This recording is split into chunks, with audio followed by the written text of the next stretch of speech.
help a lot of people here who they are simulation, who they are working in simulation field.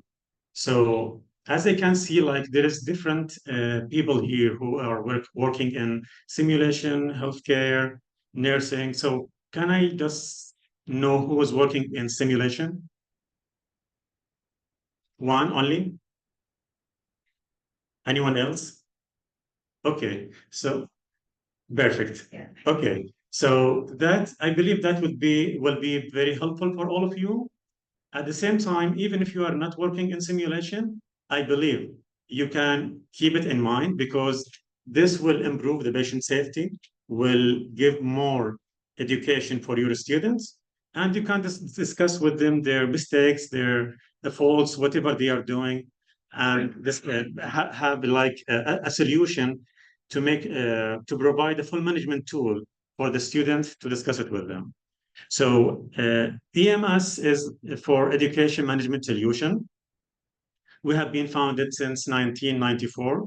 We are in the market for more than 30 years, serving this kind of solution. And our headquarters in Pennsylvania, in Philadelphia. And we have been built the first automated medical skills assessment solution since 1997. We were the first company who came out with a solution to help and support the students in simulation to educate them before they graduate, and then they start to learn on us, like on real patients. So now they can educate themselves by simulation, then they will be ready to go to deal with actual patients. Okay, so of course, everyone can face a lot of challenges in their field, whatever they are doing. So whatever you are facing, like some challenges, let's say skill decay and in clinical practice, ensuring competency in rare emergent situations, deploying your simulation training into more realistic and immersive environment, integrating theory with the practical skills. Here, EMS can be available to help you with some solutions and with some ideas on how you can record your cases and scenarios, make the briefing with your students, then discuss whatever you have with your students during the debriefing. So we are introducing here our new training in motion solution. We already have like a mobile solution before, but our team worked a lot to improve the solution and to increase the capabilities for the features and even for the hardware itself to provide like better feature for the students. So we can offer like didactic learning and the preclinical and clinical labs, live debriefing, and assessment tracking. Why you can choose EMS and why you can use the training in motion solution.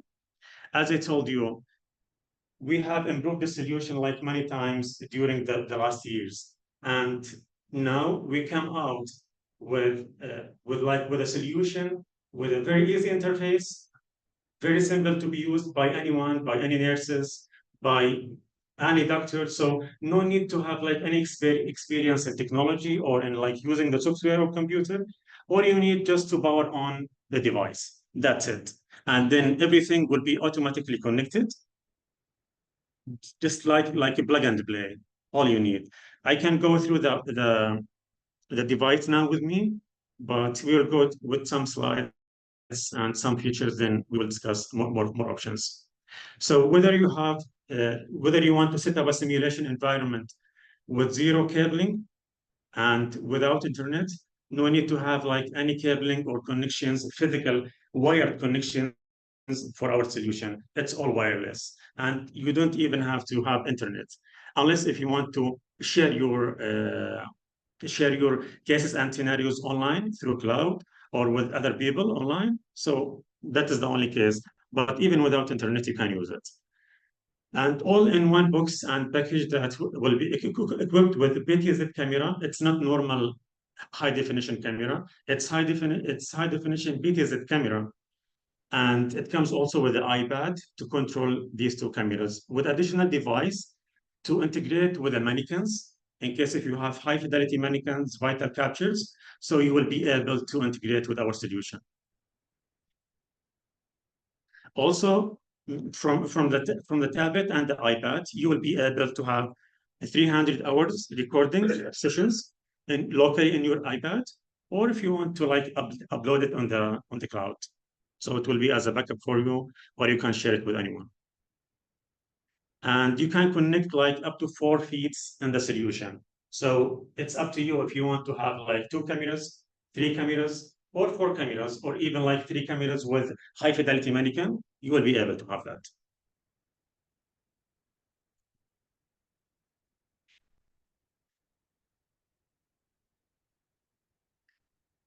Okay. So in EMS training in motion, we have some key learning objectives that will help you to run your simulation wherever you are at any time. So it depends if you have like emergency, if you have ambulance, if you have open area, military cases, whatever you have, wherever you are, you can run your simulation by using our solution. So it's just plug it and play it, record your session. You will be able to manage the video that you recorded. Then you can make immediate debriefing. You can take bookmarks and more other options. I will come to it. So just a short video that showing a live case in ambulance, and they have like an emergency. I will just go through this one then just to save the time because I know we are running out of time. So I will just try to minimize it as much as. So as I said, you will just record, manage your video, manage your recording, then you can make the briefing at any time. Through our software, through our application, you will have the option to manage your videos, take bookmarks as much as you can, adjust these bookmarks so you can amend it. You can put any notes you have it. So you can you can flag or you can mark any mistakes has been done during the recording from the students or from the case which was running live. So you can take these bookmarks on live video or on the playback. You can also share the cases and scenarios that you recorded it, and you can share it also live. So if someone else in another building or in another country, they can watch that one live while you are running that scenario. Accessibility and return of investment. So it's really a lightning fast setup. The connectivity, it's really simple and easy. So we can integrate the hardware with the software simply without doing any extra effort or without using any cables. Also, we have like added like features like Zoom and AirPlay. It's they're already built in license for each of them, so you can use it. Multiple field configuration, as I said, like you can have 1 camera, 2 cameras, up to 4 feeds, you can have it. And you can also integrate it with you can integrate with the mannequins, with a high fidelity mannequin. So you can capture the vital signs, which comes from the high fidelity mannequin, integrate it with our solution, then you can record everything together.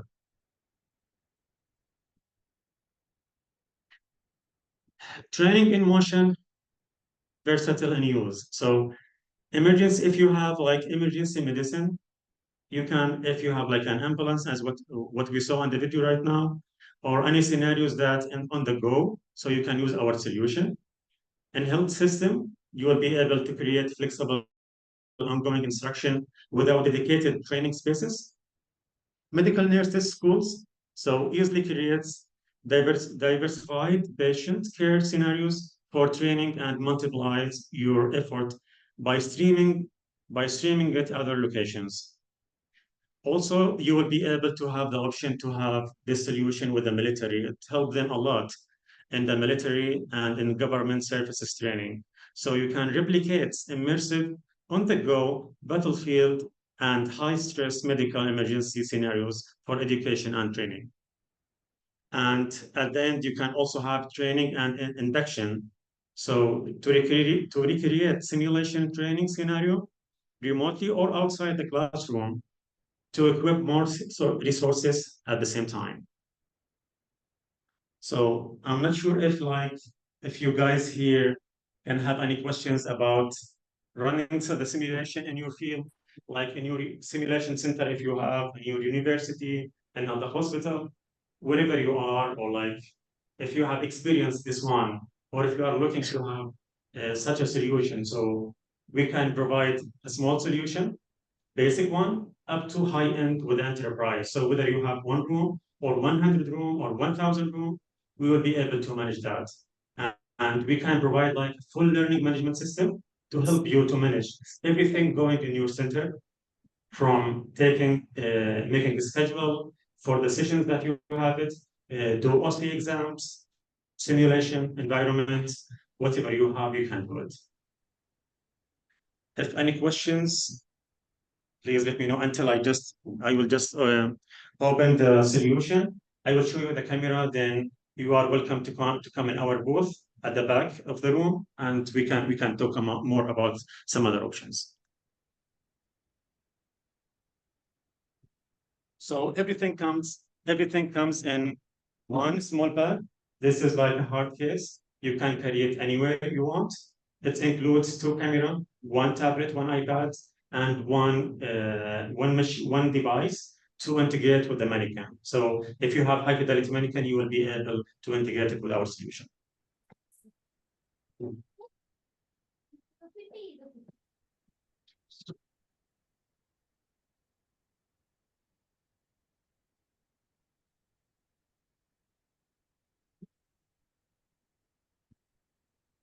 So this is just a sample of the camera. This is not only like a high definition camera, it is high definition BTZ camera. So you can have full management to the camera to zoom in, zoom out, BTZ the camera, do whatever you want. The good thing in this one, it's not only a fixed camera, you can put it on your desk, or you can even hang it on the ceiling or like in a tripod. You can use it in any position you want. So it's like very flexible, very easy to use, no need like to do any more effort. All you need to do is just power on the camera. That's all. There is no any converter, any router, you need to connect it. Then you have the tablet here. The tablet will automatically recognize that there will be one camera, two camera, three cameras, whatever you have, and you will see it live in your tablet. Then you can run your session or scenario, record it, and make the briefing immediately anywhere. This is like, I just wanted to make it very simple. Then if you have any more questions or if you want to know more, we can discuss it in the back in our booth, so we can provide more details.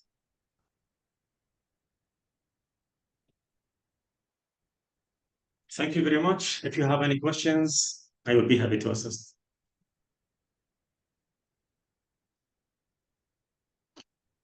Thank you for a little bit of tech over there.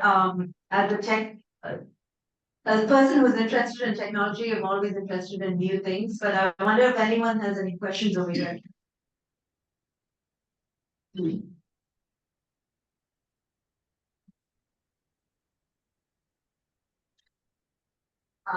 Is invited all, during the coffee break to visit the booth and you have questions, you can pose them to him there.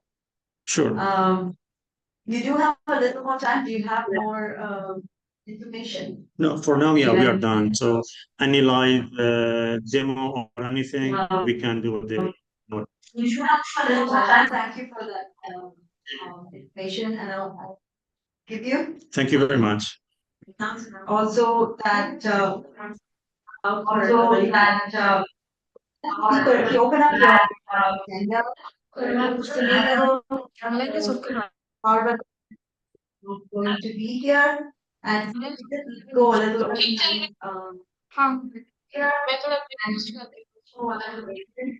वो spotlight वगैरह देखते रहे मैं काफी spotlight करना है जब भी अपना इंट्रोडक्शन दिया slide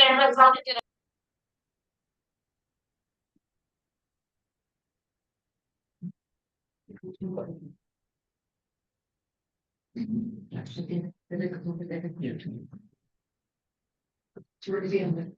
But then the certificate. Yeah.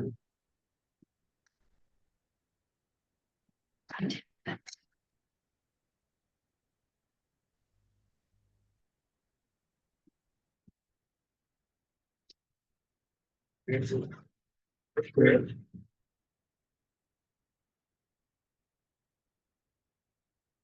Thank you. Thank you very much. All right, coffee is outside.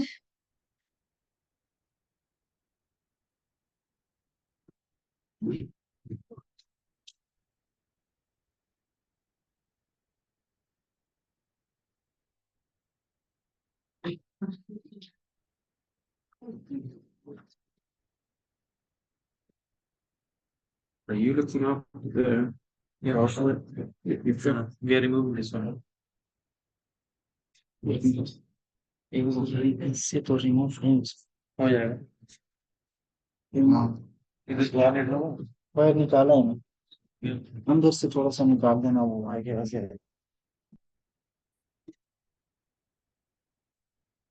उसको निकालना पड़ेगा एक लाइन की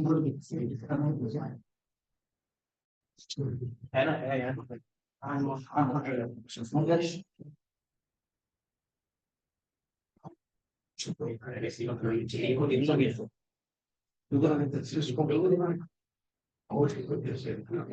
ये नहीं चलता Yes, because we said I've got it here as a PowerPoint. तो दूसरा ही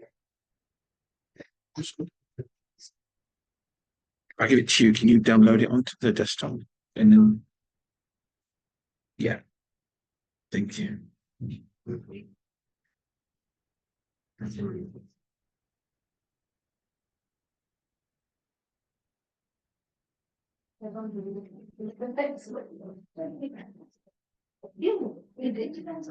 Yeah, your best, what your, how you can use it. Yeah, exactly. Now it's gonna, I don't know, it's pretty. Yeah, we'll come back. Maybe I'll ask her some. Okay, let's see.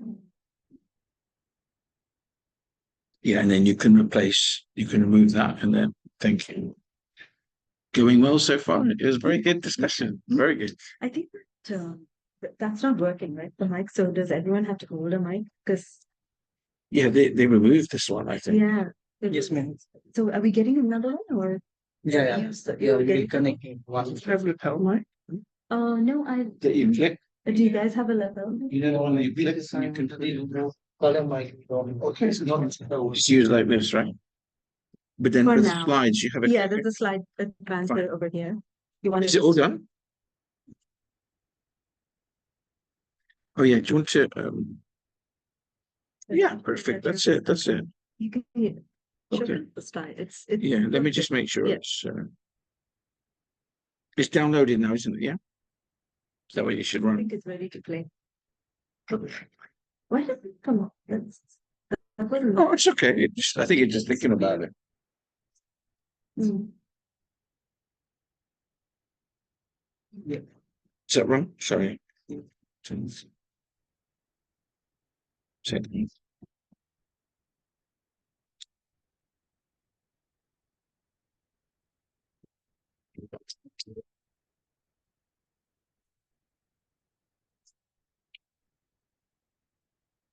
That's it.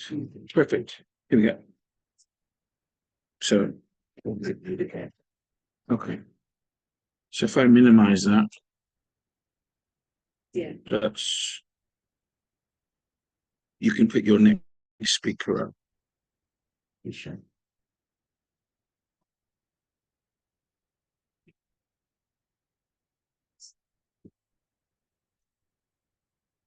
And can you do me a favor when in between speakers, can you put mine up? Because I'm used to Apple, I don't use PowerPoint. So I wonder if I have to bring mine up you again. just have to go to day one up here. Okay. That folder, just hit it. If I just hit day one, Yeah. first one And then. it'll be there, then it will just come up. Got it. Yeah, Okay, don't worry. Just you use the mic and you ask for tech support. Thank you, So sir. you should be. Where's the clicker? Have I left it there? This is your clicker. हाँ connect कर लो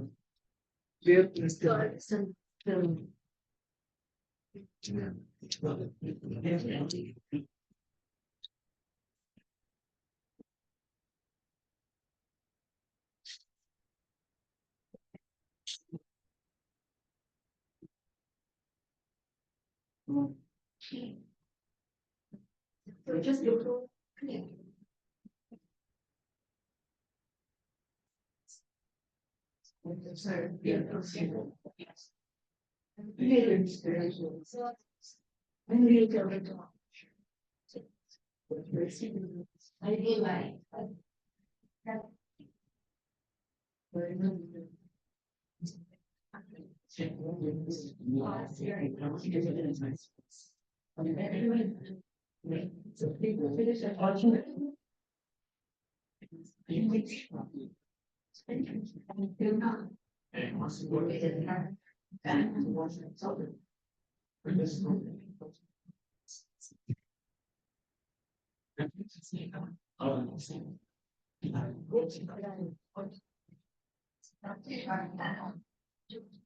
ये mic निकाल ली Odiorne mic से आवाज नहीं आ रहा था ठीक है 2 बार ये कंप्लेन किया नहीं हुआ आके मैं बंद की उसमें दिलून को किया मैं सुबह कोई आया नहीं आधा घंटे तक मैं फोन कर रहा हूँ ऑफिस में भी जा रहा हूँ बोलते हैं दिलीन ब्रीफिंग में है, तो हमारे पास स्टाफ है तो सर को बताया दिया सर भी उसी टाइम ब्रीफिंग में था कॉल किया कॉल नहीं उठाया सर ने तो अभी उसको एक और माइक चाहिए कनेक्ट करना है तो वो ऑलरेडी किया है इसके लिए बोल रहा है अभी फोन किया बोलते स्टाफ ने मैंने कहा वो शंकी सर को बोलो स्टाफ नहीं है तो फिर बात नहीं है ना बोलो सारे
चेंज की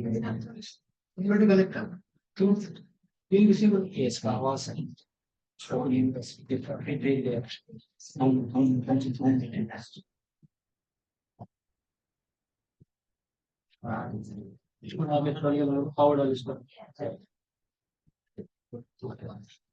इसको पीछे से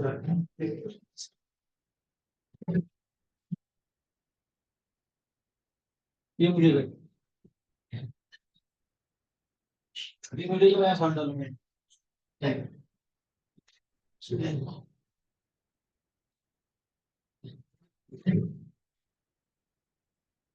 क्या माइक का एक होगा फोन करा इसमें लिखना दोनों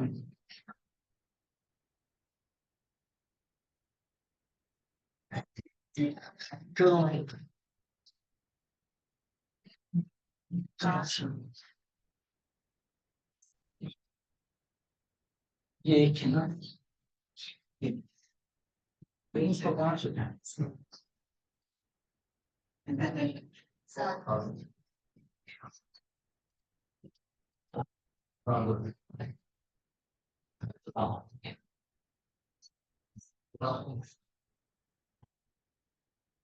इसमें कभी चेंज करना पड़ता है, आप चेंज करेंगे उसी नंबर में कभी कभी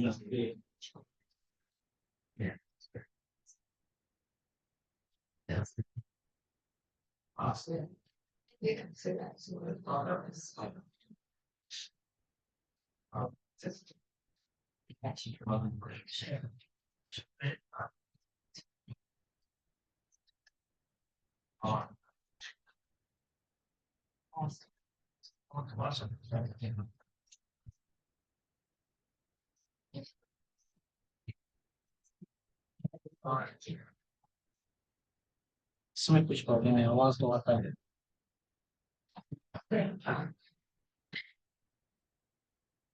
तो ब्रेक से खत्म हो रहा है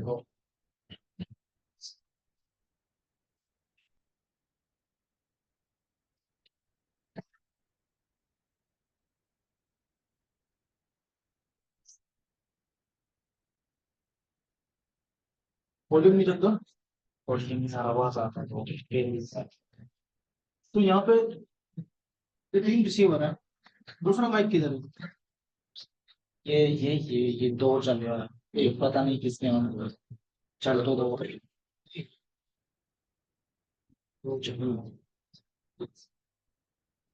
चल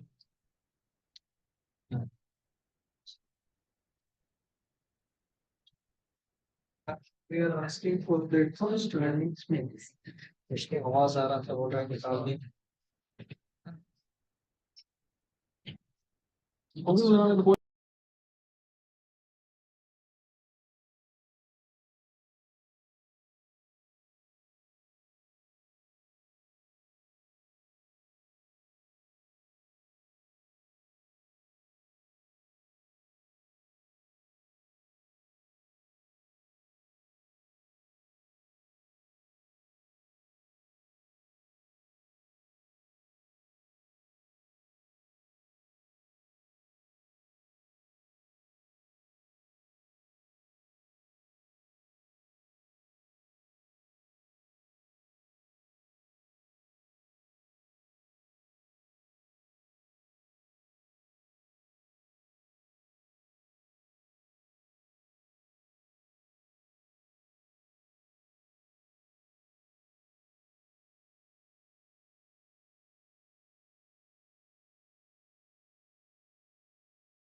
All right, everybody. I hope you're feeling a little refreshed. Just a change in the announcement that I made earlier. I said that Dr. Sunil Parvata Reddy and Dr. Sinem Ruglo will not be presenting here physically, but on day 4, they will be online. Right now, we'll go into the next speaker. She is Dr. Alicia Azmir, and she is going to talk about aspiration pneumonia associated deaths in surgical patients, a 10-year review of an Australian state-based mortality audit. So I'd like to welcome Dr. Alicia Azmir. This is working. If you go too close, it will do that. Okay, so just stand. Sure, no problem.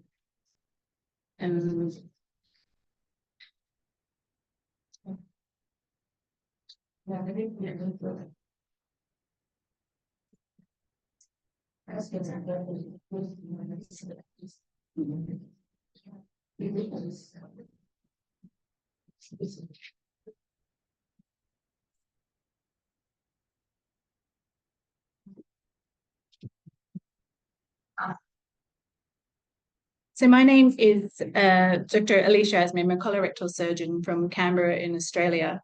Thank you for allowing me to present my research today, with my topic being aspiration pneumonia related deaths in surgical patients. And so we've done a review of an Australian state-based mortality audit. So aspiration pneumonia in surgical patients can lead to significant clinical morbidity and mortality. Several pulmonary syndromes may occur after aspiration, which is defined as the inhalation of oropharyngeal or gastric content into the lower respiratory tract. And aspiration is the infectious process caused by colonized pathogenic bacteria. Previous studies on aspiration pneumonia focus mainly on definitions, the microbiology of infection, and general risk factors, with examination of specific cohorts such as the elderly or stroke patients. Predisposing risk factors for aspiration pneumonia, which have been identified, relate to the risk of large volume aspiration, which includes age, neurological disorders, upper gastrointestinal conditions, and sedating medications. However, aspiration pneumonia studies in surgical patients are limited, and whilst it's challenging to study, it is nevertheless an important area to further understand. So there's limited data available on the incidence of aspiration pneumonia. Larger population studies report varying incidence of aspiration pneumonia as a primary diagnosis for hospital admissions in older patient groups. So that ranges from 132 to 347 per 100,000. So data on patients undergoing surgery is limited, with the reported overall prevalence of 0.8% in a 2-year state-based study in the United States. In-hospital mortality rates also vary across studies, with decreasing trends seen in more recent years. Of the few larger population studies, a 10-year review from 2002 looked at admissions with primary diagnosis of aspiration pneumonia in the United States. And they found a decrease in the in-hospital mortality rate from 18.6% to 9.8%. Similarly, a 10-year period of hospitalizations in Spain with aspiration pneumonia from 2003 showed an overall higher rate in hospital compared to the United States. However, a decrease was also seen over time. Whilst this is encouraging, inpatient mortality from aspiration pneumonia has been found to be twice as high than in those without. It can result in escalations of care, admissions to the intensive care unit, prolonged hospital stay, with significant increase in hospital costs.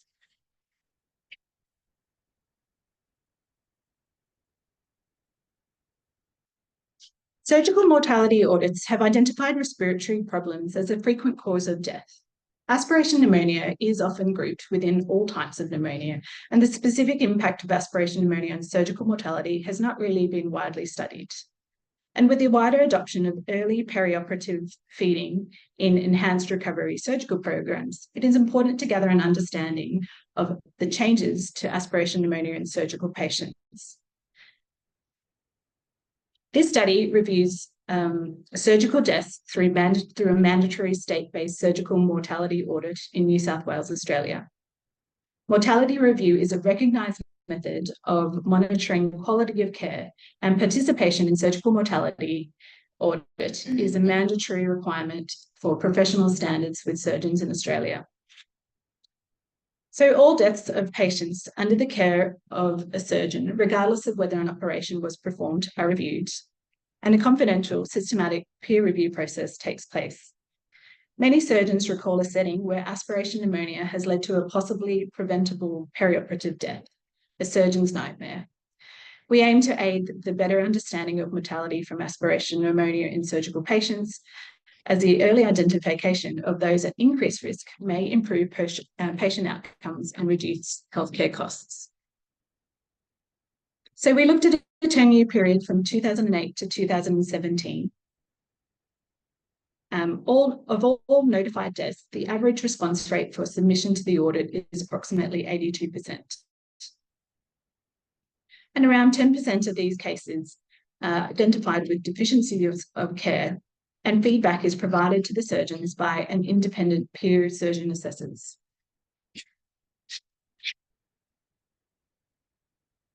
So patients with aspiration pneumonia were identified from the mortality audit database, where aspiration or aspiration pneumonia was any part of their case submission. These cases were reviewed with the exclusion of paediatric patients. Subsequently, all cases were reviewed by the authors, and the diagnosis of aspiration was as per the treating clinical team's case submission, where most often it's submitted by the primary surgeon or a doctor involved in the patient's care team. Where aspiration pneumonia was detailed as a final cause of death, this was designated as the main factor to death. However, or otherwise it was considered a contributory factor. Patient characteristics were also collated, which include age, gender, surgical diagnosis, specialty, the operation that was performed, the ASA characteristics, as well as coexisting factors which increase the risk of death. So in total, there were 21,037 deaths submitted for surgical deaths, which was submitted for audit. 1,103 were noted to have aspiration pneumonia as a related cause of death. This averaged to be 5.2%. And then looking at the overall mortality rate in New South Wales, so looking across all deaths in New South Wales throughout that 10-year period, the mortality rate then turned out to be 0.2%. So of the 1,103 aspiration pneumonia related surgical deaths, it was detailed as a main factor to death in 53% and a contributing factor in 46% of patients. Of all the aspiration pneumonia related deaths, the incidence rate in males was consistently higher each year, with a total of 61% over the 10 years and 38.6% in females. Patients aged 70 years or older were the majority, contributing to 84.6% of aspiration pneumonia related deaths across the period. Of all the aspiration pneumonia related deaths, the admission categories was primarily emergency admissions at 85%, compared to elective surgical admissions at 15%. Surgery was performed within 30 days of death or during their admission in 84% of patients. When analysed by subspecialty, 3/4 of all of the aspiration pneumonia-related surgical deaths occurred in general surgical or orthopaedic surgical admissions, with most admitted under the care of a general surgeon at 42%, orthopaedic surgeon at 33%, followed by neurosurgery and vascular surgery.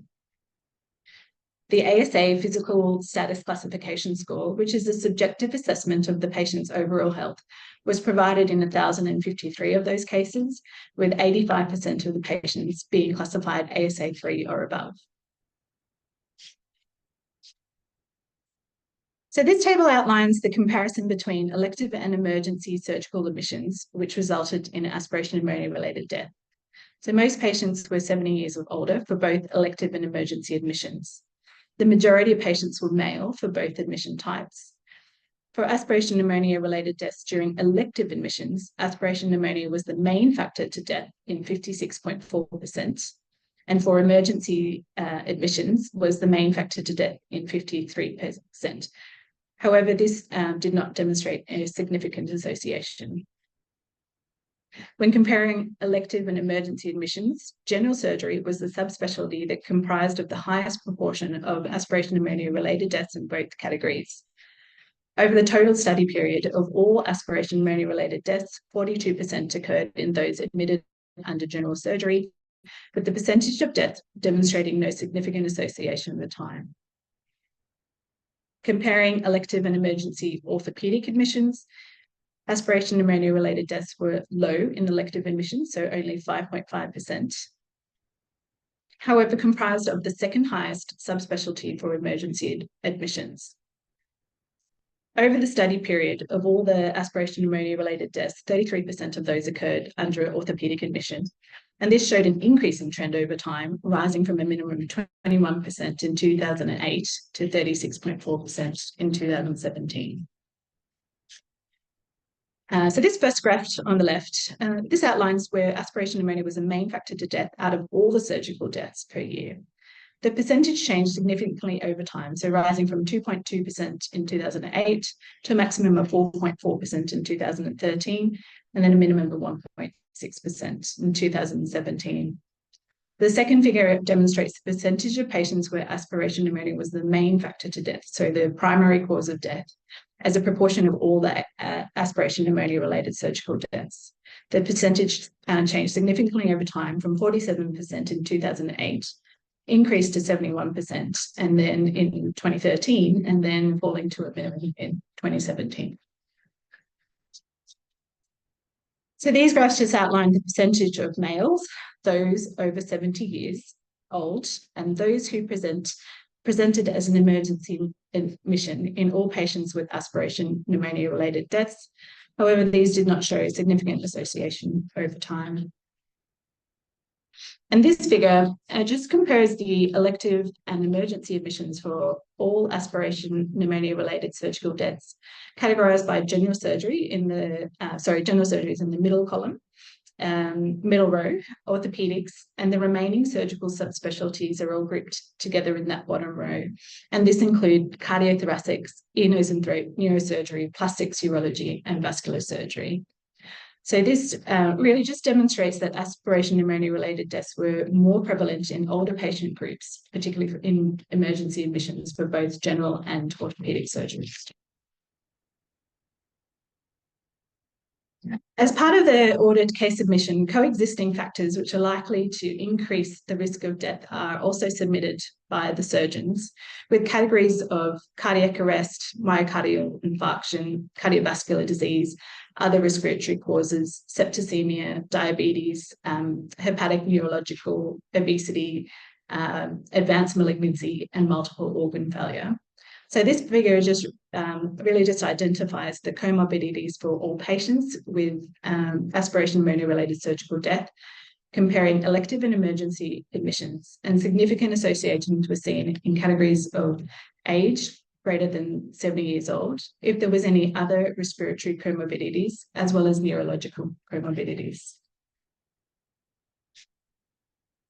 So the diagnosis of aspiration pneumonia can be difficult. So it can be difficult to clinically detect due to the lack of specific markers. Therefore, studying the condition is challenging. For instance, aspiration pneumonitis is a chemical injury, whereas aspiration pneumonia is an infectious process. When episodes are small or silent, which is a microaspiration, the pulmonary response is often non-specific and not easily recognised. When aspiration is large or macro aspiration, often a pneumonia follows, and aspiration pneumonia is the term most commonly used for an acute lung infection after a large volume aspiration. A clinical suspicion must be evident to define the cause, and the diagnosis is highly probable in patients with suggestive clinical symptoms, radiological evidence, and or the observation of large volume aspiration. With silent aspiration, the terminology pneumonia with risk factors for aspiration is often used as a proxy for the diagnosis. There is, however, likely to be overlap with other forms of pneumonia, for example, community or hospital-acquired pneumonia. And continued debate in aspiration pneumonia definitions and terminology creates challenges. So a recognised limitation of this study and on prior research relies upon the diagnosis being made by the treating clinicians, which is difficult to standardise. And potentially there has been an underestimation of aspiration pneumonia, which has been noted in previous investigations.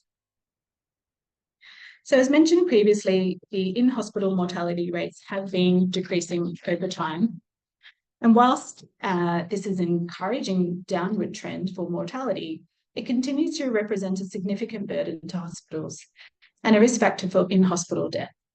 Patients with aspiration pneumonia have been found 4 times more likely to require intensive care admission, have a longer intensive care stay, and mortality rates have been found to be 2 to 7 times higher than those who never had aspiration pneumonia.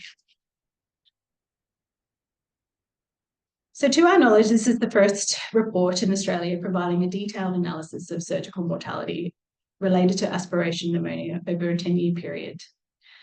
So our results revealed that there was deaths represented 5.2% of all audited surgical deaths, and a similar mortality rate of 4.9% was found in a 5-year Queensland state surgical mortality audit, which is likely due to the comparable population, healthcare systems, as well as the method of data assessment. A difficulty of aspiration pneumonia mortality reporting is that it's often seen as a consequence of another condition, and therefore may be underreported despite it being the significant event that led to death. The specific impact of aspiration pneumonia as a main contributor to death was assessed by a study in the United States, and that reported that aspiration pneumonia was the underlying or main cause of death in 30% of the total aspiration pneumonia associated deaths. Our study looked at specifically at the surgical mortality, found that aspiration pneumonia was the main factor to death in 53% and a contributing factor in 46.5% of related surgical deaths. The higher rates seen in Australia are likely due to the differing cohorts, with our study focused on surgical patients compared to general population, where the risk of aspiration pneumonia has been shown to be higher in surgical patients.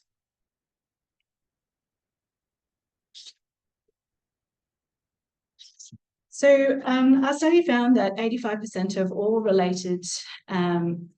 aspiration pneumonia related deaths had an emergency admission, a rate lower than the 92% in comparative Australian data. Previous studies have recognised emergency surgery as a significant risk factor for both aspiration and aspiration pneumonia. The primary specialties, as mentioned, were general and orthopaedic surgery, which comprised greater than 3/4 of the deaths during an emergency admission, with the surgical operated rate of 76.3% for general surgery and 88.5% for orthopaedic surgery. This is consistent with previous research, which has shown types of procedures, particularly open abdominal surgery and hip fracture surgery, which were found to pose higher risks for aspiration pneumonia. Open abdominal surgery can lead to bowel paralysis with the increased risk of aspiration, and mortality has been reported as high as 38.5%. A retrospective analysis of hip fracture patients found that 8.8% had aspiration pneumonia, with subsequent hospital stay, intensive care stay, and mortality rates significantly higher in this group. And finally, our analysis looked at comorbidities of those who died from aspiration pneumonia. It has been shown that the more risk factors for aspiration, the higher the risk of developing aspiration pneumonia. Recognized risk factors for aspiration include reduced level of consciousness, so that could be from sepsis, delirium, anesthesia, medications such as opioids, antipsychotics or sedatives, dysfunction of cough, swallow or glottis closure from intubation, upper endoscopy, nasogastric feeding, oropharyngeal or esophageal dysfunction, and impaired pulmonary clearance, which declines with age. Comorbidities also increasing aspiration risk include neurological disorders such as stroke, dementia, Parkinson's disease, or multiple sclerosis, gastrointestinal disorders, such as ileus bowel obstruction or gastric outlet obstruction, and conditions such as diabetes, chronic kidney disease, congestive heart failure, and obesity. Our data set showed that the comorbidities of had significant associations in elective and emergency categories being age, over 70, respiratory and neurological disorders. So in conclusion, so our study has provided an insight into the impact of aspiration pneumonia with surgical mortality. The majority of aspiration pneumonia deaths were seen in those greater than 70, in males, emergency surgical admissions, and those admitted under general or orthopedic surgeons. The associated comorbidities were age, respiratory, and neurological disorders. So the relevance of this study is really just to guide focus and management changes in those surgical patients who may be at highest risk of mortality from aspiration. And further assessments will really be needed to really understand the change over time. Thank you.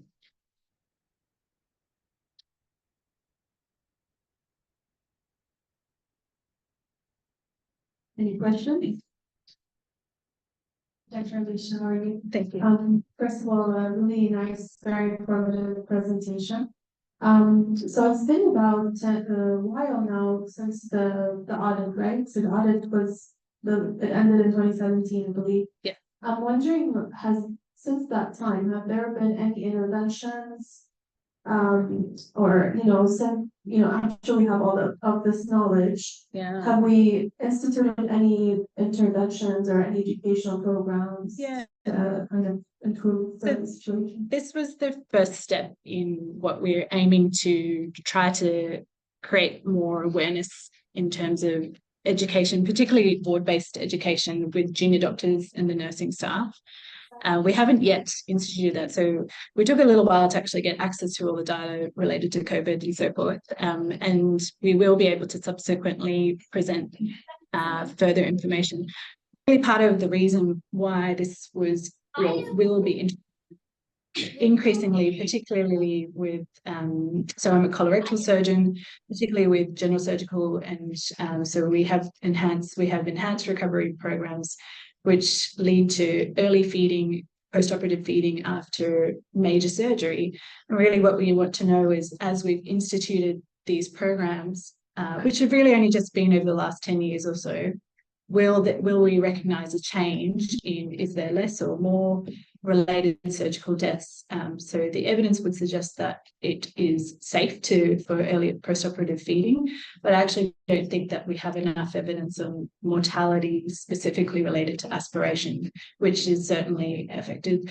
So it's it's understandable. By far the majority were in emergency surgical patients, but really the impact of, if you have an elective patient that dies from aspiration pneumonia, that is a really devastating outcome. So but ultimately the plan will be for education at ward-based level education, to try to improve, early recognition of these patients who are at high risk. My question for you, Dr. Alicia, is, I know you said you're implementing education. Oh, we will. Education. Yeah. So you have a plan to implement the education. So I just wanted to know, how would that pan out? So generally it's related to just educating juniors at they have monthly education programs, and just helping them recognize the symptoms and signs. It's often the clinical signs which are missed on the ward, And so, you know, we would see in situations where we turn up the following day where the patients have had significant aspiration events, which have led them to then be admitted to intensive care. And it's really to help them recognize, to escalate that level of care. And a lot of the time it's just really intervening by putting a nasogastric tube down, decompressing them. So it's giving the junior doctors that education and information. Like a lot of them, to be honest, don't even know how to put the nasogastric tube in. They're relying upon the nursing staff to do that. And sometimes we see if they can't successfully make that intervention, they will wait hours and hours and hours, and it can be devastating outcomes for the patients. So yeah, so for in our institution, it would generally start with just education sessions with the junior doctors. I have a question for the audience. Does anyone have one minute? I'm Shazia from Saudi Arabia. Thank you, Dr. Lisha. Just a small question. Other than the education, have you implemented any quality projects for the improvement?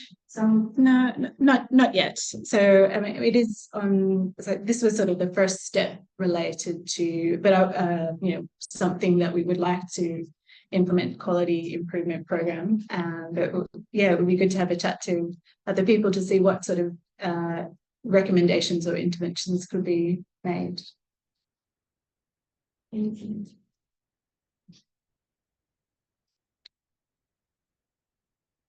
Anyone else? My question to you was whether you're working with anesthesia. You know, because this is one of the things that we do not want to happen when you're trying to intubate a patient. So Yeah. I'm just wondering whether, I know you're a Yeah. surgeon, are you working with the anesthesia? Yes, well, yeah, absolutely. Well, absolutely. You know, so to a degree, it just comes to improved communication between the surgeons and anaesthetists, particularly in those emergency settings where, you know, so for example, if you need to take back a patient who needs to be re-intubated or needs an emergency gastroscopy, they're the patients who are clearly the highest at risk. And really just communicating that effectively with the emergency on-call anaesthetists. They're the key times where it's really important for a consultant to consultant level discussion, and often that is missed. So in the institute that I work in, so I'm at a public hospital in Australia, and you know, a lot of that communication happens at a junior level, but when it becomes when it's these situations which are more higher risk and, you know, with potential really quite severe consequences, it's really important for consultant to consultant level discussions when these high risk patients come to the anaesthetic bay. Okay. Anybody else have? Thank you for your presentation. I just want to add that really aspiration pneumonia is quite challenging, especially in the elderly group.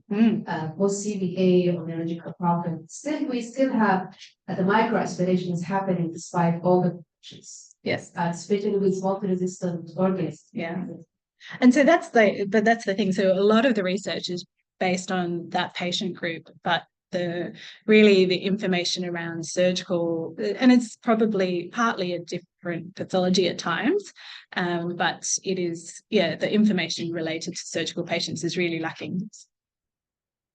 All right, so we want to recognize you for your talk and have a certificate from you. Thank you very much.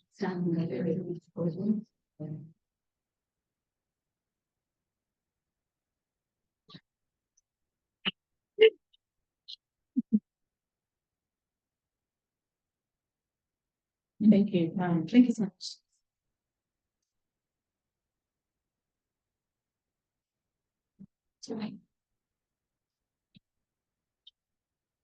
Our next speaker is Mr. Omar Ali Karina, comes from the UK. This talk is going to be on value-based healthcare. Can we afford a cure?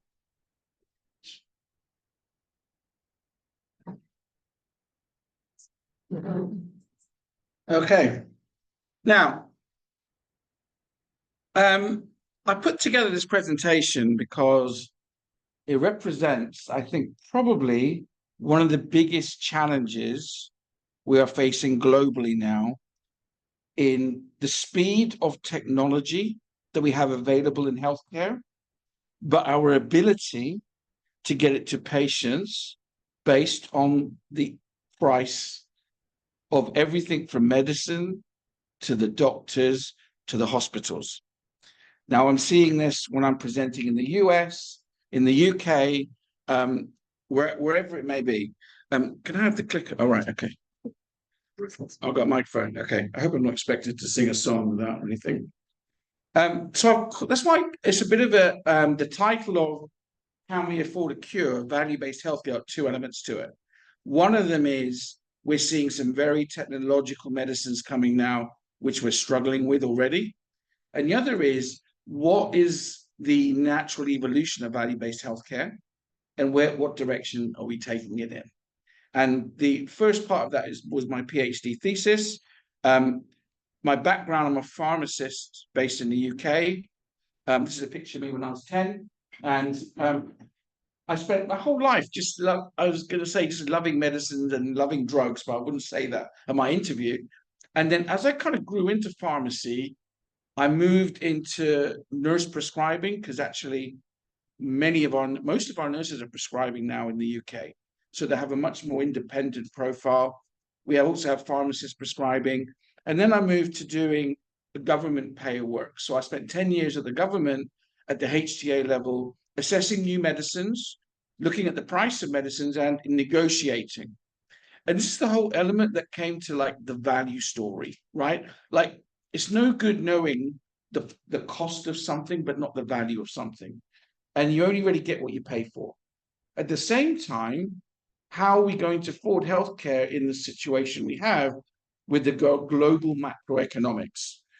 And I pulled this slide up. So I'm going to get a bit of table interaction. I'm seeing during this morning as people are on their phones, looking around, chatting and all this stuff. So I'm going to get a bit of interaction today. So I might pick on you in the corner down there, but if you're not paying attention, right?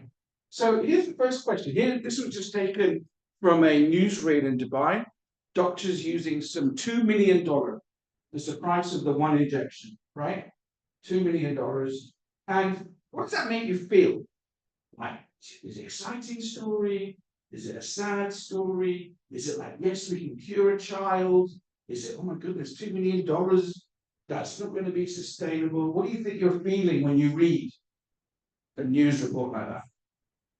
Skeptical. I like skeptical. Good to have that.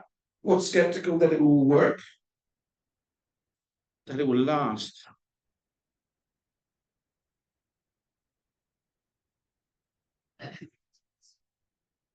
Well, knowing what we know about spinal muscular atrophy, Yeah. that it's kind of a detrimental disease with no cure. Yeah.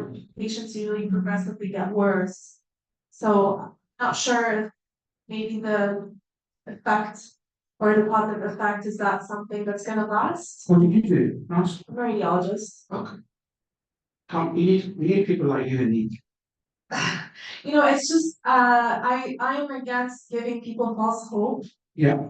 Especially like parents of people with rare genetic diseases or kind of hopeless cases, and I think it's unethical to kind of play on parents' emotions. So there's a lot coming out here. Yeah, right? that's where I'm coming. The evidence base. Is this really a cure? If it's not a cure, why am I paying $2 million? Right? That's what. If I present this whole slide as one talk, that's what the question is. This is my PhD thesis. Here's a different take on the same story. This one is not showing a young boy an emotional. It's saying, if these drugs are costing like this, how are we going to get it to patients? Maybe one patient, yes. Maybe if you are born of a rich prince, yes. But for the everyday person, who's going to get this treatment? And then is it falsehood? Because I tell you, the patients will want it, right? They will read that it's available. The drug company will promote it. So they will all think they're going to get it. The pressure will be on the government to pay for it, right? You see where this is going? So now we have a tension in the system. And I've got skepticism, which we need before we negotiate a price. Across the globe, I've noticed now, particularly with medicines, but not exclusively, there are three main geopolitical drivers. The first is now this question of cost effectiveness. Is what I'm going to use good value for money? Does it work? Should I pay for it? And if I'm skeptical, how do I make sure I build that into my system so I know I'm paying for things that work, but I'm not paying for things that don't work? Does that make sense? The MENA region is no different. The globe is going through somewhat of a recession economically. We've had the pandemic, we've got 2 wars in the moment, and maybe more coming, political instability, these things, the cost of living crisis almost everywhere. So we're seeing inflation. All of these are global, it's not like one area. MENA is no different. But what this means is a lot of healthcare budgets are shrinking at a time when the cost of medicine and technology is becoming exorbitantly expensive. I loved your presentation of what I call today the US. My presentation in the US last month, they've reached a tipping point where the balloon is burst now, the gross to net. You've seen what's happened with Medicare drug rebate negotiation. The government is stepping in because the drug pricing in the US has got zero control. The drug companies are in control, actually. And the stepping in is looking painful for everyone. The other one is affordability. What's interesting is we've now got some technologies that are cost effective, but we cannot afford them. Like I want to pay for it. It's good value, but because everyone needs it, I'm running out of money. So then affordability has come in now into a lot of HTA thinking. So not just cost effective, but is it affordable? How do I make it affordable? I did look at what is the top 10 most expensive drugs in the world. Okay, using US price. Wasn't that long ago, we had a drug hit the 1 million. $1 million for one vial, right? I remember when I was working in hospital pharmacy, sometimes you get on call and a nurse would say, oh, we lost a vial. Can you come and get another one? But then I dropped it and it broke. Can you imagine if you dropped this and it broke? Like $1 million gone, right? In front of your eyes. Well, within the last few months and years, it hasn't taken long for each company to look at the last price and say, we can go higher. Let's keep going higher. These gene therapies. There's Zolgensma, the one we just discussed. 2.25 million. Thalassemia, 3 million. We've got now hemophilia. We've got 3 hemophilia gene therapy cures, pushing towards 4 million. What is the scene? When are we going to say this is no longer unaffordable? And when we hit the affordability point, what happens, or what is the point in having a cure that no one can afford? This is the crazy part. When I looked at the hemophilia sales in the US, were the most likely to use expensive therapies. It's been on the market for over a year, costs $3.5 million. There's 3 of them now. Do you know how many patients have been treated?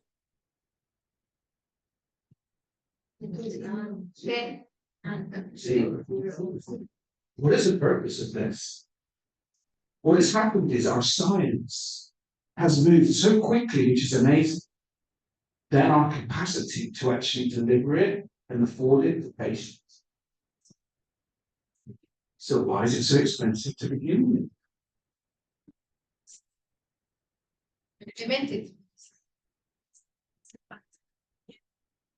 R&D, the patient transport. So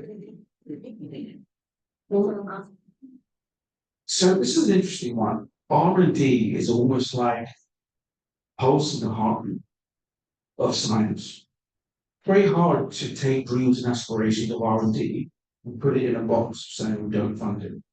Drug companies will always look for cures. No one's going to tell them not to. They'll say, if you've got type 2 diabetes, I will try and get a cure for you. No one's going to say, don't bother doing it. How expensive is treatment? So the question isn't why fund the R&D, it's who's saying it should be worth $3 million. Why is it so expensive? Have I got anyone here from the drug company? What do you think they would say? Because of R&D, and now it's a cure. And in fact, I have looked at some health economic models, and some of them look good. I'll show you. What do you think? But we have a problem, right? Really have a problem. The final one is uncertainty. Okay? I want you to imagine this. Imagine tomorrow the demand. Imagine this. That in a newspaper, suddenly in the Khaleej Times, it says cure for diabetes. No one has to inject insulin anymore. You can imagine the demand for this, right? Now the company's going to price. Who knows what they will? They will look at all of those prices and say 5 million, 10 million. They'll think there's no ceiling. So the demand is there. So how would you do health economic model? Well, this is what the company would say. You take someone who's type 1 diabetic, age 10, and you add up all of the medical complications and the cost of insulin and dialysis prevention and prevent going blind and prevent blah, blah, blah. They will show, maybe reasonably, over 20 years at least, we can save you more than 50 million. So pricing at 5 million is a good deal. This will be their argument. Right? The problem is, our healthcare systems work on annual budgets. They don't have enough money to fund 20 years of treatment in one day. So we need a different solution. All patients go without a cure or something. But it's quite clear the demand would be high from patients. And it'd be very difficult for a government to say no, they will end up arguing with the drug company. The uncertainty with gene therapy is this. Clinical trial may be based on 2 or 3 year data. And it could be amazing. You have one dose. Imagine a patient injecting insulin 4 times a day. They have one dose, they walk out cured. They never have to use insulin again. I mean, it's a bit like a magic pill. But the trial maybe lasts 2 or 3 years. Who's to say, I like your point, the durability will be more than 3 years without published data. Does that make sense? Or side effects and other things. I think for the side effect of gene therapies, we're not going to see that for generations yet.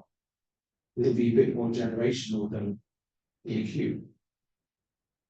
So now we have uncertainty. I have a clinical trial based on 2.5 years. I'm going to charge $10 million based on 20-year cure. But between 2.5 years and 20 years, a lot could go wrong. Now, patients don't want to wait 20 years for a clinical trial. So we always have a scenario, you even see that with cancer drugs, where the trial has immature data, but they launch. We're having to fund data with immature PFS, no OS data, and hope it works. And the patients, they're going to die tomorrow. So they're ready to face anything. And you know, as I know, right? Cancer is very common now. You'll have loved ones, you want to get the next thing. Your son, daughter, mother, brother, you would look in Google and just say, try anything. I don't care about the cost. Because what's the value of a life? No one wants to put a price. How much are you worth? Nothing. There we go. That's one budget impact less. Right? But your loved ones may not say it. It may give a value like $100. I want to tell you now, there's no point presenting problems in healthcare without some solution, right? Otherwise, you depress people. And they'll say, I love that guy Omar, very good speaker from the UK, but he depressed me enough. He showed me a lot of problems and no answers. So let's have a look at 1 or 2 answers. And the 1 or 2 answers is value-based healthcare. I firmly believe this is the way we bring some of these cures to the patient in a meaningful way. Doesn't mean the drugs are not overpriced. They probably are. But we still need to move forward with the solution. And to do this, I want to tell you about a cancer drug negotiation I did when I was in the government in the UK. And we started doing something called innovative contracts. But what I mean by that, with all the medicines we contracted, it's just a price volume negotiation. Haggle back, like you might do in the market, and you get a deal. And you walk away going, oh, I got a good deal. No one knows you've got a good deal because you don't know what they're selling for, but you think you're happy, the seller thinks they're happy, we're done. This company had Velcade. They would come in for first-line multiple myeloma. First-line multiple myeloma, we had standardized chemotherapy, worked very well, a little bit horrible for the patients, but good effect. And the company said, well, we want to take the whole first-line population. But when we looked at the data, we were skeptical. The data was not bad, it wasn't amazing, and it had a more heterogeneous group and immature data. So we said to them, take second line. We're happy with our chemo. We'll give you second line and we want, like, say, 30% discount. They were extremely unhappy about this. They said, we have to have first line. I said, we'll give it to you, just be patient. But we knew they had some clinical trial data coming. We said, we'll let that mature, have second line now, learn to walk before you run, and we'll give you first line in 3 or 5 years. But it was, and they did share with us, they had competition coming, probably with better first line data than them. And so they wanted to get this space quickly from a marketing access perspective. So we got stuck in a stalemate. We were disagreeing. And you know, in chess, stalemate, no one's winning. And the drug is sat on the shelf, no one's getting access because the government and the company cannot agree a price. Happens every day, all around the world. There are some countries who don't even get access because they can't even afford the lowest price possible. The company then did a very interesting twist on value-based healthcare, which had never been done for a cancer drug. They said to us, we want to make a guarantee in the contract. Every patient who is not got cured of cancer with our drug, you get your money back. Right? No one ever has offered that before. Nobody.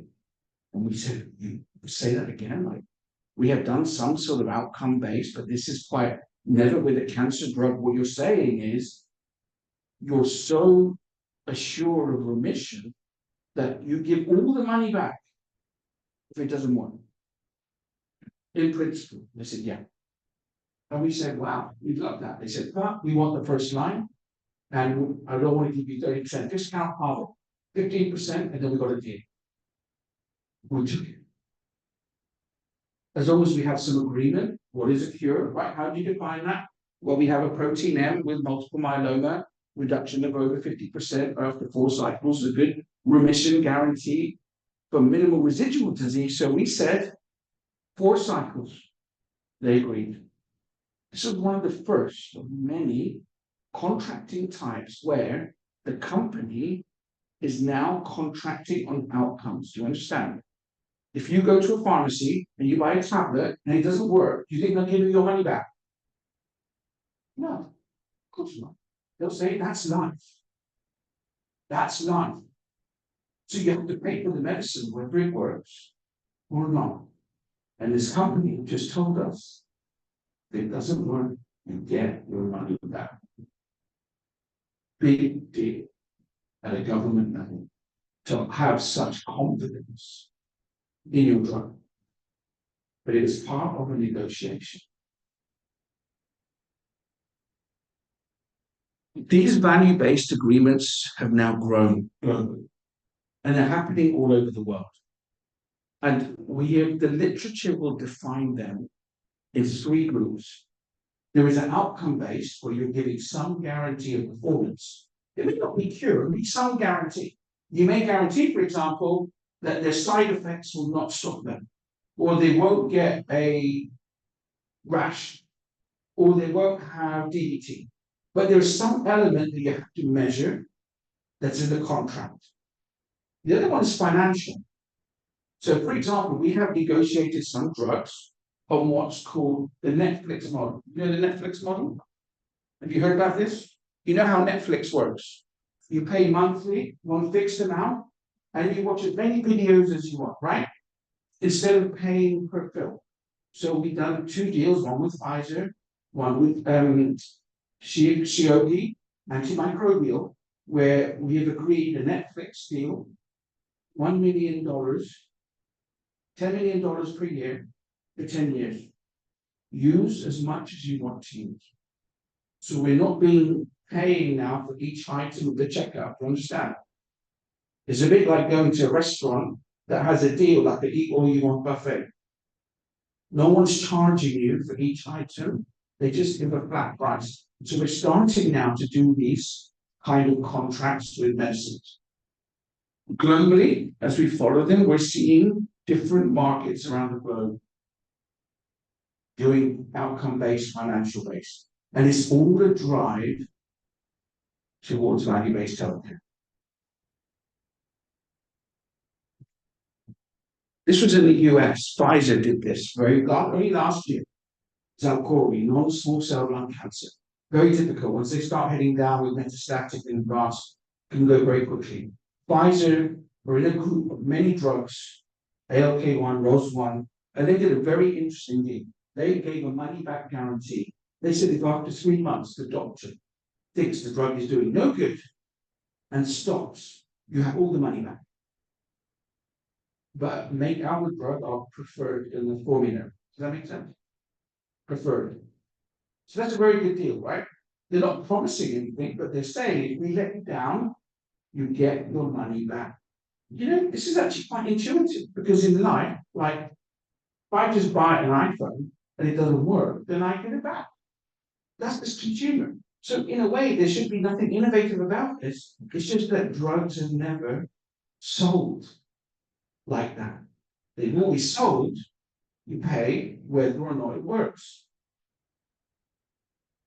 Sorry, that makes me a bit more suspicious, a little bit more skeptical. I'm wondering, are they somehow benefiting in some other way where they can afford to lose and pay money back? Like, for example, the example that you shared about putting themselves on the preferred list, are they generating enough revenue from that by itself where they can make up for any losses, you know, the cases where the drug doesn't work? So 2 things are happening. The first is they know their own data better than us. So whilst we are interrogating and pointing holes, they are more comfortable.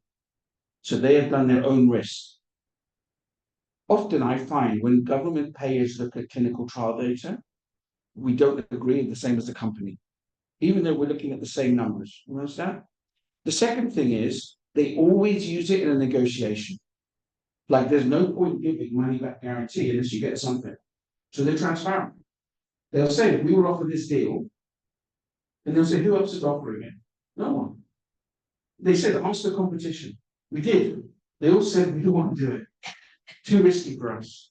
Because we know that sometimes the patient doesn't take the tablet and Pfizer said, we know we will get some failures, but you give us preferred, we'll give you money back.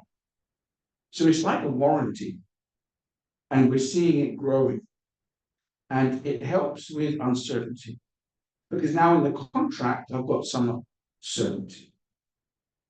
At least I've got our money back. Now, if it doesn't work at the end of that contract, you may change it.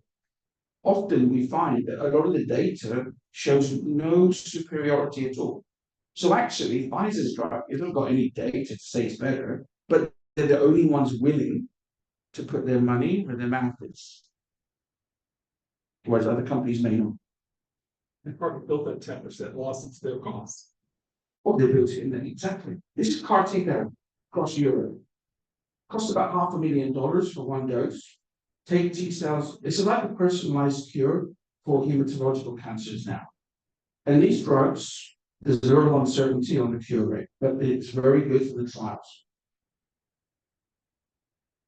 On my first PhD paper, we wrote a paper how you would reimburse this. And the way we're doing it is like, you know, when you buy a house, there's too much money often. Not many people have enough money to pay cash for a house in London. So we have like a mortgage. We're now doing leasing and mortgage system for drugs. So what happens is if the drug costs $500,000, a bit like a house, you put a deposit on your house, yes, and you have a monthly mortgage payment. We're doing that. And the monthly mortgage payment depends upon the blood test showing remission. Does that make sense? As soon as the cancer comes back, for that patient, you stop paying. And we know that the cancer will come back for some of them. Some, the cancer may never go. Some, the cancer may come back after 6 months. Some of them may go 5 years. It's never come back. Really. But we're only paying for the outcome. We're only paying whilst they're cured. Does it make sense? It's of a ticket. So it's not a lifetime. They generally contract over about 5 years. And the reason for that is no one wants to wait 20 years for the full payment. Like I know with a house, you would do a mortgage maybe over 20 years. For the drugs and the healthcare provider, no one wants a 20 years. That's the point. We're stuck. We're stuck. But without this, no one would get the treatment. So this is the balance we're making.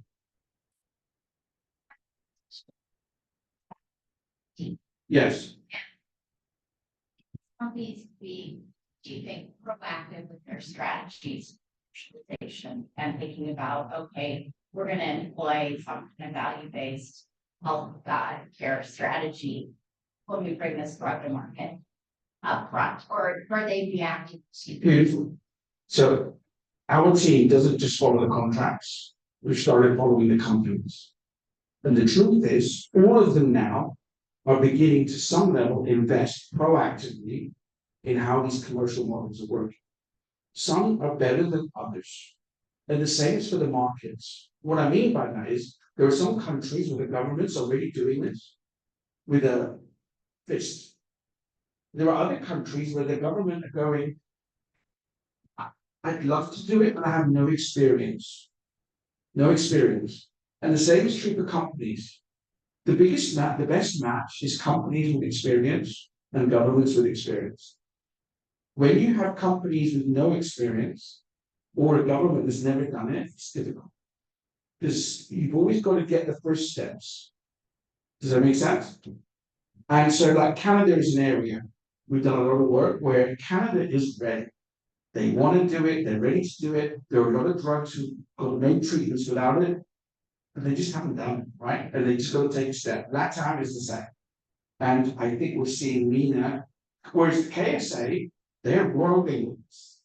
We've done quite a few working in KSA, these projects in like, Abdullah Hospital and some other Ministry of Health where they have HTA, they're doing outcome based and really quite prolifically now.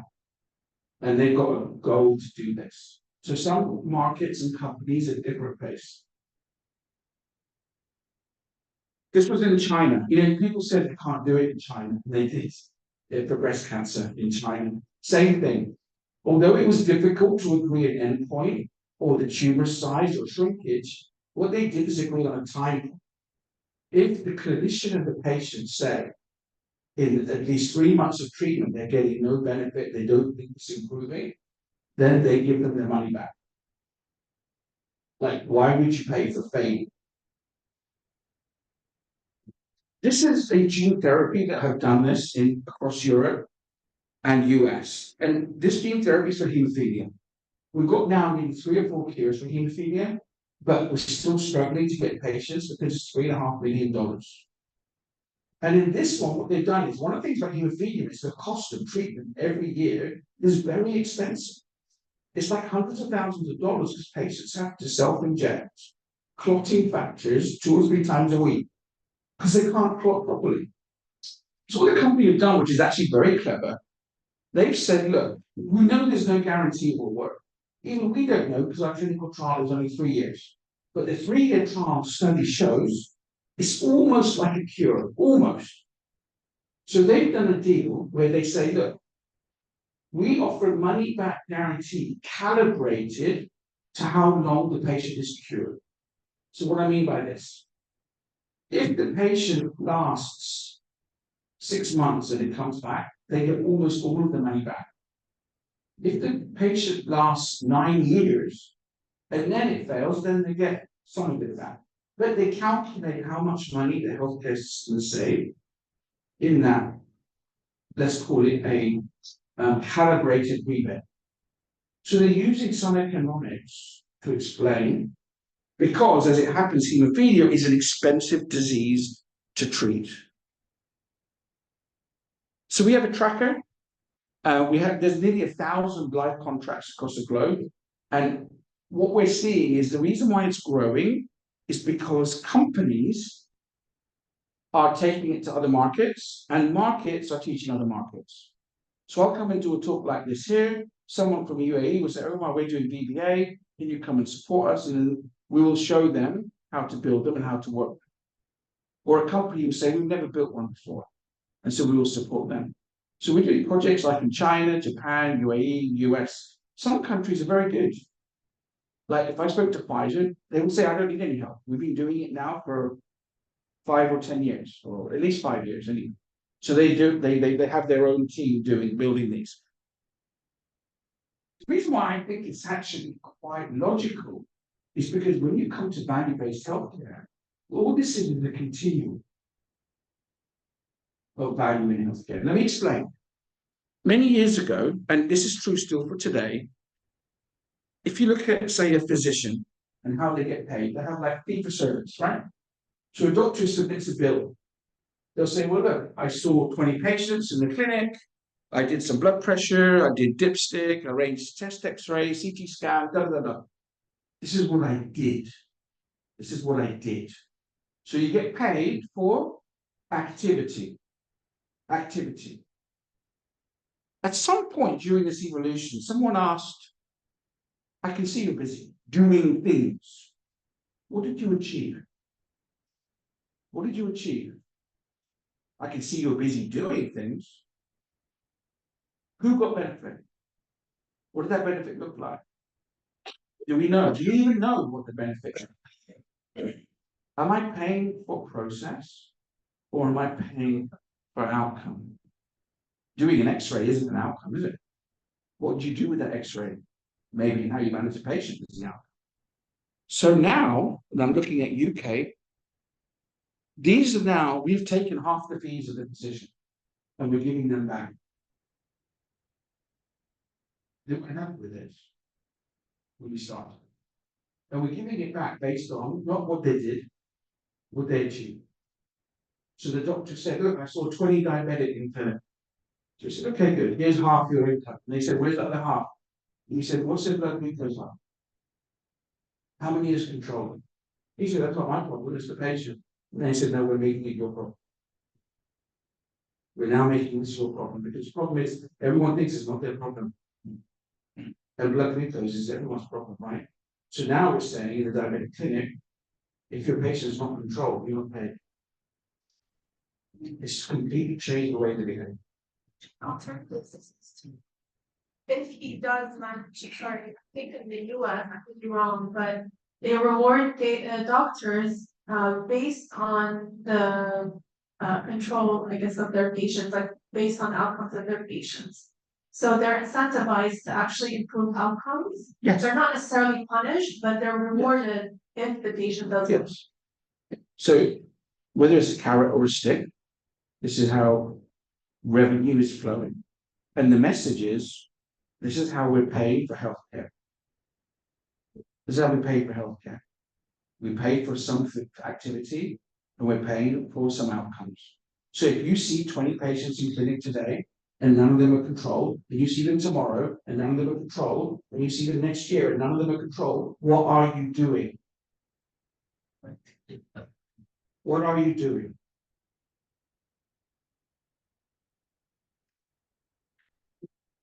We're also moved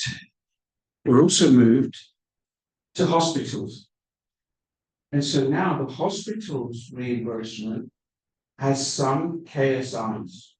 And some of these specific indicators are things like, for example, hospital-acquired infection, or things like discharge delay, or information on referral, trying to encourage hospitals to improve on some of these factors. Now, a lot of these are, some of them are surrogate, and some of them will be problematic, but they're all published.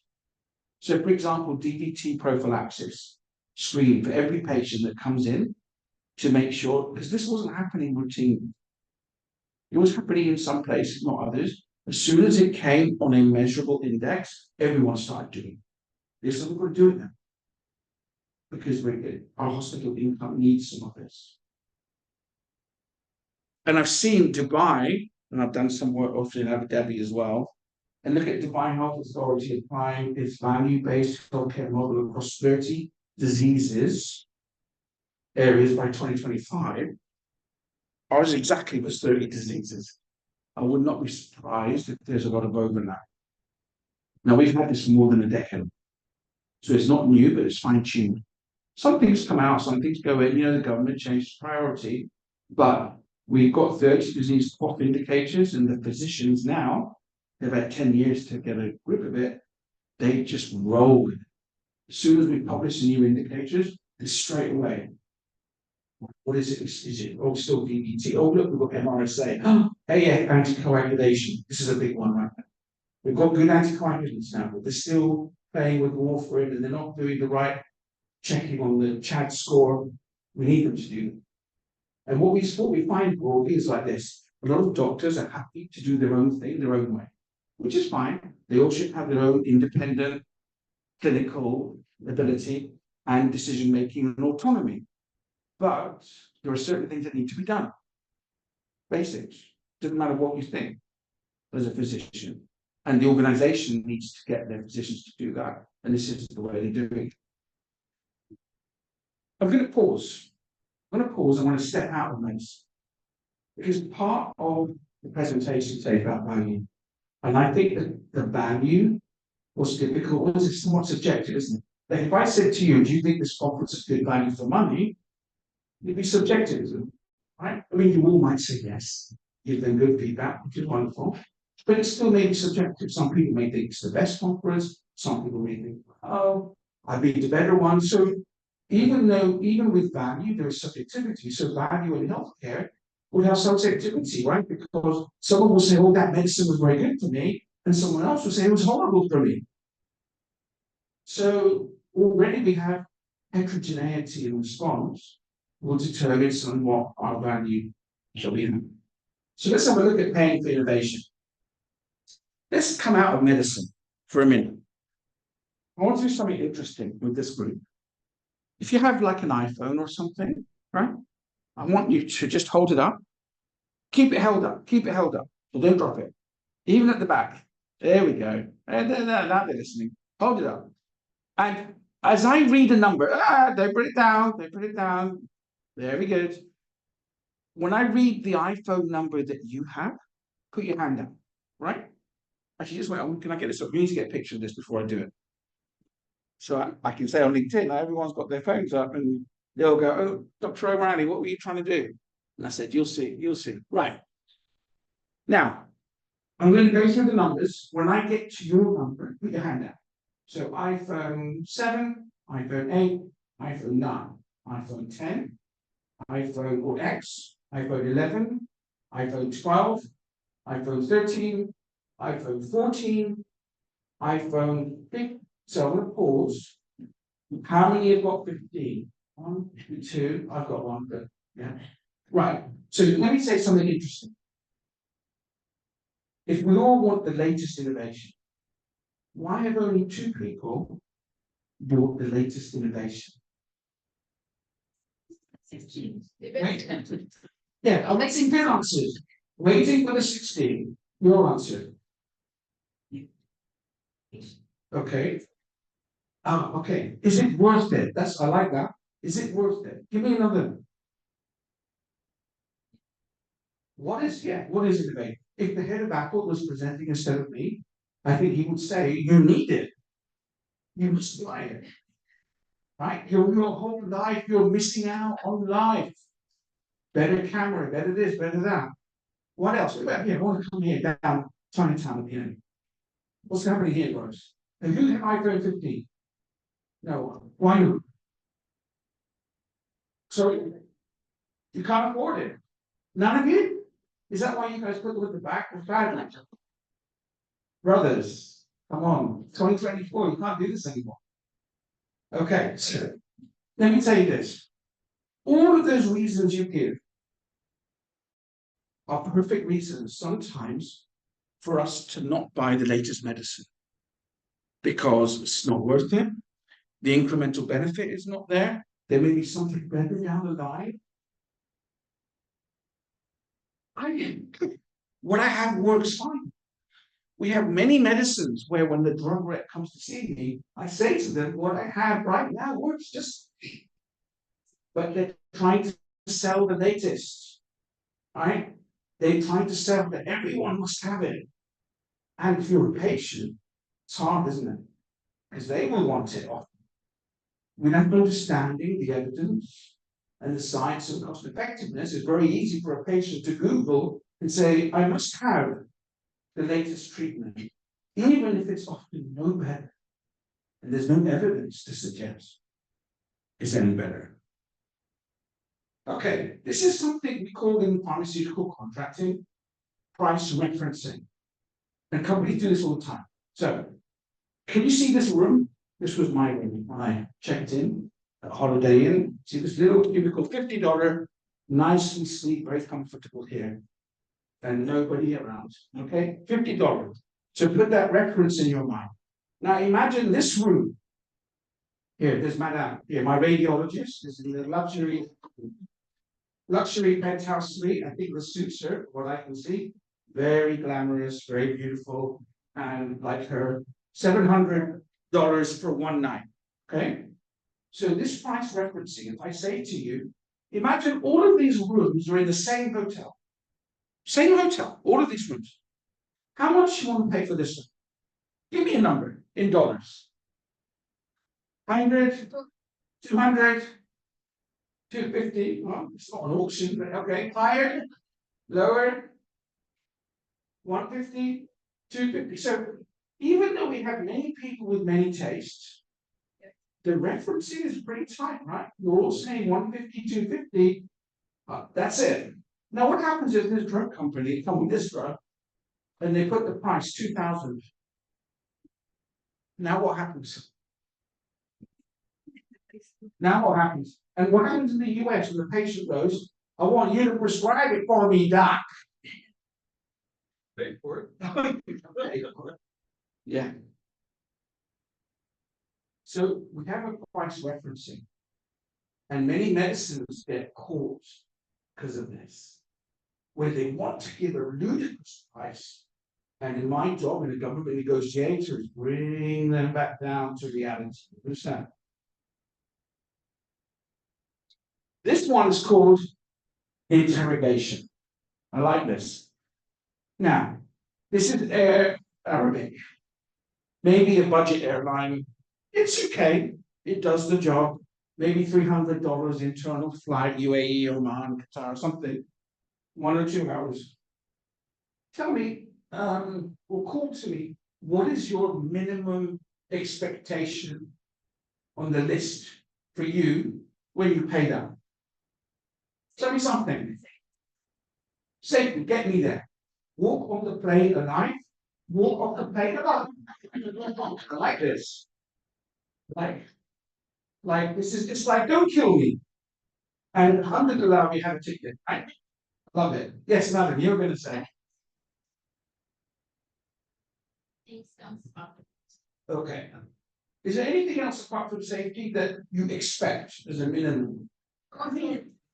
Snack? They will give snack. The seat will be ordinary. You know the system. You used to know that. Okay, you know, they're even talking about some economy airlines standing. Have you heard about this? Yes. Seriously, this Ryanair said they're thinking of having us at the back behind economy, another section where they just stand and hold like on the plane. with the luggage. Ryan. Ryan. Yeah. Say, okay, so I get now. So on the left hand, cheap, the cheap medicine, we have a minimal expectation, but it has to work. It needs to see. Now you have spent $10,000, first class Emirates, New York. Now I expect you want some more things. You look like high maintenance. Tell me, what kind of things would you like on this ticket? To be treated like a queen? Yes. She looks like a queen. What about you? Anyone here?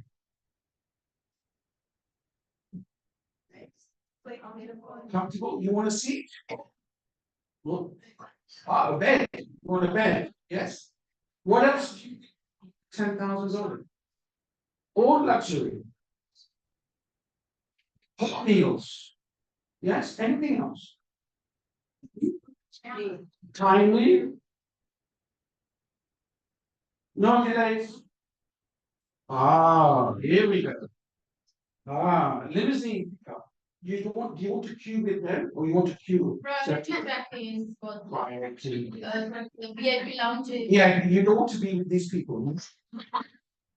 You don't want to sit with your fellow delegate, you want to sit. Yes, okay. Now, what happens in this thing called price interrogation is when the price goes up, the expectation interrogation goes up. Many drug companies have a high price $10,000 with clinical data that is non-superior. It makes no sense. They claim it's superior. Data is not. And they run into trouble. So we have two things, referencing and interrogation. That dictates how this final happens. Now, I'm going to wrap up soon. Where's my coordinator? How am I doing, madam?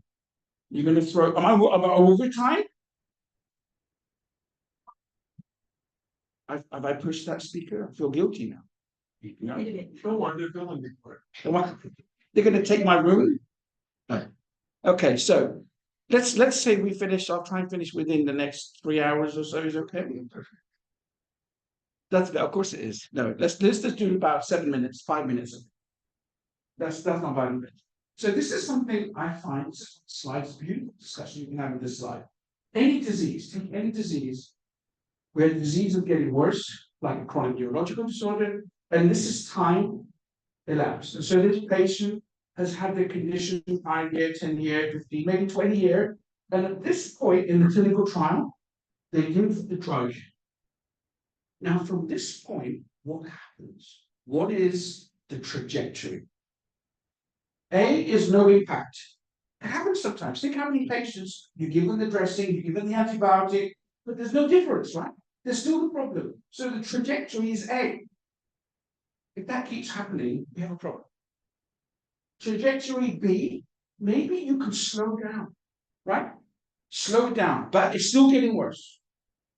Many neurological disorders we can slow, but it doesn't get better. Tomorrow is still worse than yesterday. You could maybe halt, pause, reverse, or even cure. What we find is when we look at the medicines or the technology with a critical eye, we have a gap and disagreement where the drug company is saying one thing, but we look at it and we have a disagreement. Does that make sense? So they say, oh, Dr. Ali, we think this is reversing the disease. We look at the data and we say, it looks to us like slowing. There's a gap between B and E. And that gap will have a big price difference. There will be a big negotiation. The next slide is cancer, which is always the emotive word, right? Because many markets where I go, they argue, they negotiate, but they always say, cancer, you have to pay because it's cancer, right? Because it's cancer. Even in the US, in fact, I think in 35 states, there's something called right to try. Illegally, they run out, they have to have it because it's cancer. no other condition. But because it's cancer, they have a right legal statute. I can try this, I can try this. You can't stop. It doesn't matter what the price is. This was a charity, UAE called on Federal Council, Ministry of Health, to create a pharmaceutical pricing authority to help regulate some of the prices. This is what I have been talking about. This is what I've been talking about. Making sure we can get drugs to patients. Because at $3.5 million, there can be many patients. I'm going to give you two options of drugs, and I want you to vote with your hands. Cancer, so they both cost the same amount. So they both cost $5,000 a month. Drug A will add an extra 1 year to your life. So let's say you're due to die tomorrow. I give you this drug, it will give you an extra year. But just 1 year OS, but only 2 months PFS. What does that mean? You have an extra year of life, but after 2 months, the rest of the year you will be riddled with cancer and all of its problems. So I'm giving you an extra year, you understand? But only 2 months is good quality. 10 months is riddled. Drug B, same price, $5,000 a month. This time, I'm not giving you an extra year, I'm only giving you an extra 6 months. Only an extra 6 months. You've got to tell your family, look, I'm choosing B. And they say, why do you choose an extra year? And I'm choosing B. And drug B only gives 6 months, but 5 months PFS means for 5 months out of the 6 is good, is calm, is you. And then 1 month is bad, and then right. Now think about this. You're voting yourself, there's no right or wrong. Do you want to vote for drug A, which is 1 year, but 10 months of cancer? Or do you only want 6 months life, where most of it is good? So who wants to vote for drug A? No one? Really? What if in like 1 year you might see your partner have a baby, or 1 year you might see your grandpa or son go to university or something? Who vote for B then? Yeah, okay. This is the QALY. Have you heard about the QALY? This is the best explanation of what is a QALY. Is like this. Is that your 2 factors. Duration of life, quality of life. Not just duration. Not just, everyone says they've got cancer. How long have I got? For a year. No one's asking how long is good. We should be asking this. And we shouldn't be paying if it's not good. I'm going to go past this. Buyer's remorse. This brings me to the princess I had in the executive suite who said something around skepticism. For the first gene therapy now, we're beginning to see a few slight warning signs where they said it was curative. They charged $2.5 million. And you can Google this. Some of the patients, after a few years, they say not working. And they're going back onto the expensive list. This is going to be a big problem. If we start seeing the gene therapies looking like this, it's going to be a big problem. Because we're sold a bit of promise. We're paying $2.5 million for a cure. If he's not curing, I'm not paying. So we need to watch the space. This could actually burst a bubble, I think. When I showed you all those drug prices, why they go up? The reason they're going up is they all think they're cures. If it's not curative, then we've got a problem. I'll finish on negotiation, because everything in life is negotiation. We're going to go to lunch. I promise you there will be some negotiation at lunch. Because this company who organized the conference cannot please everybody. So you're gonna have to negotiate. I had to negotiate my Diet Coke today. You know when I asked them for Diet Coke, did they give it to me? No. I said, hey, I'm a speaker, da da da. They said, no, definitely no. So I had to go get my own. So I had to negotiate, but I still had to pay. That's fine. Access, time, price. When companies think of any negotiation you have in life, even you're trying to negotiate with your children about their iPhone 15, they want a better one than you. Trust me, this is going to happen. Do you give them full access to the patient group? Do you ask for a better price? Or do you delay? There are many drug negotiations stalled, delayed, because no one can move. And that's costing the drug company every day because they're not selling anything. What's that?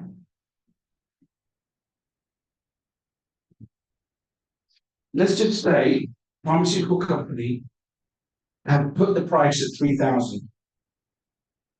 And let's say I've looked at the drug in the Ministry of Health and I've said I'm not going to pay more than 2,000.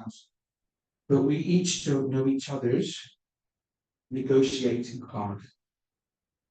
How much will they drop?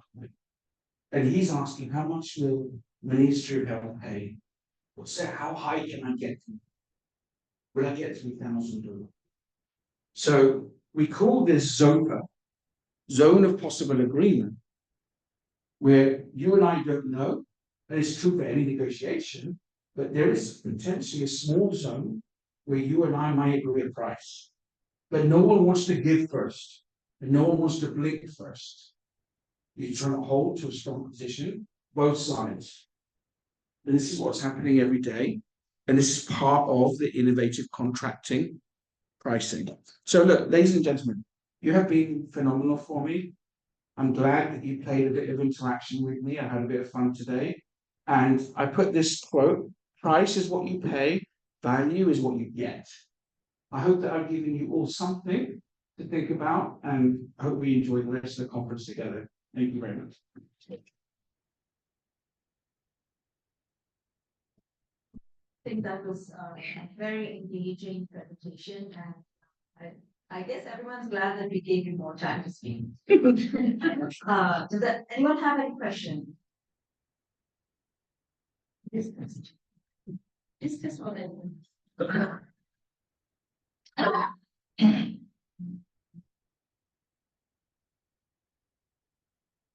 Hi, thank you so much for your presentation. Can you hear me okay? Yes. Perfectly. My name is Debbie. I come from the US, work in healthcare, work specifically with doctors and clinicians on improving healthcare experience for patients. And healthcare is a balance, as you all know.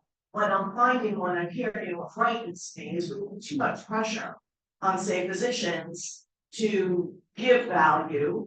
What are you producing? We keep putting that pressure on physicians. We're starting to lose them from the fields. How do we gain that balance and not continue to lose great physicians and have them early retire or putting such a noose around their necks? Where's that balance? The balance is like this. Start low, go slow. With each evolutionary change, there are going to be a group of people unhappy.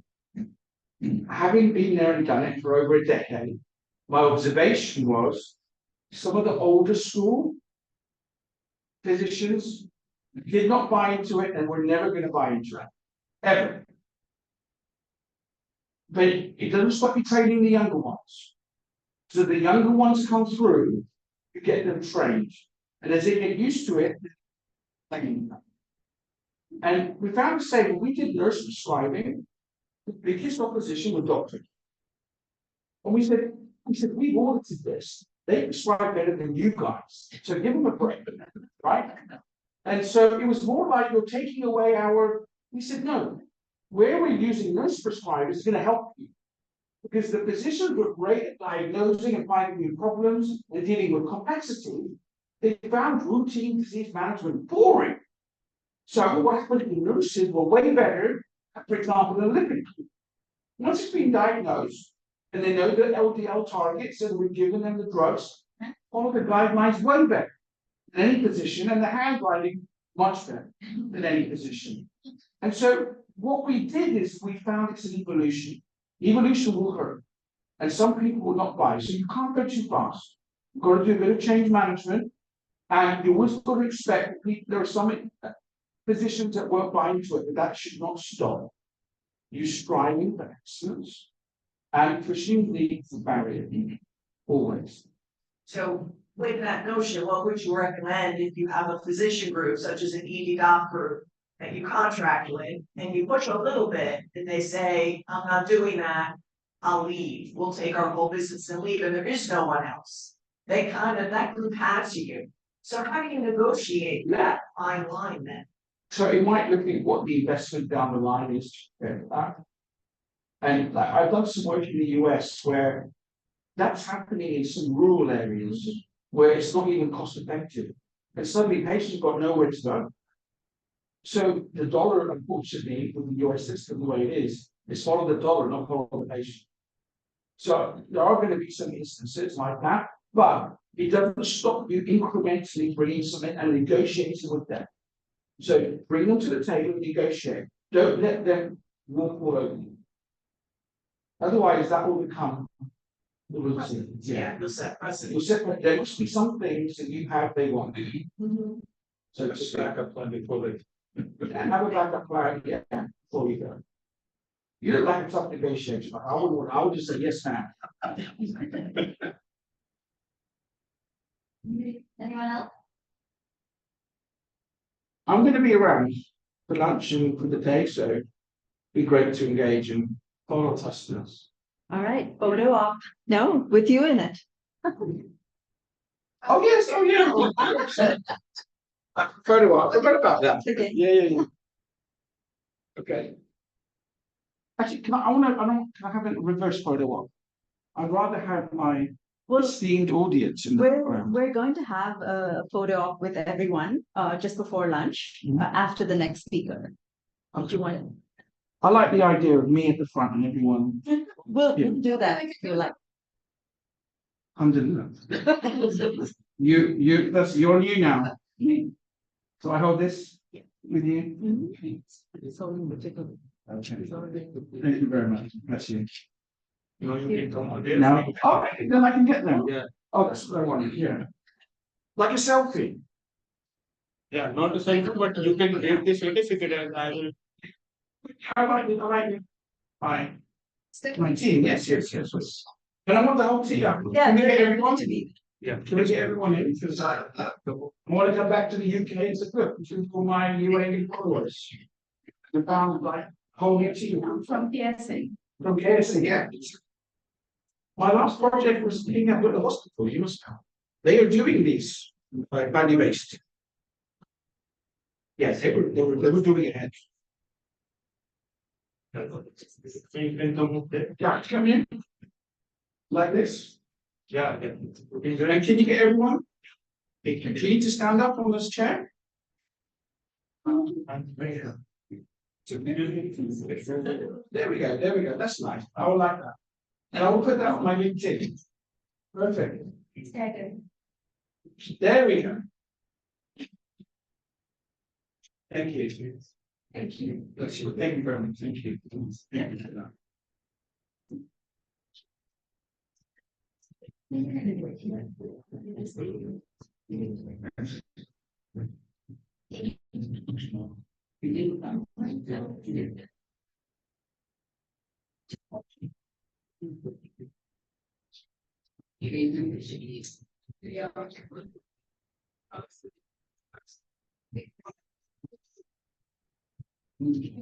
you. Okay, so we have one more speaker before lunch. And I just want to remind everyone, it's like we just talked about. Just before lunch, we're going to have 2 photos, and we'd like everyone to be in it. One photo will be taken here, and one will be outside. So don't run away after the next speaker. The next speaker is Miss Nebras Hayek, and I believe she'll be in the group. Hold on a second.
All right, everybody, I apologize for the delay.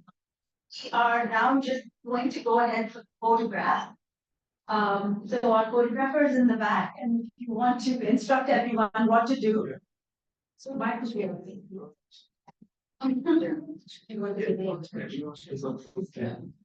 All right, we'd like everyone to come to the front. And you can pose for a group photograph.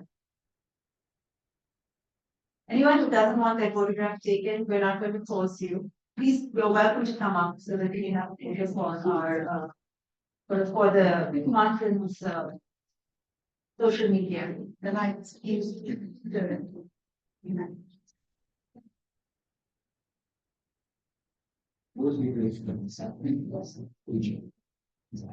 All right, you can come forward. Yeah, I'll I get just it. need a Yeah, black. you guide them. I know. Okay. Do it. You guide them on how to do this. Don't worry, we're changing the background. So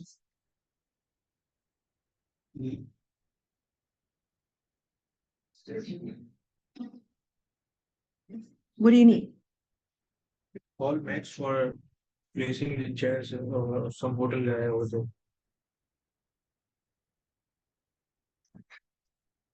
everyone can bring the chair. All right, come forward then. And some of you, could you, if you don't mind bringing a chair?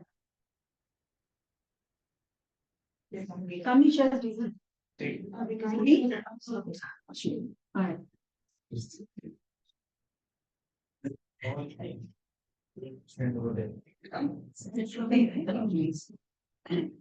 I don't know what you're thinking. Sorry.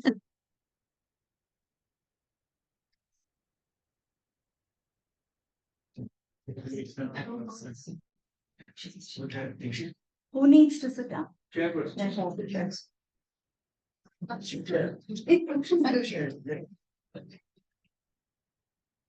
Come. Great presentation.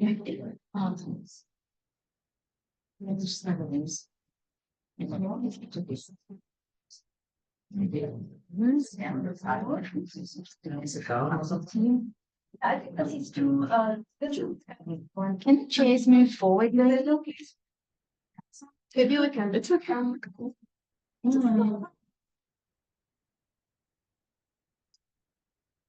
Three. I think we need more.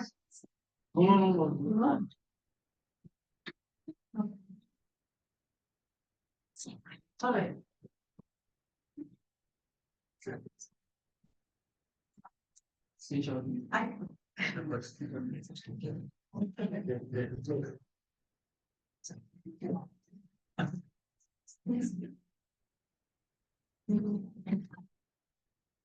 Slightly. Yeah. There's still another 10 or 15 people that need to come back here. I know the back watching. Well. Wait.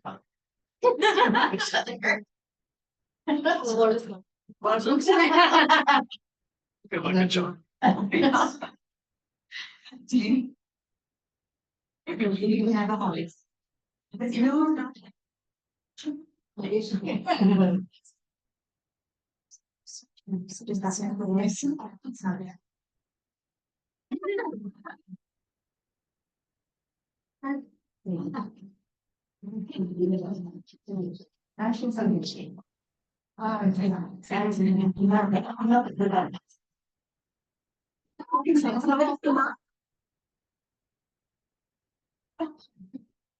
The front.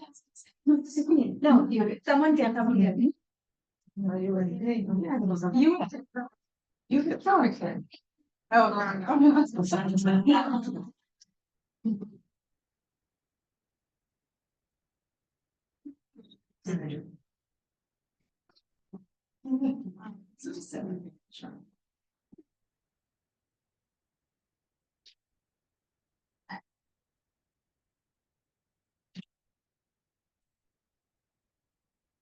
Taking the bit of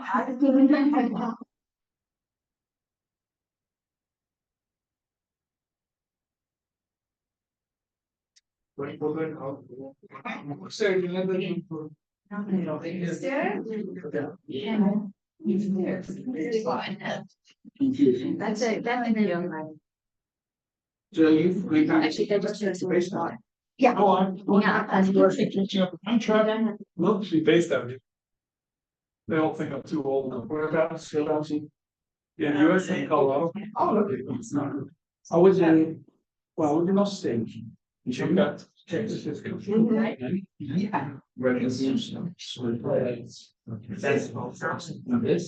And then I was in Anderson. In April, which is the Managed Air Pharmaceutical Association. The other one I work at, for some company, I used to that stuff. Okay, we're hurting, we're being hurted. I love what you're think about doing the rounds and stuff, if I could. Was something that our chief exec would do. In each of the disciplines, which was great. And the open culture came to the top, right? So I said, "Well, coming around, I need to see what's happening. I was CEO, I need to see the mix of meetings. Yeah, like the certified to walk or to the CEO once the primary. But that's something important. I do. So. So.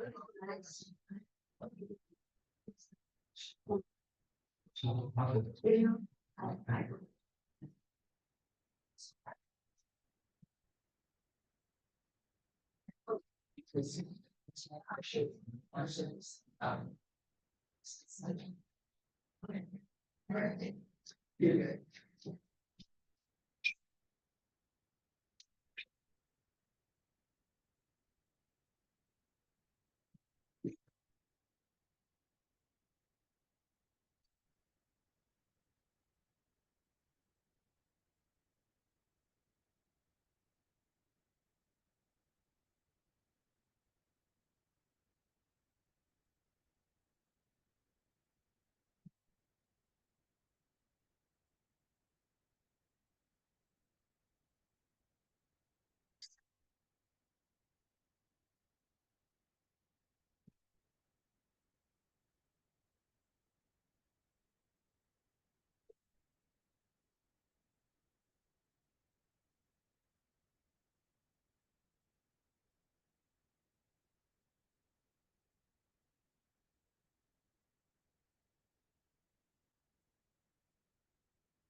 I'm sitting here. Want me to be here?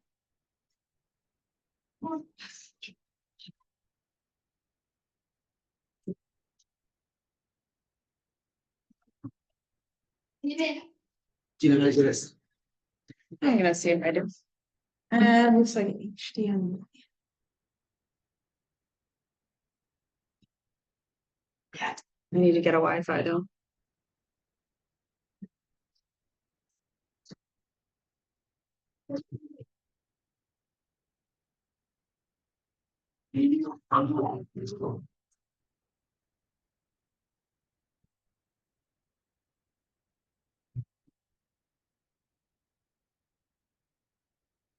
Do you know how to set it up? Can we hook up the computer to it?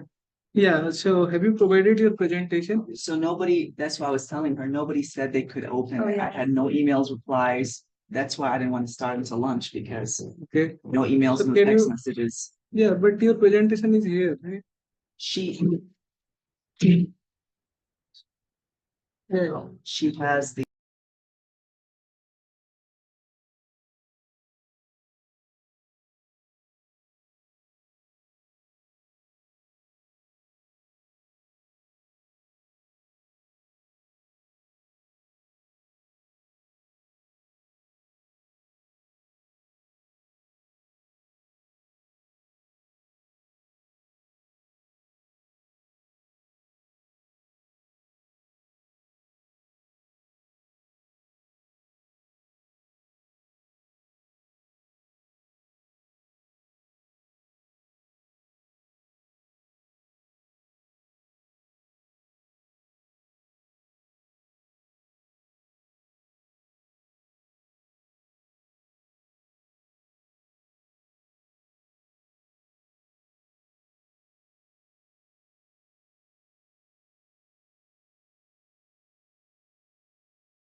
And turn video on.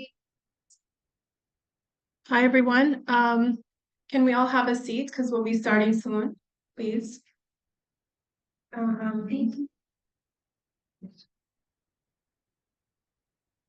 So is Dr. Priyanka here? Yes, here. Okay, right here. perfect. So I'll be introducing our next speaker, Dr. Priyanka Hemant from the UAE, who will be talking about the role of social sustainability in uplifting healthcare workers and patients.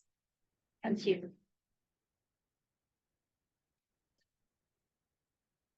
Thank you so much.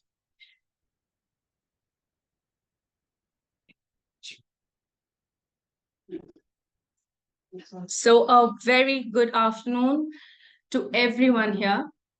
I am Dr. Priyanka Hemant Pansare. I'm a general practitioner by profession. I work in a clinic in Ajman, UAE. I have a master's in psychotherapy and counseling, and also an MBA in healthcare management, and I'm a life coach. I hope you all had an energizing lunch because this topic is going to be something that is going to give you goosebumps for sure. I'm here to invite you to rethink on a very crucial aspect of healthcare system that goes often unnoticed, and that's social sustainability.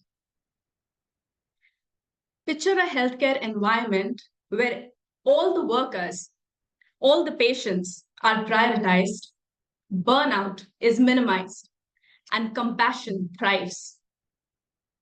This is not a distant dream. We are hoping to make it a reality. Let's dive into how social sustainability can reshape our future, creating a more resilient and humane healthcare system. Oops. My slides have gone. Can you help me in this, please?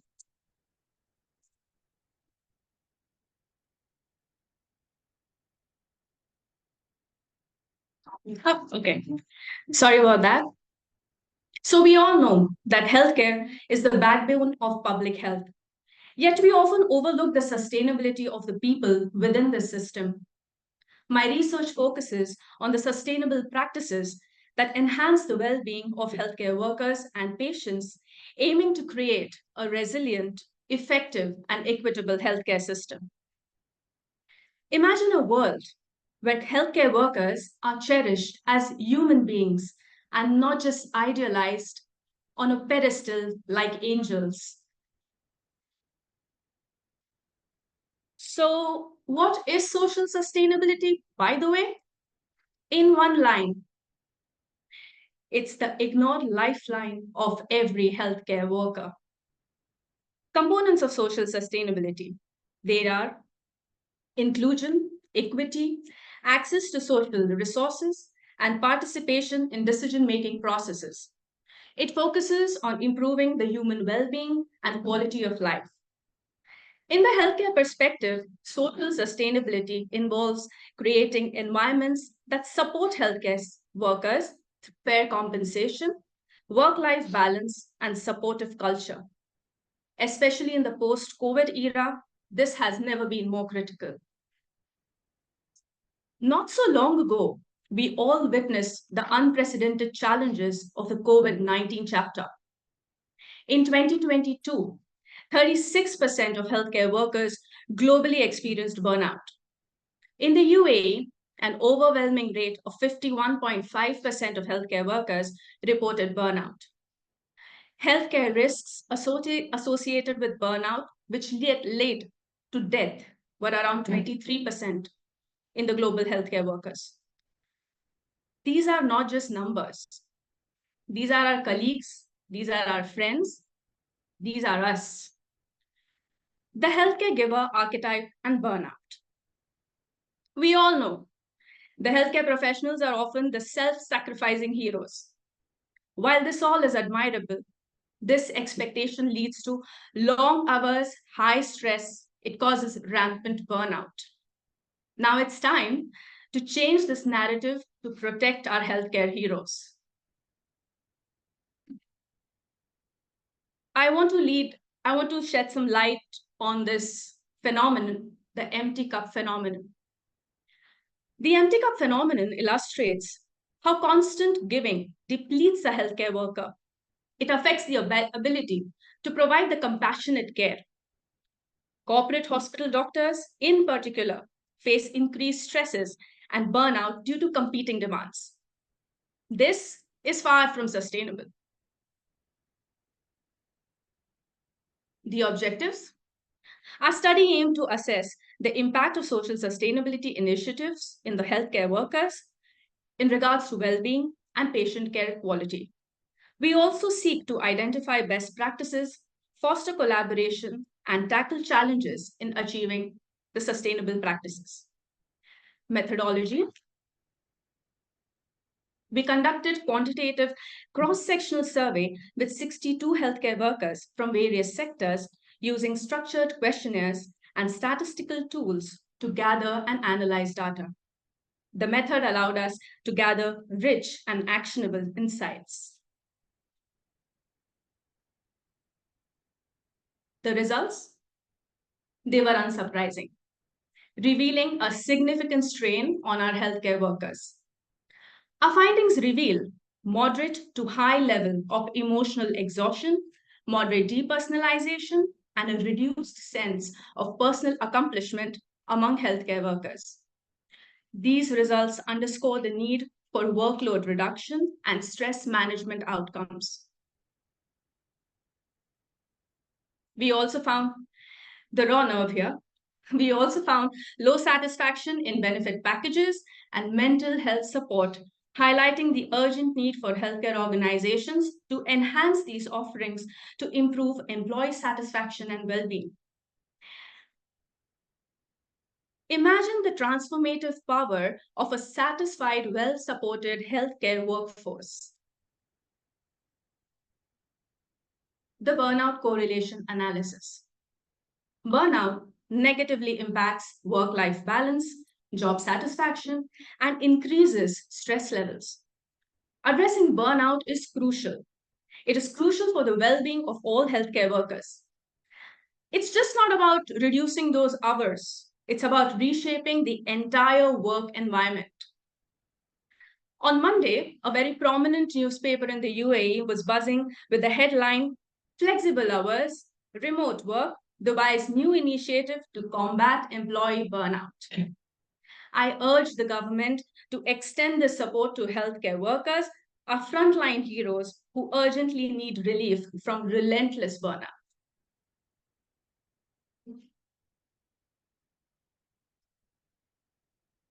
Discussion and conclusion.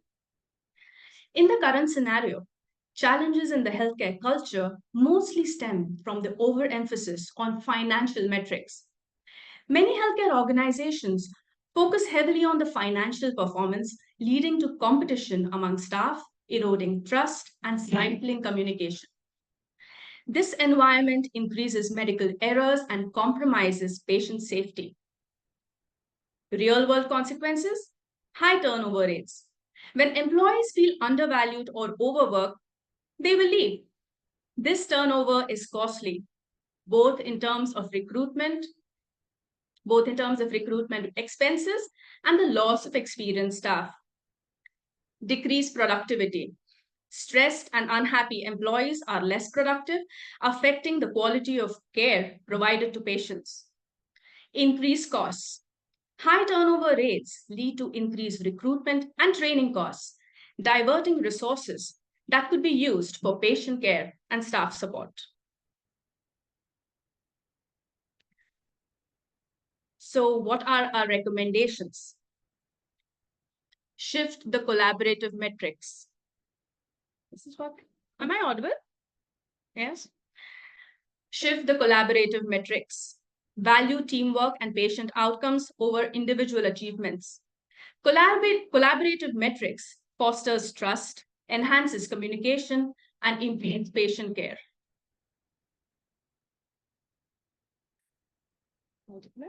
Thank you.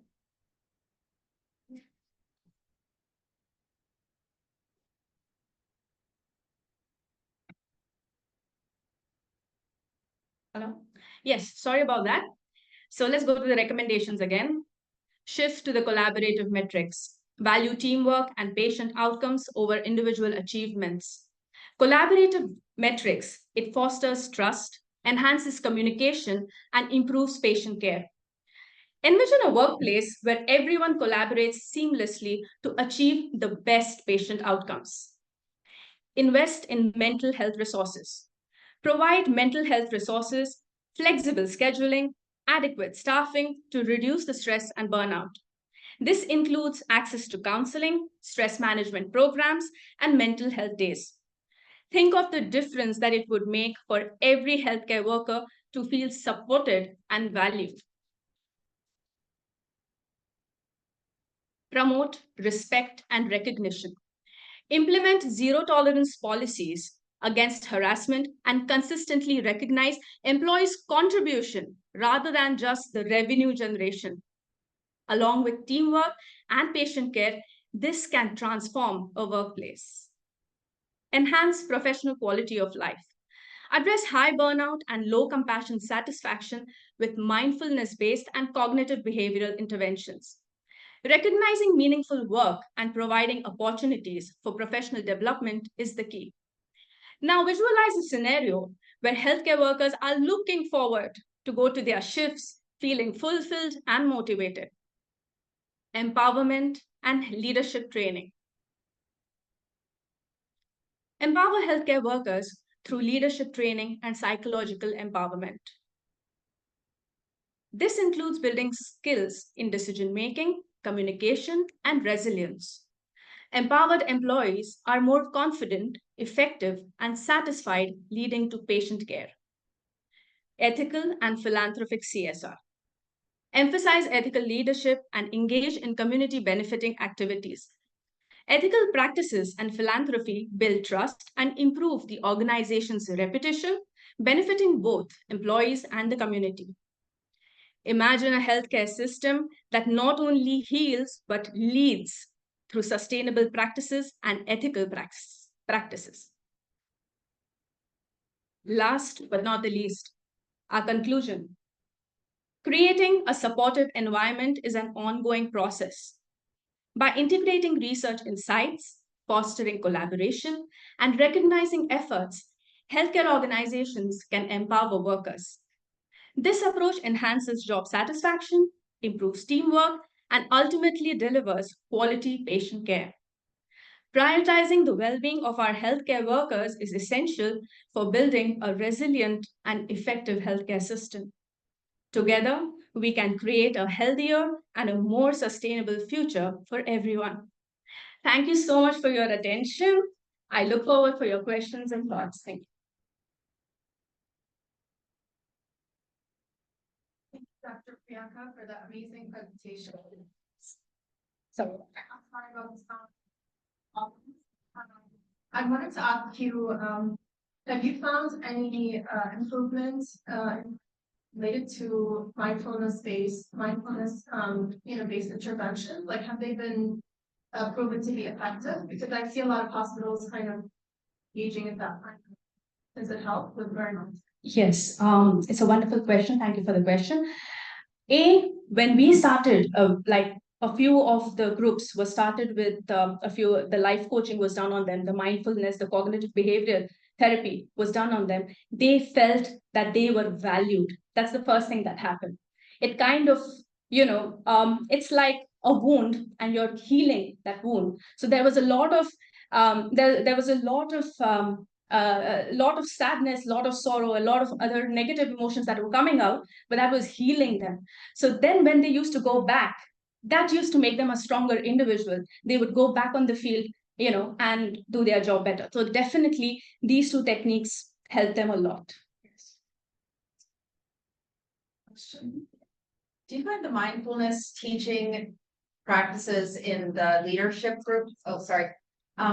Did you find that the mindfulness teaching, those practices to the leadership groups trickle down to the staff, like the floor staff in the settings like that? You mean to say that were they given the equal opportunity, or it wouldn't go to the required place? That's what you meant? doing these skills of mindfulness with the leaders of the hospital group, the administrators, that kind of thing, do you find that that has a positive effect also on the staff that they're leading? Absolutely, because when you start from the person who's going to lead a community or lead a particular section, it is going to come through there. And people learn through behavior. So when you're going to see a person lead you that way, when he's going to be compassionate, when he's going to be more empathetic towards your problems, it's going to go down. And you say that good always goes around, right? So it's the same way that when you lead, when you are a good leader, that's the same way that you inspire someone to do the same thing. So it definitely trickles down. You smile, it's just like a smile. You smile to someone, that person is going to get happy and smile to someone else. It's the same thing. It's very simple, but it's not done.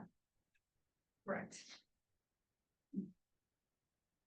Any other questions? Any other questions for Dr. Priyanka?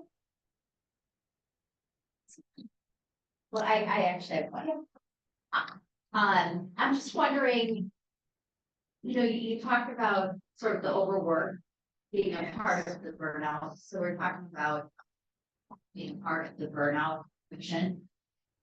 Have you thought about dealing with that as a cause? I mean, we're talking about ways to mitigate that, strategies to mitigate that, but have you thought about? Well, having more thoughts on that, it's actually when you're now this is off record though, but when you have people who actually understand what's healthcare and they are leading you and they're managing you, I think it's a different ballgame altogether. So the top tier has to change.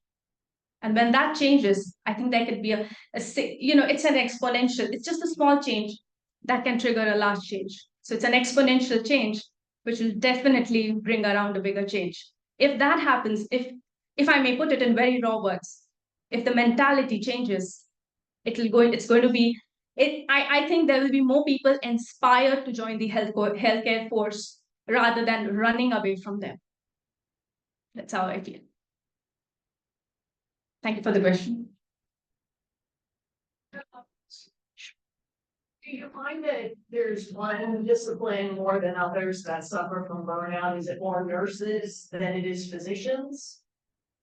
Well, honestly speaking, a burnout is a burnout.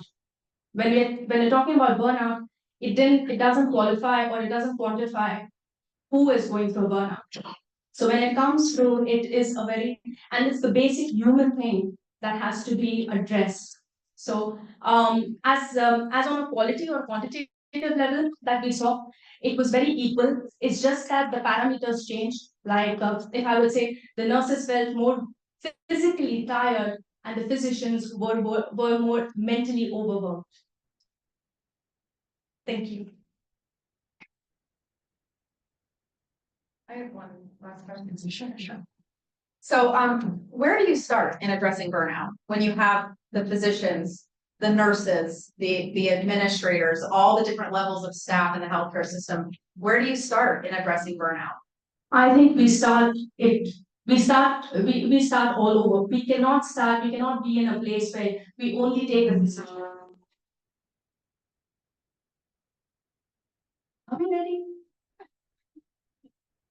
Okay, so I think what I think is that it doesn't start on a very small scale. It has to start big. It has to start on all tiers. Everyone has to be educated according to their way of understanding. So even if it is the management, you talk to them in a way that they understand. And if it is the janitor, you have to talk to him the way that he understands. So it should be that shouldn't also, there's no quantitative thing. It's just that this issue should be addressed. And when it's addressed, it has to be taken care of in practical terms. And I think as healthcare workers, we all have to stand up for this now. Yes. Thank you so much, Dr. Priyanka. So I'm just going to present your certificate and we'll get ready for our photo. Thank you so much. Oh, yeah. Hi, thank you for your presentation.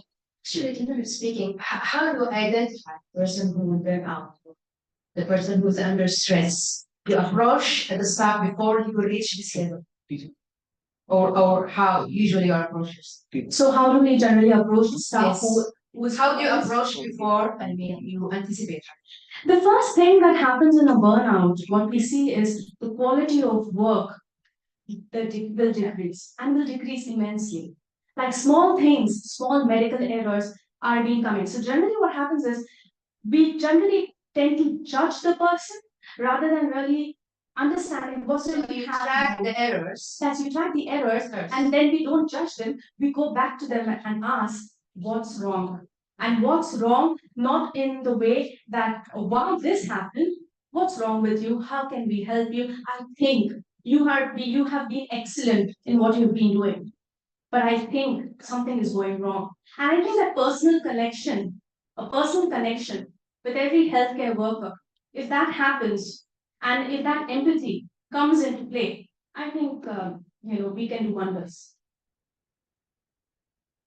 Thank you. So,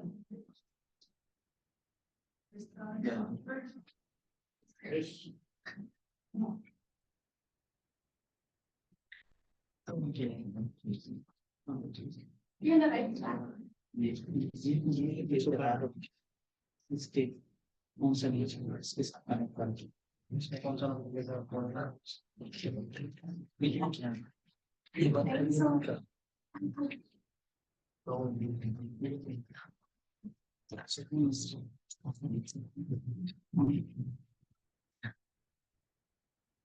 So our next speaker is Ms. Nebraska Hayek from the USA, who will be talking to us about solving overs that selling, rethinking healthcare market.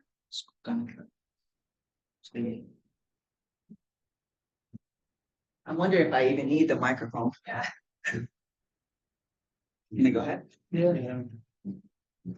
Hello, everyone. Good afternoon. Sorry, I'm louder than the microphone. I don't know if I need it, but. So my name is Nebraska Hayek. I am from the USA. I traveled here, actually came here a couple of days ago for this conference, but been having a lot of fun here in Dubai. What I do is healthcare marketing for the largest wound care manufacturer in North America. So the company I work for is called Gentel. Now, before that, my background is not clinical whatsoever. I have my degree in computer science, and I got thrown into marketing right after college. I thought I was gonna work for the FBI, gonna do do IT for the rest of my life. I was that nerd that had it all figured out. And then fast forward, I was in Chicago right out of college and just found myself hosting events for physicians and social workers, discharge planners, and before you know it, I was getting offers to work in healthcare marketing. And I didn't really understand what I was doing, but I loved it because it was just common sense. You talk to people. And what I found out, what I learned over time is that marketing is really not trying to sell a product. I'm not walking around telling people this is a service or this is a product that I'm selling. I'm basically trying to figure out what the problem that they're experiencing and then find a solution for it. And that's what I can tell you after like almost 9 years of marketing. That's the conclusion I came to. So basically started in IT and I ended up in healthcare, and I would not do anything else. You ask me maybe in 2 years, it'll be something else. But my favorite quote is, don't find customers for your products, find products for your customers. And that's by Seth Godin. So finding a solution rather than trying to sell somebody a product. In the challenging world of modern healthcare, we find ourselves navigating a complex maze of obstacles, each more perplexing than the last. From the steep cliffs of soaring costs that bar access to the healing sanctuaries for many, to the tangled vines of procedural red tape that capture both the patient and the healthcare provider, the journey toward wellness is fraught with hurdles. As we delve deeper, we encounter the echoing pit of healthcare disparities, where the light of quality care does not reach all equally, leaving some in the shadows of neglect. surrounded by the relentless pace of technological advancement, races forward, offering a beacon of hope, yet casting new shadows of ethical dilemmas and privacy concerns. Join me as we embark on the explorative odyssey through the intricate realms of healthcare, seeking pathways to reform and avenues of hope in a system yearning for healing and harmony. So one of the problems in healthcare, we all know it. I mean, I know it's huge in the USA. I don't know how it is in other places or other countries or other cultures, but staffing is absolutely something that I heard in the last 2 sessions that I heard that I was sitting in. Staffing is very, very huge problem. And a nursing shortage is a significant issue in healthcare, especially even in our market, what we do with Gentel, with the company that I work for. So impacting the quality of patient care, increasing the workload on existing staff. You don't have enough nurses, then you're basically putting more work on the same nurses that you have, and leading to higher rates of burnout. Just talked about that, and job dissatisfaction. Several factors contribute to this problem. One of it including aging workforce, having the same nurses do the work, but no new nurses coming into the field. Insufficient numbers of nurses, educators, and the physical and emotional toll of the job, particularly highlighted during the pandemic of COVID-19. Solution: marketing plays a vital role in addressing this issue in several ways. One of it is attracting new talents. Think of it, we're marketing, so we're marketing for new talents, marketing the job of nursing. So effective marketing strategies can help attract new entrants to the nursing profession by highlighting the rewarding aspects of this career, such as the opportunity to make a difference in people's lives. I mean, one of the reasons why, one of my friends, she's with me here from the USA, she's a nurse. And if you ask her, why did you want to be a nurse? I want to make a difference in people's lives. Like, that's probably the first thing they'll say, because that's what nurses want. That's why nurses want to be nurses. Also, the diversity of roles available in the pathways for advancement. Marketing can help change perception and draw more people into the profession. Another solution is retention strategy. So marketing for them to actually stay, like for the nurses that actually chose the nursing profession to stay. So marketing can be used internally within healthcare organizations to boost morale and improve job satisfaction among current staff. Initiatives like highlighting employee success stories, recognizing outstanding achievements, contributions, promoting wellness and support programs can help them see the silver lining, right? Help them retain the current staff and reduce turnover. Also offering education and career development. Marketing campaigns can also focus on the opportunities for education and career advancement within nursing field by promoting scholarships and the CEUs, the continuing education programs, and career development paths. Healthcare organizations can encourage more individuals to enter the field and support progression within that field.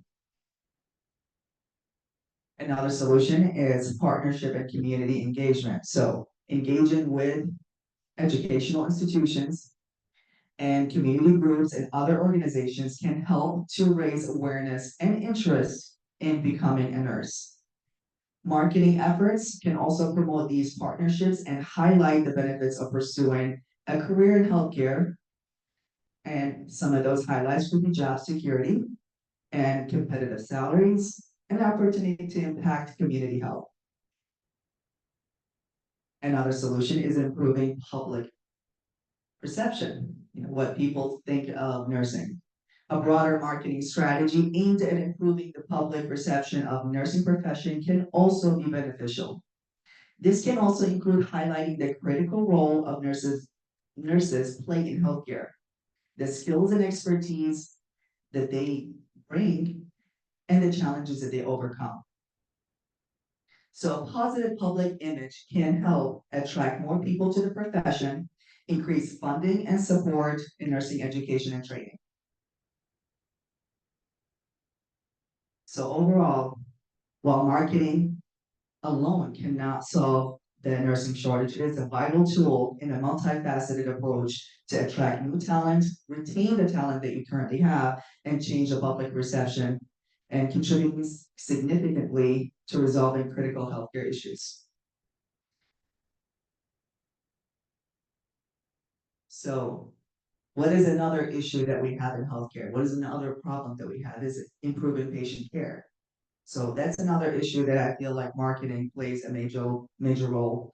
So marketing plays a crucial role in healthcare by enhancing the patient care and offering resources to patients through various strategies. So education and awareness.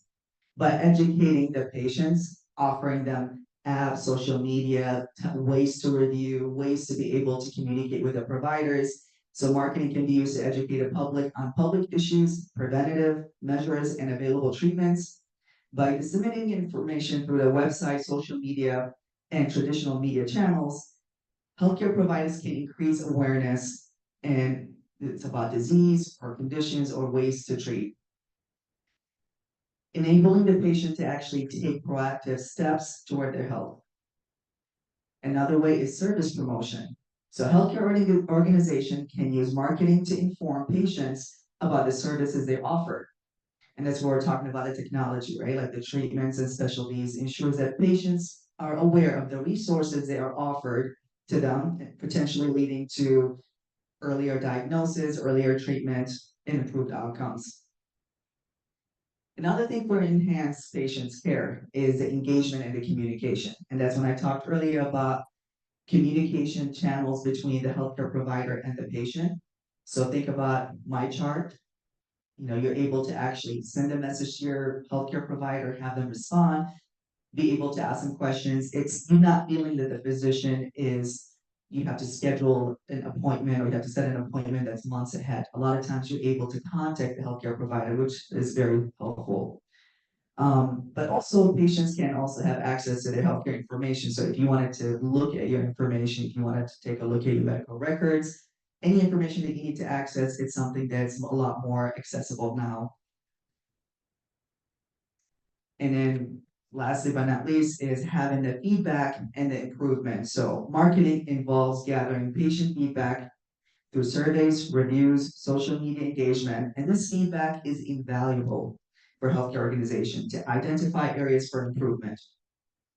So enhance patient care, tailor services to meet patient needs better. So healthcare marketing can solve a variety of problems beyond staffing shortages and patient engagement. Here are some additional problems that it can solve. The misinformation about health or healthcare literacy.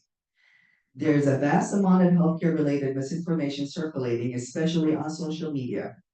Healthcare marketing can combat this by producing accurate, evidence-based information to the public by improving healthcare literacy. Well-structured marketing campaigns can help people communicate better. Patient success stories and demonstrating commitment to patient-centered care. So, other parts of healthcare marketing is how you can utilize the preventative services. Many people do not take full advantage of preventative services that could significantly impact their long-term health. Marketing campaigns can raise awareness about the importance of regular health screenings, vaccinations, and the preventative measures during the proactive healthcare behaviors. Digital health adoption. Despite the announcement of telehealth and digital health tools, some patients still a little slower to adapt to these technologies. A lot of healthcare providers are too. I can tell you, I go to a lot of physician offices, they still don't have an EMR system. They use folders, which it's something that's way in the past. It should be in the past. Marketing can educate both groups about the benefits of digital health services, how to use them, and the security measures in place to protect patient information, thereby increasing adoption roles. So in conclusion, I told you guys my presentation was very short. Healthcare marketing is a multifaceted tool that can address a wide range of problems within the healthcare industry. By applying strategic, well-informed marketing techniques, healthcare organizations can improve patients' outcomes, promote health literacy, and increase social utilization, and ultimately contribute to a healthier society. Thank you. Do you guys have any questions? Yes, Terry. Going back, excuse me, sorry. Going back to what you mentioned about staffing, what has your company in particular done to address staffing needs? It's actually a very good question. So, I mean, when it comes to staffing, if any company has overcome that obstacle, it's going to be by offering education to the staff, offering resources, and recognition, so promotion, and making sure that the nurses feel recognized, giving them leadership roles. I know in our company, a lot of times we had nurses that worked really hard and really worked different territories that they weren't even assigned to during COVID-19 pandemic. So what we did is we offered them an educator role so they felt like they can educate other nurses on how to do the same. So by promoting them, by giving them more responsibility, not necessarily more work, but giving them an empowerment of the promotion, it made them feel empowered, it made them feel more important. And I feel by that was improving staffing. Any other questions? Yes? That involved in, or do you know about any ways that marketing has been used to help in like population health initiatives? Elaborate. So ways that we can all, the preventative care that we should be seeking, that sort of thing. Do you have examples of that? So you're saying it was marketing helpful in like bringing awareness? Yeah, I'm just wondering, if there's some campaigns that you would point to where it's helped. I mean, if you look at it, like, for example, for COVID-19 vaccinations, I can use that as an example. Marketing, I mean, especially when I live in North Carolina, when they were going to have the first group of people to actually get vaccinated, they were looking at the seniors when nursing homes in our area, and that's the population that I market to, the nursing homes.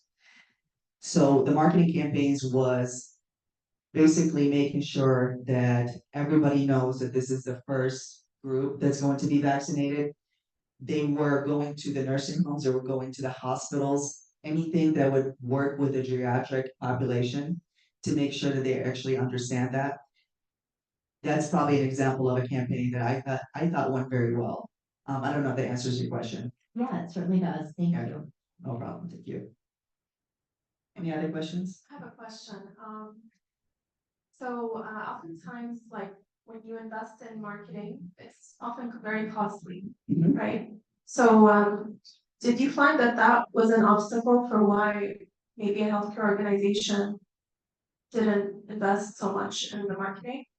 Because oftentimes that's the first excuse, or the first reason they'll refuse. They'll be like, "This is too much." I'm like so happy for that question because as somebody whose primary role is marketing, I think the company investing in me has brought so much awareness. So we do wound care, like we heal wounds. That's what we do. My nurse right there, she heals wounds. She goes to nursing homes, and our role is to make sure that all wounds are healed. So when you say investing in marketing, it's absolutely costly, but is it worth it? Yes. I absolutely think when it comes to that's why healthcare has become my passion. To the point that I went and got wound care certified, and I'm not clinical, but I got certified in national certification in wound care because I believe that investing in marketing, yes, it's a lot of money, but it's worth the reward. So I hope that answers your question because as costly as it is, it's still it's an important thing when it comes to any company, any role. Navras, I had a question for you. I just wanted to know if you had any, experience in trying to be low cost in your marketing. Any kind of tips for all of us who are not in marketing, but is there a role for all of us to help with that? Yes, I think, and it's probably I'm being full of myself for saying this, I'm the closer for my company. I'm literally a one salesperson, like one sales team. But I can tell you right now, when it comes to marketing, what people don't understand is you don't have to know. I did not study sales. I studied people, like I learned about people. When it comes to marketing, you have to understand that every single one of you sitting here today is marketing, like you're all marketing yourselves. The way you're sitting, the way you're eating, the way you're, whatever you're doing, we're all marketing ourselves, the way we're dressed, the way we think, the way we act. So marketing is something that we all do, we just don't think about it. The problem is a lot of times feel like they need to oversell or they need to work really hard at convincing the other person that, oh, I need you to buy this pen. But my strategy is, and that's a tip that I give all the people on my team, is you go to the customer. I mean, we're all in healthcare, we all market to somebody. Even nurses, you market to somebody because you're taking care of the patient, and that's your market. You just don't think of it as, oh, marketing is sales and we're trying to sneak something on someone. No, it's not. We're all marketing. But if you think of what is the problem that person have and how can I solve it, as I was saying in the beginning, that's really what it is. And this is why I love my job, and this is why I don't want to look anywhere else. I don't want to go back to IT because like I literally hang out with people, I talk to people, understand their problems, and then offer a solution. And if I don't have the solution, just the fact that you're talking to them and trying to understand what their problem that they're struggling with, it goes a long way. Thank you. Thank you so much. No problem. Thank you, guys.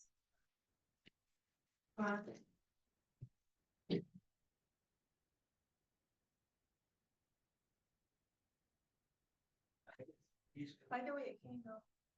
Oh, yeah, I didn't care about it. Okay. Please carry it forward. Yes.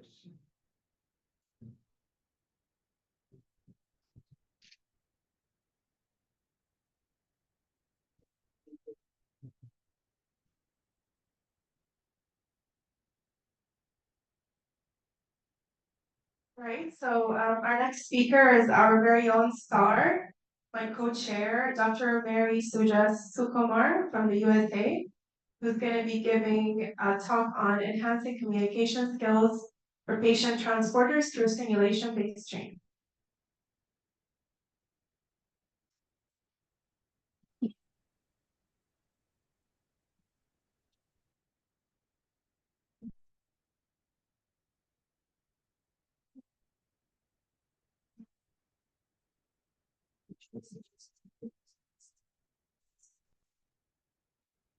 Well, Noor, thank you for that intro. I didn't know I became a star, but all right, guys. So I'm up next. My topic is, as you can see, enhancing communication skills for patient transporters through simulation-based training. Now, I am an education specialist at Hartford Healthcare in Connecticut. And my role is, among others, is creating curriculum for, customized curriculum. So I want to tell you this story because this is one of our programs that we're really proud of. And as we go forward, let me see if I can tell you my story. Right. So, of course, every story begins with a journey. And I just want to tell you my journey in healthcare. So I began in Christian Medical College in Vellore, South India. That's a picture of the chapel that we had in our campus. Many years after that, I went back to Bahrain, which I mentioned earlier, that was where I was born. So I did get a chance to go back to Bahrain, work there for about 14 years before I moved to the Corniche Hospital, which for you guys who are from the UAE, you will know that it's in Abu Dhabi. It is a maternity, tertiary referral center for obstetrics and gynecology. So I was an obstetric anesthesiologist for 6 years over there. Somewhere in 2015, I decided that I would continue in healthcare, but I didn't want to be, confined to the operating room, which I really love doing. but I needed something different. So my take was just give back, give back to healthcare, give back to future generations. And so I went on ahead to do a simulation fellowship and ended up at the Center for Education, Simulation, and Innovation, which is based in Hartford, which is the capital of the state of Connecticut in the United States. So a little bit about the Center for Education, Simulation, and Innovation. From now on, I'll call it CESI. That is what we call it. It started off in 1999 when it debuted as the Center for Advanced Technology. And they started with one mannequin in a wheelchair that was stored in the closet of the operating room. And then later on in 2000, it was deemed the first simulation center in the state of Connecticut.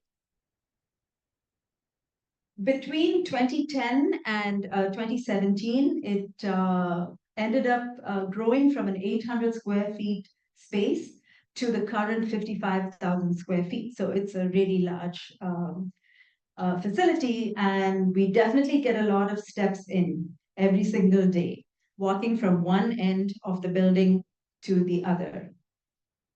Now, I work in Hartford Healthcare. This is the organization that CESI supports.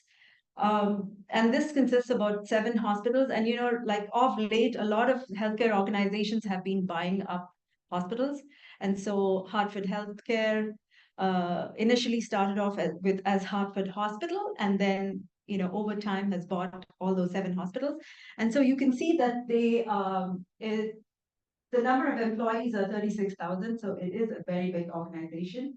They see 17,000 patients across the system a day. It's the second largest employer in the state of Connecticut with a $5.2 billion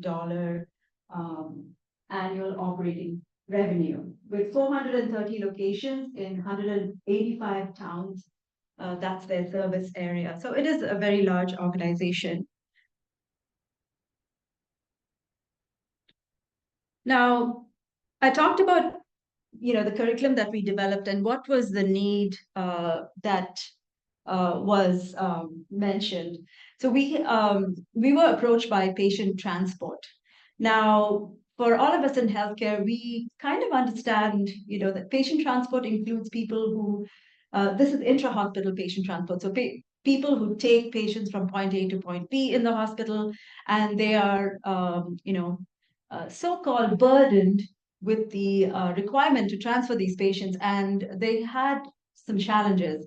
And when we look at the definition of these transporters, these are non-clinical people, so they have no idea or very limited information or idea about healthcare,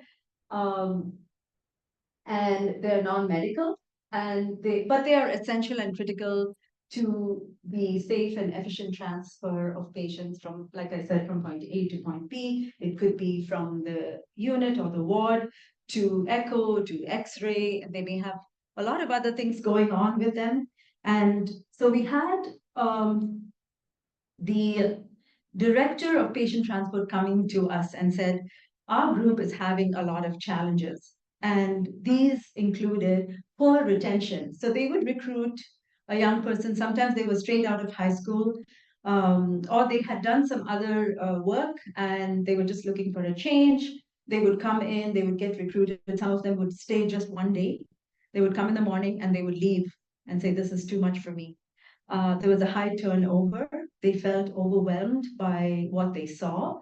It looks like some of them didn't even expect to see, such critical patients, because the hospital where this happened is Hartford Hospital, and it is a level 1 trauma center with very complex patient problems. Their training that they received was not standardized across the board. They would have to shadow mentors who trained differently, who spoke, they were not on the same page. They would teach one person would teach them something, another person would teach them something else. And so they were, many of them were like disillusioned and they were not so interested anymore.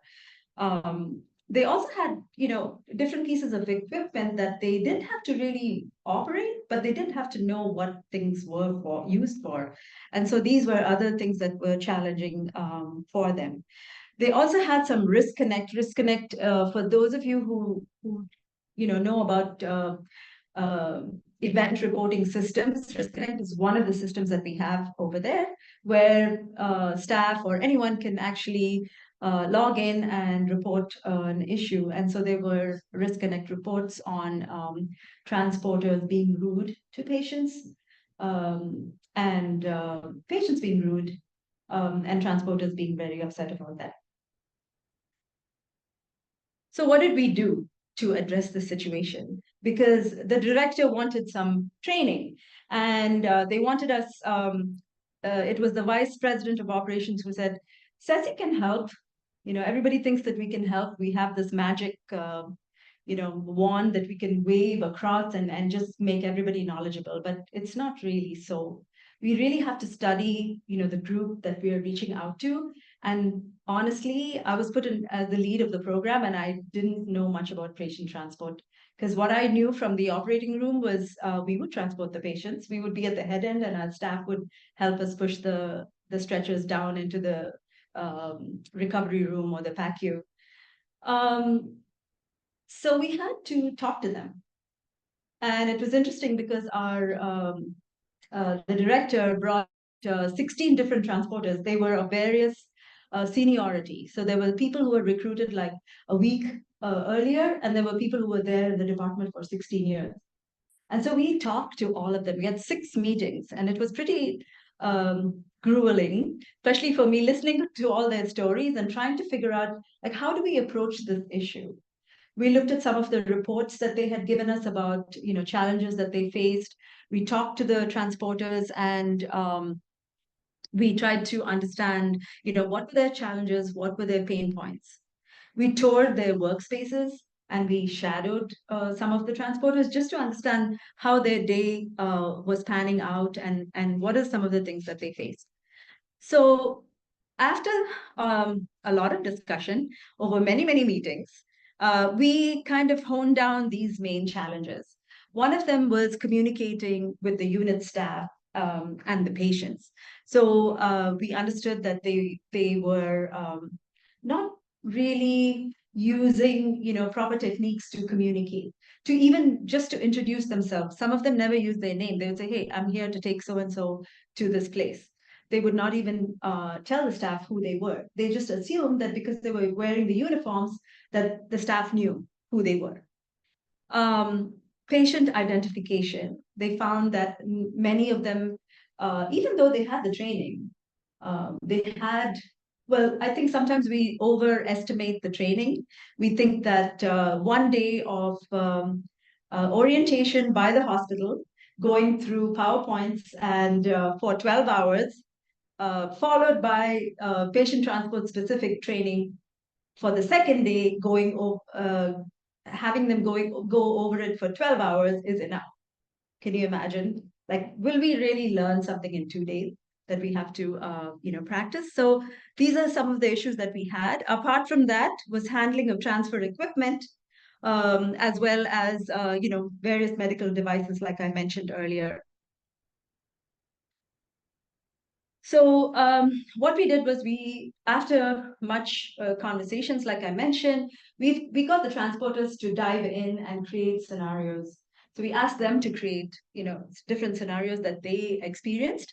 And using that, we asked them to create some learning objectives for each scenario. Now, mind you, they are not educators. They have no training in education. And some of them could not really, write stories. So we thought that this would be a good learning opportunity. So we said, just write whatever you think is appropriate, like what comes to your mind, and we'll help you edit it. So that's what we did. So some of the learning objectives that we came up with for the first scenario, so we actually eventually developed 5 case scenarios, but do not worry, I'm not going to go through all of them. I'm only going to go through the first one that we did and where we found that it affected patient outcomes. So this was a communication scenario where the learning objectives included introducing themselves, stating their name, their department, and the reason for their arrival in the unit. So we wanted to make sure that everybody said the same thing, no matter how many times they came to the unit. No matter if everybody knew them and they recognized them, we would still ask them to go through these, 3 steps. Then we would ask them to focus on getting the ticket to ride. Does anyone know what a ticket to ride is? Okay, anybody else? So a ticket to ride is basically a document that is given to the patient transporter with the details of the patient in that. And, in a perfect world, they should actually read it. And they should see and double check that it belongs to the patient that they are supposed to transport. The document will have all those details, and if they do not, they could make an error if you do not focus on, making sure the ticket to ride is complete. So we wanted, one of the requests from the Director of Patient Transport was that every single patient who needs to be transported should have a ticket to ride.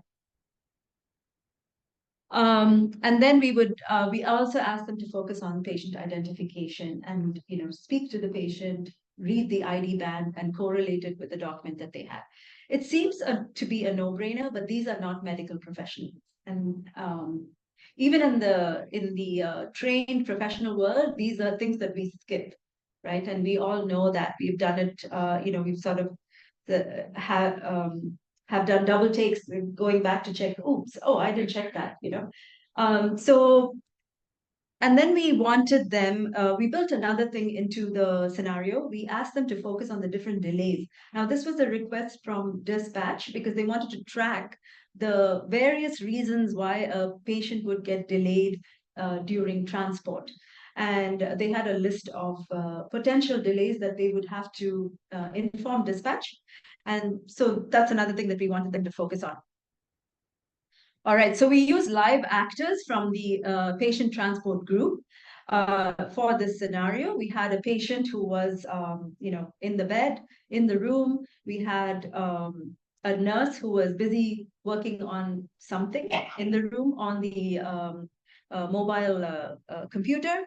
And then we had scripted conversations so that every single transporter would go through the same training or scenario or simulation.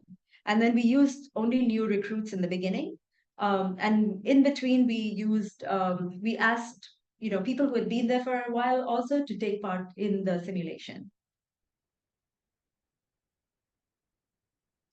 So even though we had rolled this program out for almost 2 years, we only got 25 participants. And I'll talk to you about why we had this problem. So when we planned the sessions, we had a pre and a post survey.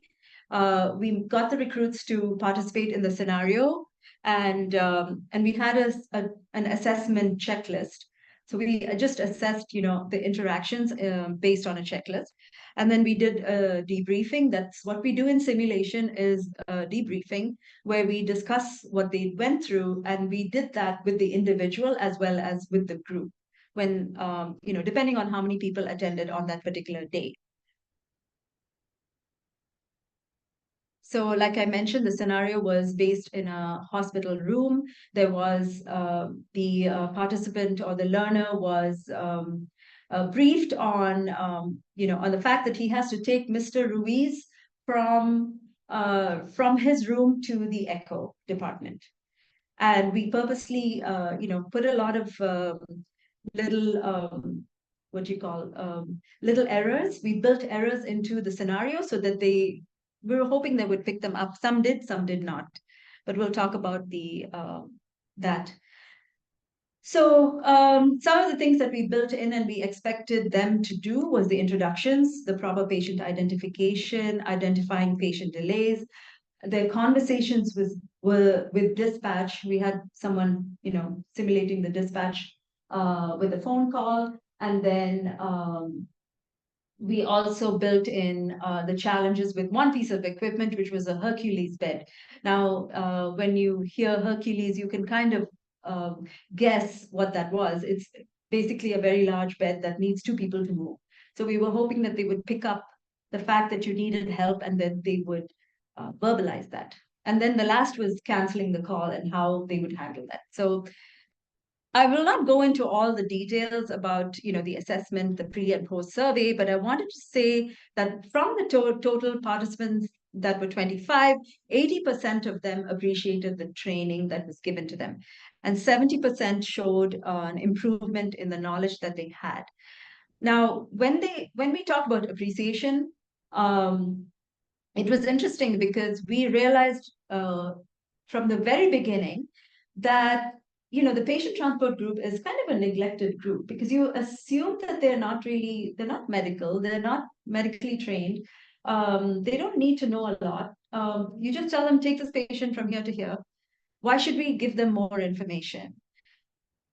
But the fact that we took this time off to spend time with them, understand what their needs were, their challenges were, as well as finding solutions and or a training solution was much appreciated. And so we found that itself, we talked about mindfulness and wellness of the employee. This itself contributed to their wellness, we felt, and we perceived that. And over time, we noticed, they came back to us with that feedback and said, we really did appreciate you taking the time off to give us a voice. So I want to share, this is the best part of it. The success that came out of these, just this one scenario that we did with our patient transporters. We developed a cognitive aid, so they have a little card now that's clipped onto their badge, which gives a list of all the delays. So for a brand new recruit who may not understand, what's the significance of a delay. Now, just for everybody's knowledge, a delay is anything that takes more than 10 minutes. So if any kind of delay is built into when they're supposed to transport a patient, the patient says, I need to go to the bathroom, and spends a long time in the bathroom. Now that transporter is just held up. They cannot go and do anything else. They have to wait. If that waiting time goes beyond 10 minutes, then they have to call back to dispatch and let them know. It means that they can go back into the pool and they can, be reassigned. So they wanted to, because they wanted to track all this, that's why, we had to do build in these delays. So they have a cognitive aid now, which is good. It's clipped on, like I said, onto their badge, and they have a way of referring to those delays. Now we have two of our transporters, Angel and Tony. Now the names have been changed to protect their identity. Not that it'll make a difference because they're all far away from here. But Angel actually identified two patients just before, because of this training and because of raising the awareness, he identified two patients who had the same first name, last name. They were supposed to go to two different locations, and he mitigated that, potential. I wouldn't call it an adverse event, but it would be, just a waste of time if you took the wrong patient to the wrong location. Fortunately, they were just X-rays, but even then, we talked about radiology errors. Tony did a similar thing, and he also identified the patient correctly and prevented, the patient going to the wrong location. It says two, but it's actually three different patients. Okay. And also the staff reported better communication and increased confidence in their interactions. So I would bump into them in the hallways and they would say, thank you for doing that for us, because now we make it a point to talk to our patient, and we spend more time even interacting with our patients, even, let alone identifying them correctly. I hope that it's still going on because we did work very hard on that. So these were our challenges and limitations with this group. We scheduled sessions, but they would not turn up, especially if it was a bright sunny day, because Connecticut is a cold state in the winter. And as soon as the sun comes out, and it was a weekend, they would call out. They would not turn up. So they had a shortage, and it was strange because according to the request that they made, we scheduled our sessions on Fridays. because they said Friday is a you know, it's a kind of a quiet day. But then it ended up that they would not turn up on Fridays because they were busy. And then they would, the core team, which was the actors, they would also not turn up. You know, again, it was not intentional, but I think their scheduling had to be redone. And then frequently they would not show up, like I just mentioned. So what if we, what did we learn from all this? For us, it was, you know, as the education team, it was encouraging because we found that, you know, even though we spent many hours trying to come up with a curriculum for them and trying to work something out, and we had actually created, very enthusiastically created 5 different scenarios, but we couldn't run them because we would never get these guys to come to the training center. So, so we decided that we would continue with the current scenario, make sure that everybody goes through everything. We would ensure that all of their staff go through this minimum basic community. I dropped the mic, sorry. To continue with that. And then we would also create some interactive learning modules that would be specific to this, you know, to the scenarios that we created. We're still working on that. We haven't finished. But we wanted them to use it in their own workspaces so they don't have to troop all the way across the street to come to a training center. And it would hopefully not, you know, take the time away from their work. Or take some very less time away from their work, if that makes sense. And then we would stagger the addition of the newer scenarios because we really want to get through all of them. And the other scenarios include patient transfer techniques, you know, and we've done some of that with another transport group, which is the radiology transport group. But with this group, we still haven't done the other scenarios. The patient transfer with equipment, you know, and learning how to not disconnect the oxygen without checking with the staff. And learning how to, you know, safely transfer the patient, and also handling a deceased patient because they do have to, you know, take the patient from the unit, a deceased patient from the unit to the mortuary, and that they have a process that they wanted everybody to get comfortable with. That was another reason people would leave because they didn't like. They probably were told that they have to deal with deceased patients, but I think, you know, just seeing dead patients for the first time might have been traumatizing for them. Some of them said it, some of them never spoke about it, so we don't really know. So that ends my talk. For us, we're really proud of this particular program. It's been very labor intensive, but seeing positive outcomes with patients has made the difference and has kept us encouraged. Thank you.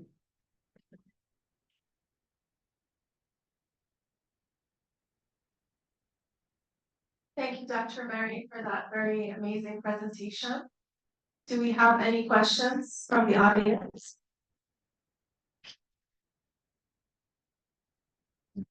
I don't have a question. I just want to say great job recognizing a group that absolutely goes unrecognized all the time. Thank you. I think that's something that we also realized when they first came to us. You know, it was like, okay, how are we going to help these guys? We want to, because a lot of them are young, very young, and they're just getting their toes wet, not even their whole foot. And they come in and they see all this, and some of them just back off and they don't come back.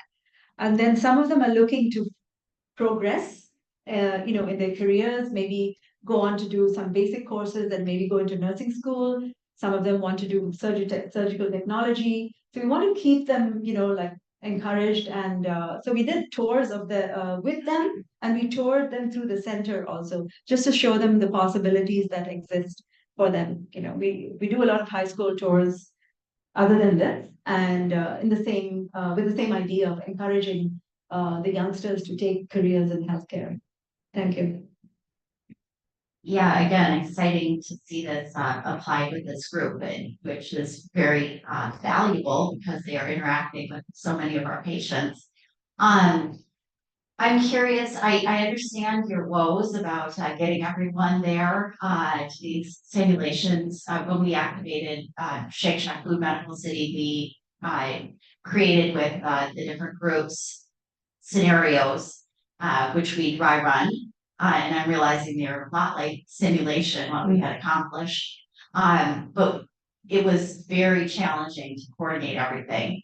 Did you ever think about pulling in others to help you, sort of have like a committee or, somehow, I guess it's a smaller group, but with all of your simulations, isn't this a bit of a trick to get everyone in the right place at the right time? Yeah, I mean, we do have a team that, we have a tech team because when we did these scenarios, we initially got half the group.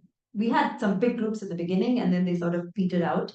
But when we had the big groups, we had some of them watching from a classroom and some of them doing the simulation from in the sim room. So that is, we do have support staff.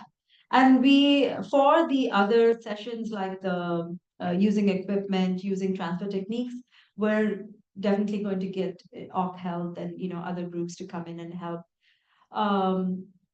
In the beginning, I think we thought it'll go smoothly, but we didn't expect them not to turn up and to call out and all these things. So I don't know if that answered your question though. Yeah, I guess I really feel your pain because we also had those issues, but I think what we were able to do to work around it was to pull together a team that was focused on coordinating the dry runs and making sure that everyone got there at the right time and knew their roles.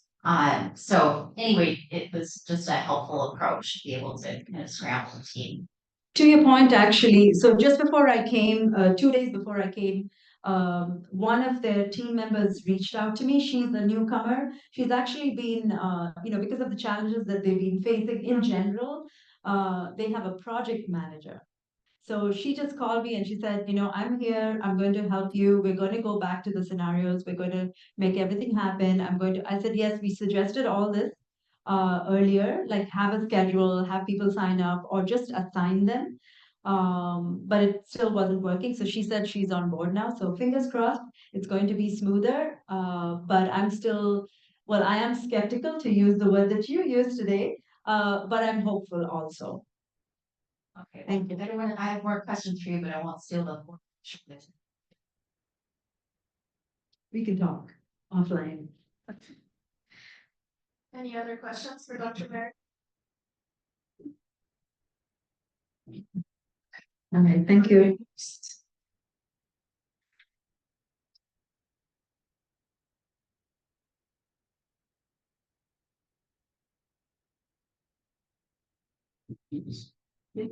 Yeah.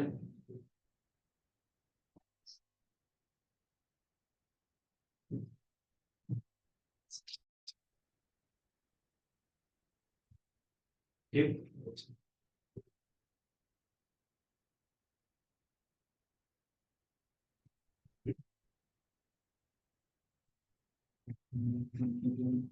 So it gives me great pleasure to introduce our next speaker, Mr. Najim Hassan Al-Balushi from Oman, who will be talking about fundamentals of care in post-surgical wards, nurses and patients' perceptions.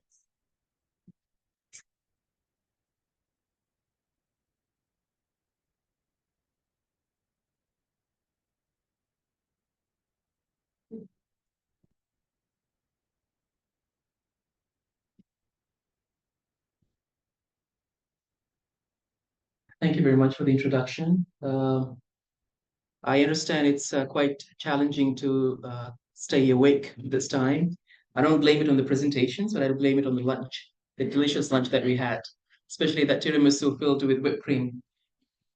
I'll be talking about something that is taking us back to the basics. I understand the theme of this conference is all about future of nursing and healthcare. But let's go back a little bit to the fundamentals of care that we as nurses, as healthcare professionals, began, our services with. So remember those days when we were so engaged with our patients that some of us as nurses even worked as IV stands for our patients when there were no enough IV stands in the hospital. So we'll be, holding our IV solutions for the patients and meanwhile talking to them explaining to them how, asking them about their treatment regimen, how's their day been, did they sleep well, did they drink enough water, did they eat well, to a date where we seldom see our patient and just say hello from far away and then just go to meet the patient just for the procedure itself, when we have to do a nursing procedure with the patient, and then spend the rest of the time in front of the computers and documenting the care that we're, because we've always told that if you don't document it, that means you haven't done it and you'll be penalized for that. So we focus on that, but what about the patient who is expecting that the nurse is supposed to be with them 24/7? Talking with them. We understand the physicians have their rounds and they come and meet the patient and then leave, but nurses are expected to be there for even things that are not related to nurses.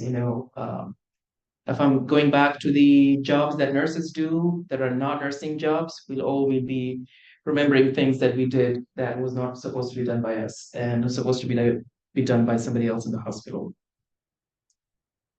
Now, thinking about a future is wonderful. I'm pro future thinking.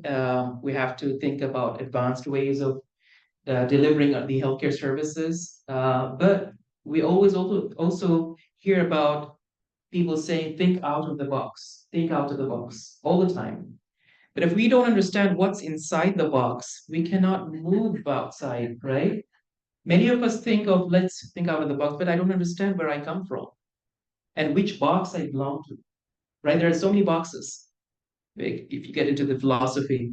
So that's very important. Let's learn our basics and then make our basics solid and then move to the next level. So what we did in the Ministry of Health in Oman, we conducted a study defining the baseline of the fundamental of care provided to patients by nurses. I'll be referring to fundamental of care as FOC for the rest of the presentation. And how do we measure that FOC? A tool that we used called Always Fundamental of Care tool, audit tool, which had 12 standards. I'll go through it in the coming slides, and the study itself. So what is FOC, fundamental of care? It's the provision of basic care to patients from physical, psychosocial, and relational aspects while being compassionate and preserving patients' dignity. What are the 12 standards of FOC that we used in our study? Very basics, something that you would think that the patients are actually receiving in a hospital setting when they go and get admitted. You ask a patient and then you talk about this. Oh, myself, actually, I had this incident with me. Whenever I spoke about these elements before we begin the study, I'm like, aren't the patient getting these items? Aren't they actually drinking well, in the hospital? Aren't they eating well? Aren't they getting their medications? Are they sleeping well? These are very obvious things. Why are we talking about it?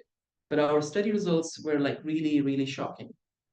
So some of those standards are communication and information, respecting people, ensuring safety, promoting independence, relationships, rest and sleep, ensuring comfort and alleviating pain, personal hygiene, eating and drinking, oral health and hygiene, toilet needs, and pressure ulcers prevention.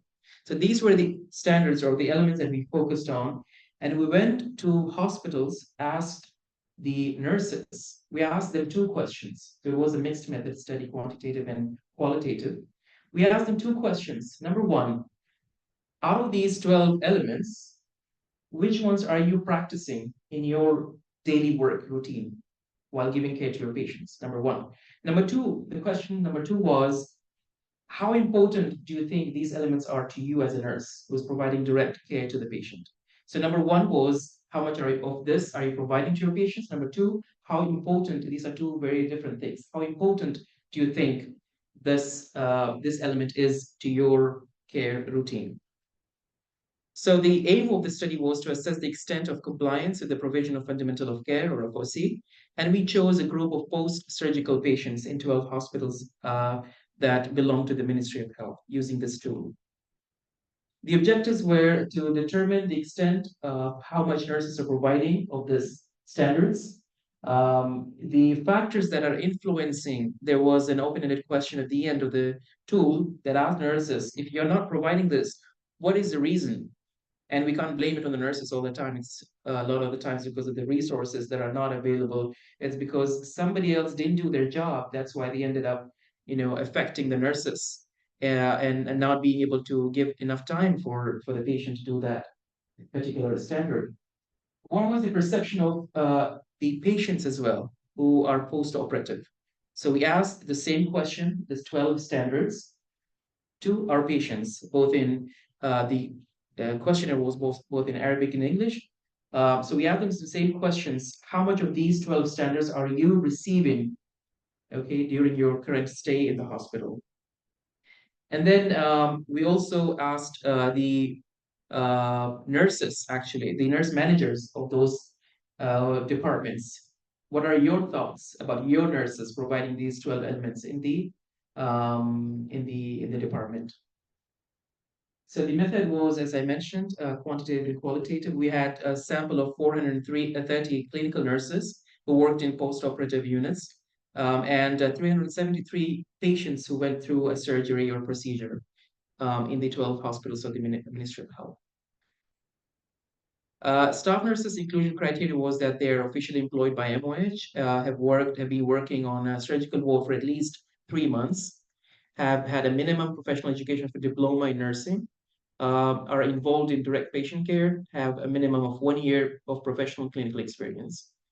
The post-operative patients, of course, age of 18 years and above, alert and oriented and able to give informed consent, able to speak and read in Arabic or English, have been admitted in the post-operative ward for at least 24 hours, and have undergone surgery or any type of surgical procedure. The criteria for head nurses was that they're designated nurse in charge of the ward at the time of the data collection, and have been head nurse for at least 3 months, and have been working on surgical ward for at least 3 months.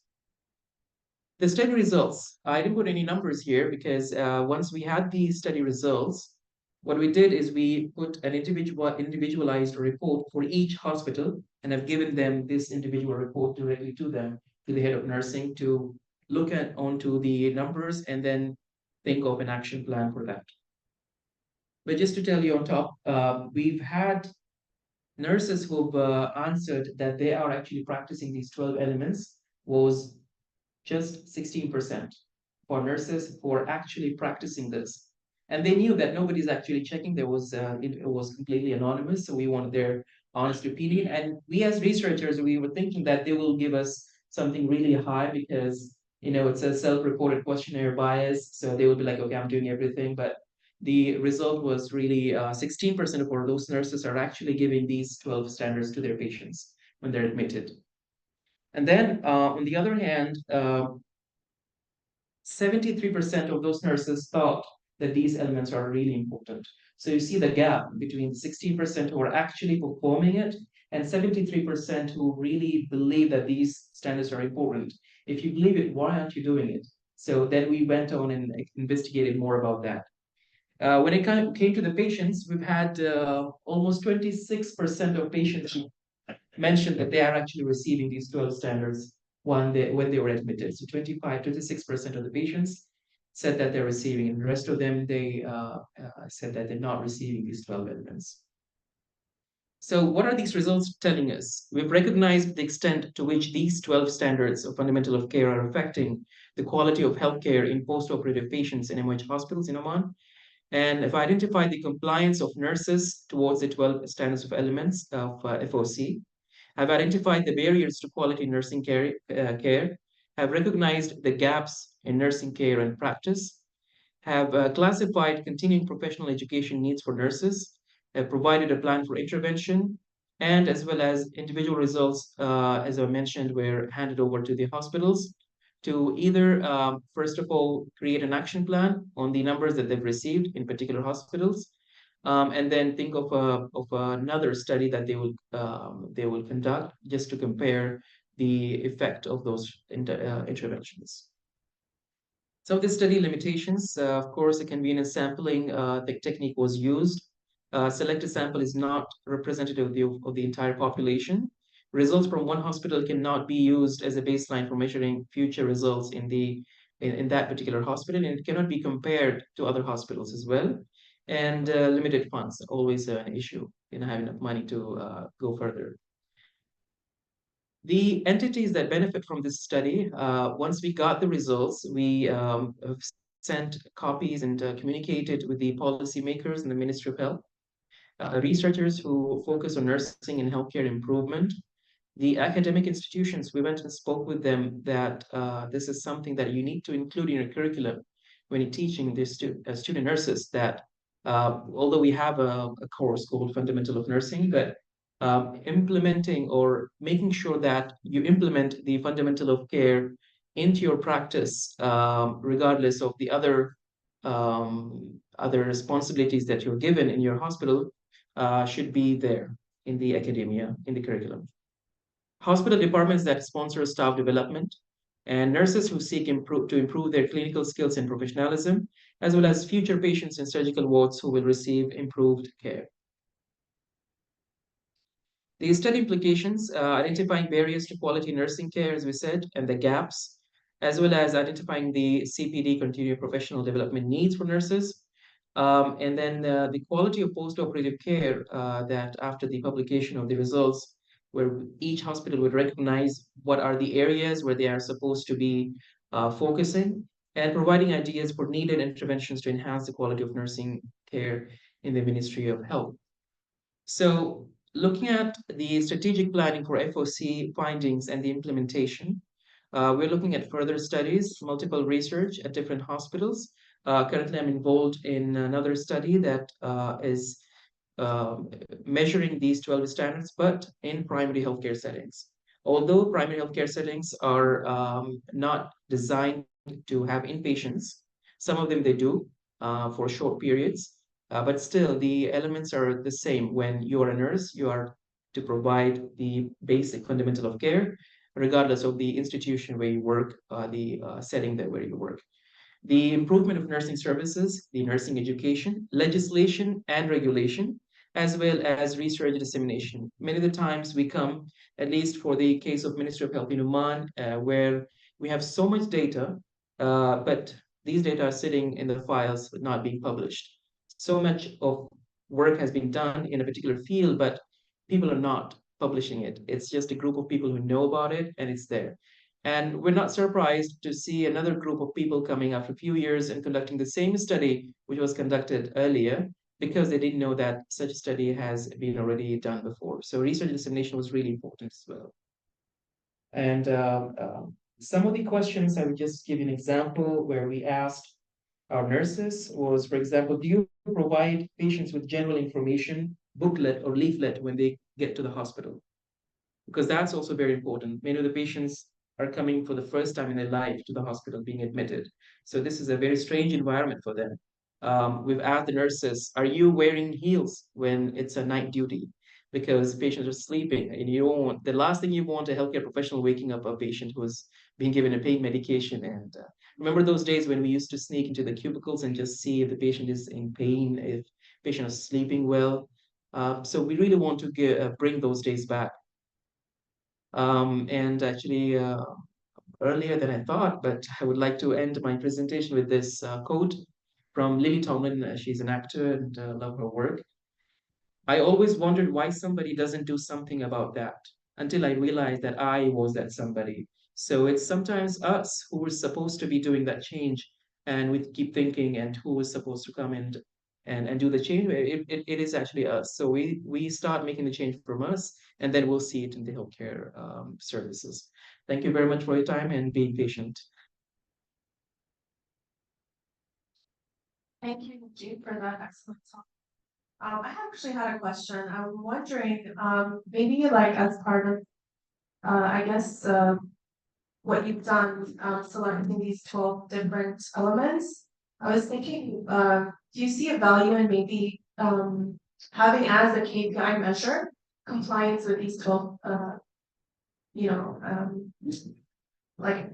having it as a KPI, Yeah, you know what I mean? yeah, right. For like different hospitals. Right. And that way it's like regularly monitored and everybody's, motivated to improve compliance, like let's Right, say 80% or above. What do you think? Yeah, I agree with that. And that was one of the things that we discussed with the hospitals when we disseminated the information, that it's going to be up to you, because we have different settings. We have tertiary, secondary, primary health care settings. So each one would be developing their KPIs based on their needs. That's why we couldn't do it from a national level, because that would be then the only thing that will be following, which might not be suitable for their setting, so that they will left it for the hospitals. But we do have national KPIs, for example, falls prevention, UTIs and pressure ulcers that are really related to patient care. So that's something that we monitor. But I do agree with you; these are can very well be KPIs for hospitals depending on their situations. I'm just curious as to some of the reasons that you found. Did you have those points in your questionnaire, like a free text or something where they put the reasons why? Or did you ask? Right, we did ask that at the end of the questionnaire. It was an open-ended question that if you're not following these items or these standards, what are the reasons that you think? And the reasons many of the times were actually because of the resources are not available and because I'm too busy doing something that I'm not supposed to be doing. Very small example was answering phone calls.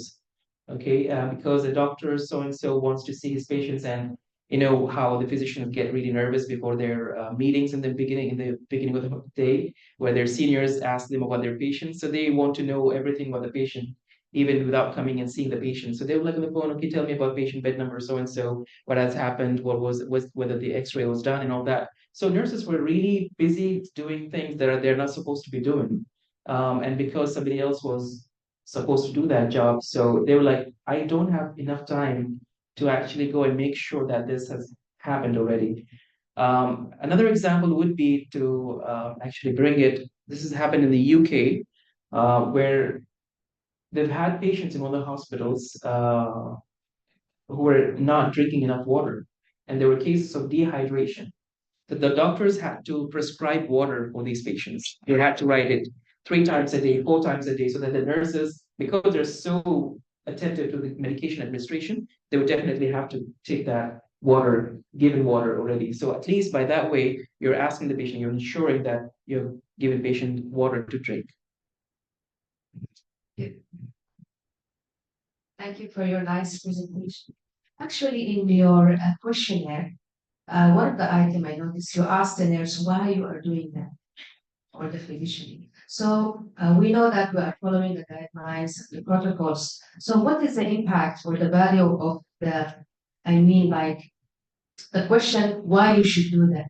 Did you get my question? Well, we were asking them, are you doing it or not? I Yes. it's why you're doing Then it. are you doing it? It's And if you're not doing it, why are you not doing it? Why are you not doing that? So I thought the question why it's important. That's why. Yes, that was the second question. Yeah. If you are doing it or not doing it, why? What is the It was a question on a scale actually from 1 to 7. So 7 being the highest important and 1 being the least important. So, for example, do you think using phone while doing a patient procedure or while interacting with the patient is that something that you practice? They will be like, yes, I'm doing that. Do you think it's an important thing not to use the phone while doing a patient procedure? From 1 to 7, please tell me whether you think it's very important not to use the phone or it's really important to not use the phone. I thought the reason why we asked why, how it's important, like for example, telling the patient from side to side, to avoid the bed source. So I do believe maybe if she knows why it's important, this will improve the confidence. Right, right. Again, exactly. That's one of the things that we came up with, the education, the awareness among nurses. So that's one of the things that the hospitals are going to implement. Hi, thank you, Dr. Lindsay. Interesting study. As you mentioned in your result, the 60% you got from the nurses. 16. 16, yes. 16% of nurses who have practiced. Okay, so what, and also you mentioned that 26% was from the patient. Right. So how did you correlate it? Because the nurses, if there is a discrepancy. So whether did you check by the documentations or you just believe on the patients? Or patient, they might misunderstood what you were asking. Right. Because they give the higher result compared to what actually the nurses, they give the answers. Right, right. That was very interesting in this study. We've had multiple ways of checking the answers. So what we did is we recruited researchers from each hospital, and they went through the training program about the question itself and about any question that may arise from nurses and the patients. and they were able to answer them. So the patients, whenever they were given this opportunity, whenever they had any questions, they could not understand a specific question, they can very well ask that particular focal point in that hospital to explain it more. Moreover, the focal point was the person responsible to ensure that this data is correct as per the knowledge of the patient and as per the knowledge of the nurse. So patients giving that was very nice of the patients to give higher percentage than the nurses. But it was very interesting for the nurses. Sometimes, again, going back to the nature of our education, sometimes we do so many things as nurses, but we don't like to brag about it. You know, we do it, but then we like, okay, this is something maybe I'm supposed to do as a human being. You know, that factor. It's a part of the Part of routine, the so exactly, exactly, exactly. exactly. Yes, yes, and that's why this checklist actually was very helpful to have a systematic way of documenting the care that you're given. Many of the healthcare providers, I think in the UK and the US, are now using the checklist method for giving care. And there is an area to add if you want to have any remarks or anything, you can add that. So that way it's much easier to follow it up as a KPI as well, where you can actually just tick the things. So that makes you that you remember. Even if you go and tick and you forget one thing, then you can go back as a reminder to do that procedure and come back. It is very much used. Yes, yes, yes. Thank you. What's the question? We dated a lot of time. On the computers. Can we say, I was just commenting that in your writing period, Ned spent a lot of time on computers and doing tables and things that they had to talk to. That's at 4 bases. If that just preoccupies a lot of the time, right? Yeah, yes, that was one of the reasons that they mentioned in the open-ended question that the documentation is taking a lot of their time. It has so happened that right before that, we've introduced something called SBAR, if anybody uses here, iSBAR or SBAR. So that was something added onto the nurses in the handover system. So it's a handover system that nurses use between shifts. And then a tool that also physicians use sometimes. So when the nurses understood the importance of documentation compared to the importance of providing fundamental of care, many of them have actually realized that you have to balance between these two. You have to provide enough time for the documentation. It is important from a legal perspective as well. And it is also important to pay attention to your patients. One thing that was successful for us right after the study, what we did is we gathered data on the non-nursing jobs that are being done in hospitals. So we've asked different levels of healthcare services, tertiary, secondary, and primary. What are the non-nursing jobs that you are doing as a nurse that you think, if taken away, would save a lot of your time and make you focus on what you are there for, actually? And we came across, it's something that you can, maybe it's just very specific to Oman, but we've had medical orderlies, we call them, these are nurse assistants sort of. They went and participated in the camel race because they wanted somebody from the Ministry of Health to be there. So they're taken for a month, full month away from the hospital, causing shortage in the hospital in multiple. So because they wanted somebody from the Ministry of Health to be there for any emergencies for the camels. So that was something that was and that was happening in one of the states only in Oman. And other things were, for example, nurses being pulled over from the ward and to assist doctors in the OPDs and outpatient departments. And what are they assisting with? Calling patients. So you are having an RN, registered nurse, who is a bachelor prepared, and you want her just to focus on calling patients' names in the OPD. And just because the physician doesn't want to go out and call the patient, or we don't have the token system, for example. So these were the very important steps that were taken right after the study. And then we addressed it. We made sure that nurses are not doing these things anymore, and that has helped a lot of our nurses. Another example would be filling registers. When it comes to handing over records, nurses are the best people to keep records. So even though we have those who are working in statistics, they don't ask them, they ask nurses that please at the end of the month, provide us with the registers. So we stopped all the registers from the national level because we told them that all these registers are available online in the EMR. So the doctors can very well click the button. They've seen a patient with hypertension. They've seen the patient that those are the vital signs. These are the dates. Everything can be retrieved. You don't need the nurses anymore to be writing those manuals. So that we stopped. So that was one of the things that actually brought back some of the time for nurses to be with their patients.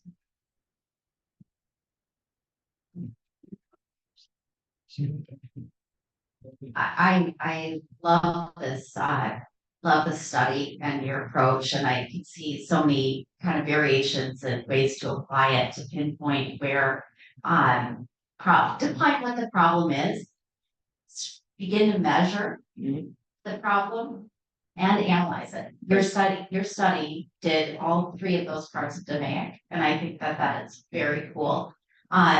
And now I'm really curious, you talked about a few interventions that you did, ways that you try to improve things with education, taking away some of the documentation responsibilities, helping bring in those patient care assistants so nurses can do what nurses do or should be doing. Right. So when are you planning to rerun the study to see if these interventions have been successful and then tune it, or are you? Right. Well, out of the 12 hospitals, we've already had 4 hospitals who completed their data collection. We're waiting for the results now. And then we moved now from hospital-based to primary healthcare. So there is a study in progress right now. Data is being collected on a primary healthcare level. But the research for the hospitals, for the same 12 hospitals, 4 of them have already finished the data collection, and the rest of them are still working on it. So just so I understand, Najib, Yeah. so you did the Yes. survey, and now you're Pre-intervention, yes, pre-intervention is post-intervention. Once they applied those implications or the interventions that the study brought as a result of the study of the data that we had.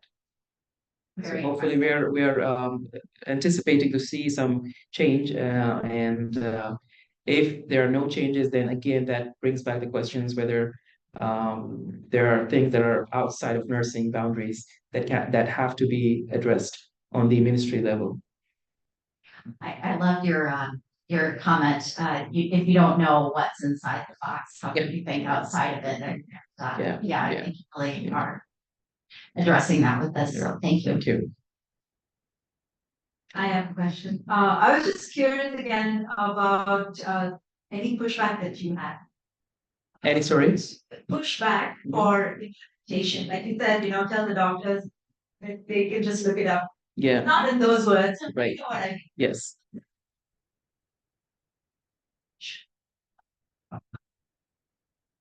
It was not easy. It was not easy, but the good thing about the healthcare system in Oman, it's a national healthcare system, and Ministry of Health is the main provider of healthcare in the country.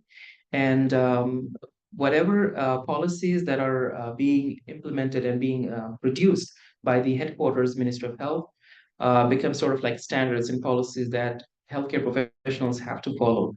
So our targets were the top people. We're talking about the Minister of Health. We're talking about the undersecretaries. So once we get to convince those decision makers, it was very easy for us. So, for example, the stopping writing the manuals was right from the office for the undersecretary and the Ministry of Health. So there was a letter that went out one day, and then everybody has stopped. So because it's coming from a higher authority. So that way we have to be, involved. Politics is not always bad. It's a good thing if you play it well for the sake of our patients at the end. But nurses, unfortunately, in the history of nursing, we were not involved in policy making, in decision making. We were not involved. We were not invited on the table when the decisions are made. The decisions, I'm not talking about decisions that are outside the hospitals, but decisions that are directly impacting nurses. We are not involved in it. A simple example is the layout of an ICU, for example, where you think of a restroom for the doctor, but you don't think of a room where the nurse can go and rest and take a break. These are bigger in numbers than the doctors. So these are some of the things that we had to face, but because of the support of the higher authority, we were able to overcome these challenges. Thank you. Very much. Thank you.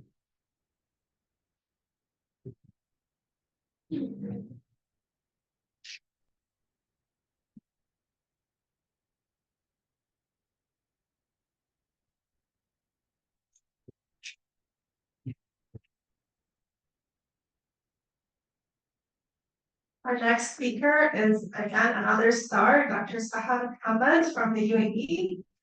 So she will be giving a speech on ABCDE trauma approach.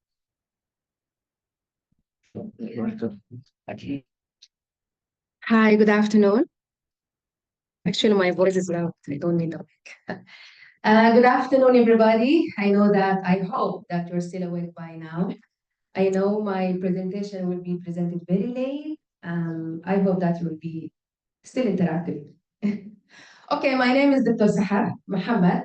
I'm originally from Sudan, and I'm an emergency physician. I have good and rich experience in the emergency and in the ICU.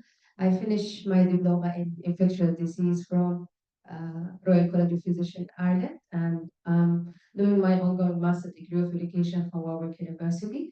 As well, I'm working as American Heart Association instructor for basic life support, advanced cardiac life support, and pediatric advanced cardiac life support.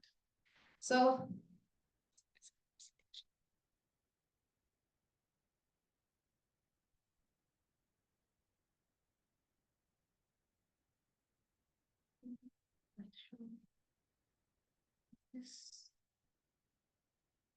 yeah. Slideshow. Why it's not coming? Go to slideshow. Yeah. No, up and to the right. I'm not good with computer. It's no problem.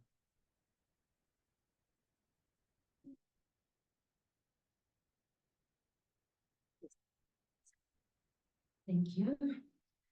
Be presenting a topic about major trauma, how to do the ABCD approach of the primary care of major trauma.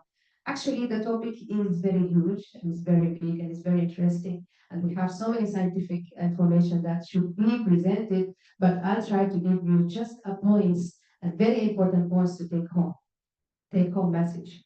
So,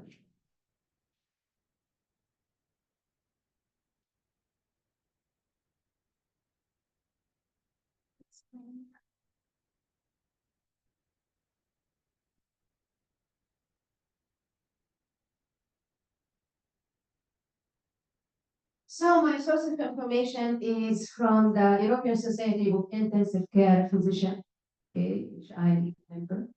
So what is trauma or polytrauma? The term polytrauma or major trauma are used to describe patients with multiple body injuries and a high risk of death.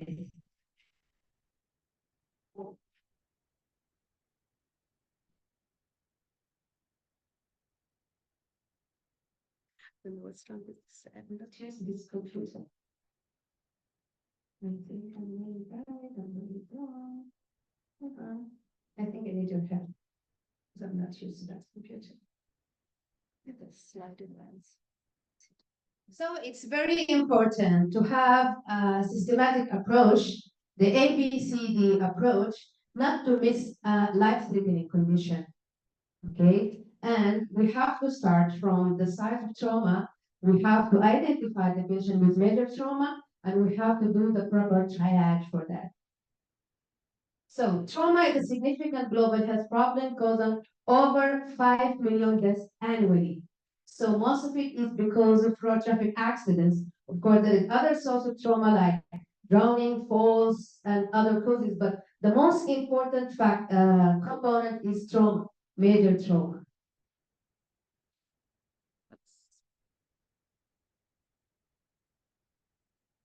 So we have so many classification to have grades for major trauma, but the most important now that we have used the new injury severity score based on the anatomical lesion and signs of organ dysfunction to predict mortality and decide the best treatment for our patient. I will not just go through details of those scores, but I will give you just a summary for the most important one.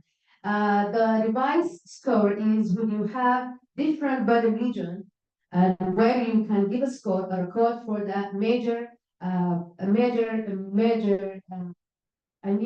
injury. Then you sum up those major injuries with a specific score to measure what is the severity of your trauma. So this is an example of that. For example, we are grading according to body types. Head and neck, for example, is like, for example, here, what is the higher score here? It's 4, 3, and 2. So we duplicate that, we sum up the value together to identify the severity of that trauma. So another example.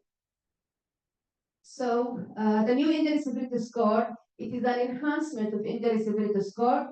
Is calculated by summing the squares of 3 highest abbreviated injury scale scores, regardless of the body region in which the injury occurred.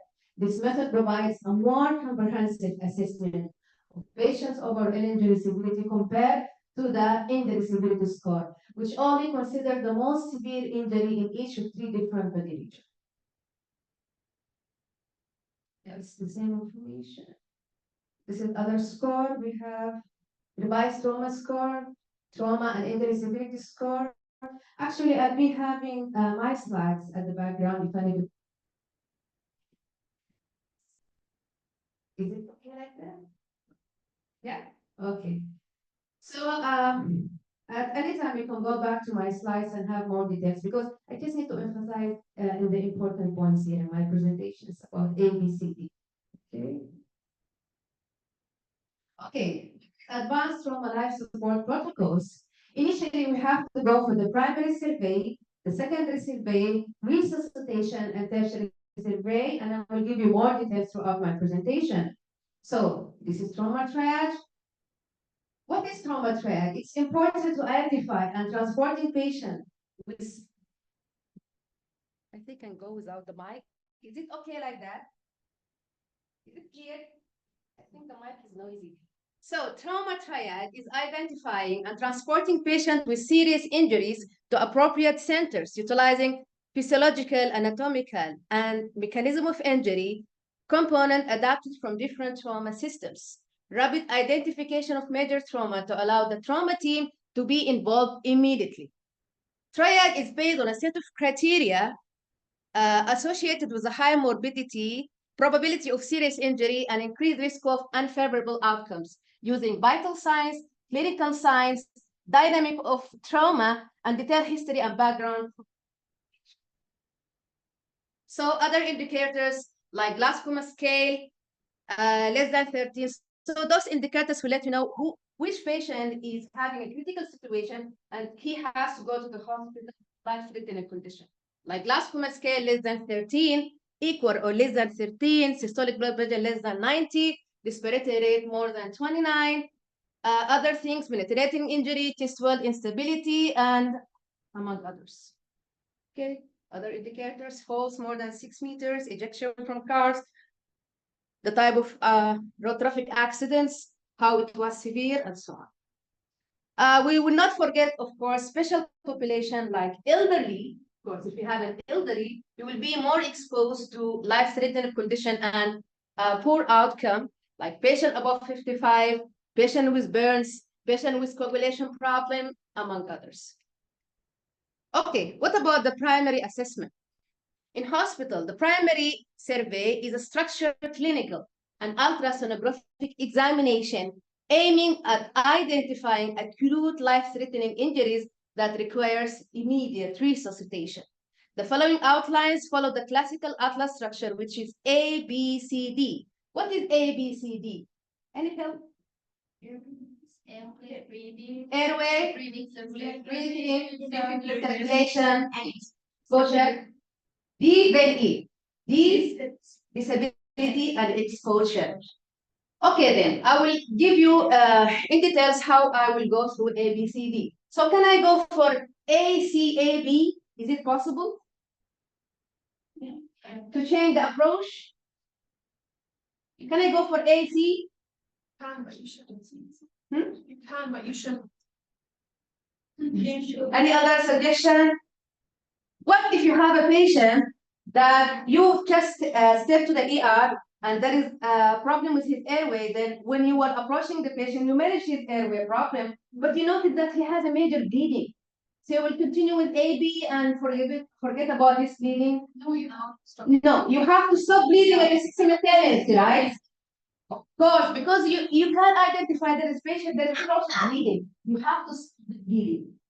So it will be A, C, A, B. And each time, if your patient is showing any signs of deterioration, for example, you went to A, B, C, but suddenly the patient dropped level of consciousness or dropped blood pressure, you will go again and again and again through A, B, C, D. We agree on that? Okay, let's go for A. As what you said, it's airway. So, how do we assess the airway? Assess respiratory, this is breathing. So airway, you have to make sure the airway is patent. Okay, by which maneuver? Hit the chin lift, right? But for example, if the patient is coming from the trauma site, you have to make sure that you stabilize the spine before doing any maneuver, right? So airway, if the airway is blocked, we'll be having a patient with a stridor, with gargling, the patient is not able to speak. So they will let you know, you will identify the patient who have problem with his airway on the spot. And after that breathing, you have to look for your patient and make sure that the walker breathing is there and the patient respiratory effort, efficiency, and effect about the walker breathing is appropriate. Look for signs of respiratory distress or hypoxia.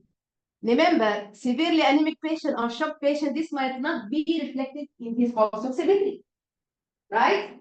And sometimes the patient is having an occult shock before this will be shown in his vitals. So you might be having a patient with a normal blood pressure, but he is in a state of shock. So you have to anticipate for that. I'll give you more information. You look like the information is strange for you, but I'll give you more information. The diagnosis of massive pneumothorax or hemothorax or cardiac tamponade should be, of course, because this needs immediate intervention. And ultrasound and checking. The clinical diagnosis is very important before, because most of those injuries, the life-threatening respiratory injuries, is diagnosed by a clinical suspicions and clinical examination. So you will straightforward check for imbalance in the right side and the left side if there is tension pneumothorax, increased breath sound, trachea shifted to one side. So you have to anticipate and diagnose clinically, and you have to do immediate intervention for them. Okay? Airway breathing again. Airway obstruction needs immediate action, starting with simple airway maneuvers such as jaw thrust or careful insertion of oropharyngeal airway. Of course, we have adjunct to help the patient with keeping the airway patent, like oropharyngeal airway and nasopharyngeal airway. Oropharyngeal airway can be used for if the patient is unconscious. Nasopharyngeal airway can be used in all situations, conscious or unconscious, but be careful. Nasopharyngeal airway cannot be used if you suspect if the patient is having basal skull fracture. Okay, so all this is fact. So of course, if you have breathing, airway breathing compromisation, you give the patient oxygen. You start systematically and give oxygen according to his need. Okay, what are the indications of tracheal intubation? Any help? Fine. Okay, tracheal intubation actually, usually it's if the patient have a Glasgow Coma scale of less than 8. But what is Glasgow Coma scale? You know what is Glasgow Coma scale, right? Yeah, okay. Glasgow Coma scale is a scale by which we assess for the level of consciousness of our patient. So if the patient is having a low level of consciousness, he will not be able to protect his airway. So a Glasgow Coma scale is less than 8 is an indication for intubation. So what if the patient is in the ER, he was brought for trauma, and his Glasgow Coma scale is 14, but he's agitated? You will still go for intubation because you will anticipate hemorrhage or traumatic brain injury. So it's, on clinical base. And of course, if the patient is having burn, or trauma to the face, because you will anticipate this patient will be having edema, bleeding, and other consequences of can lead to obstruction of the airway. So is indicated to manage abnormalities of respiratory drive, mechanics, airway compromise, and impaired gas exchange or oxygenation, or to protect the airway. The main causes are airway obstruction, traumatic brain injury, cervical spinal cord with related severe hypoventilation, severe disruption of the structural integrity of the thorax, like flare chest. Cord patient with flare chest will be in severe pain. He will not be able to follow the to breathe normally. So you will anticipate that you will be exhausted and you will need to intubate him. Hypoxia despite high flow oxygenation, lung contusion, pulmonary hemorrhage, and others. And of course, intubation can be carried by the senior physician in the ER. It's better to go for that. And of course, in trauma, because you anticipate this patient will be having facial trauma, it will be always, most of the time, difficult. And you cannot go for the normal maneuver. If the patient, you expect that he's having a spinal cord injury, you will go for manual inline immobilization. And this needs an expert. Okay. So what about, I mentioned this already, obstructive shock. If you expect that this patient is having compressing pneumothorax, cardiac tamponade, tension pneumomediastinum, which is rare, but it can happen, you have to interfere immediately. This is obstructive shock. Tension pneumothorax, where the air is accumulated in the lung sac. You can see that. And this is blood, pneumothorax. Cardiac tamponade, accumulation of blood around pericardial sac. And this is where you can insert and do pericardiocentesis to relieve your patient between the 4th and the 5th intercostal space. Actually, I don't want to give more details on those. So I just want to give you more important points only. This is cardiac tamponade and how you can manage it. So this is, for me, it's very important to manage circulation because, in old days, if the patient is having trauma, and of course the patient is hypotensive, he will need fluids. In the past, we used to give plenty of fluids to expand his extracellular volume. However, it has been discovered that with plenty of fluid, you will expose the patient to enhancing the systemic inflammatory response and deterioration of the shock and further complication, and this might lead to death. So I will let you know in a while why. So circulation, first check pulse. Okay, if no pulse, check for central pulse, carotid or femoral, first will be radial. Check for obvious external hemorrhage anywhere in the body. Complete circulation assessment by an abdominal aortic ultrasound to look for clues in favor of internal hemorrhage. Shock can be present and is sometimes occurred long before arterial hypotension is manifested, as well as I mentioned earlier.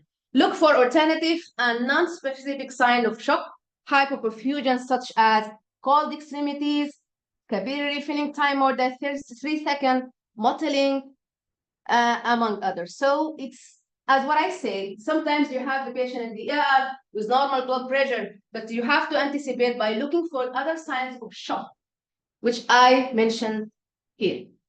So blood gas analysis to look for lactic acidosis, which is a sign of shock also. Just short. Establishment of intravenous access is a key intervention. Short but large bore intravenous cannula should be inserted. What is the size? Nurses.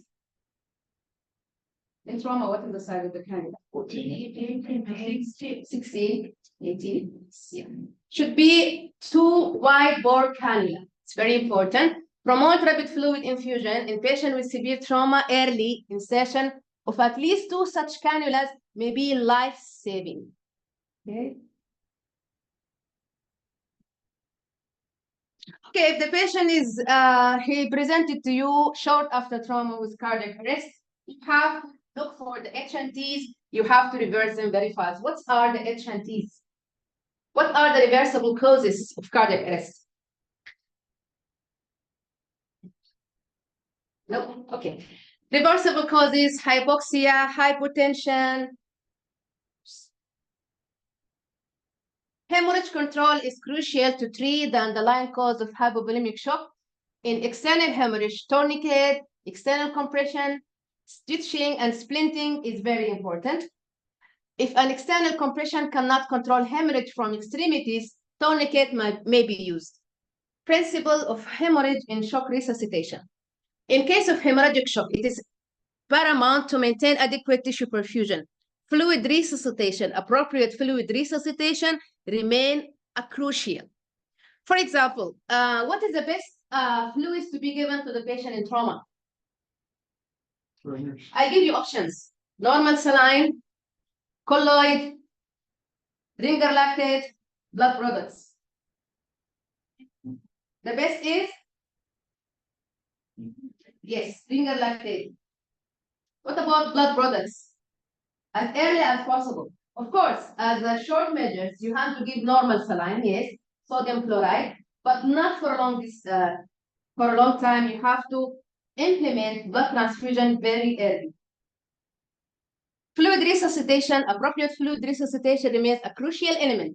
Excessive fluid loading can raise the blood pressure to a level that may disturb clots and enhance bleeding, contribute to coagulopathy, precipitate organ damage such as pulmonary or acute respiratory distress syndrome, or kidney injury. There is no ideal resuscitation fluid. Colloid should be avoided. And if you have a patient with a traumatic brain injury, you have to anticipate that these patients are hypotonic. You can give only ringer lactate. Okay, Dr. Saha, I'm really sorry to interrupt. Just like a bit running out of time, so. Oh, I have enough to say. Okay, so what is the lethal triad of death? Lethal triad of death is hypothermia, coagulopathy, and metabolic acidosis, which will occur soon after trauma, maybe 30 minutes from trauma or from hemorrhage. So we have to do the systematic approach and have all the measures to prevent the lethal triad. And I have to talk about a very, very important factor here, which is control resuscitation. Is a medical strategy used to utilize severely injured trauma patients, particularly those with massive hemorrhage. It's a systematic approach that starts in the emergency and continues throughout the operating room and the intensive care. Damage control resuscitation has been promoted as more optimal resuscitative approach for the most severely injured patients suffering from uncontrolled hemorrhage. What are the components? It's very important to stop the hemorrhage early and to give the blood products in the ratio of 1:1:1, packed RBC and platelet, permissive hypotension, and active rewarming. What is permissive hypotension?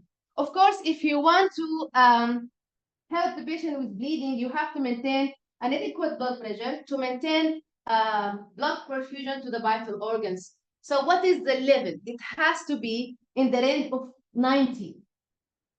And it should not allow for a very high or a very low blood pressure. So how can we do that? Critically injured trauma patients are treated in 3 stages. This is before that. So hemorrhage control, rapidly stopping them. We mentioned this already, permissive hypotension. So the hemorrhagic shock induced inflammatory response, immune dysregulation, and coagulopathy. We already agreed on that, right?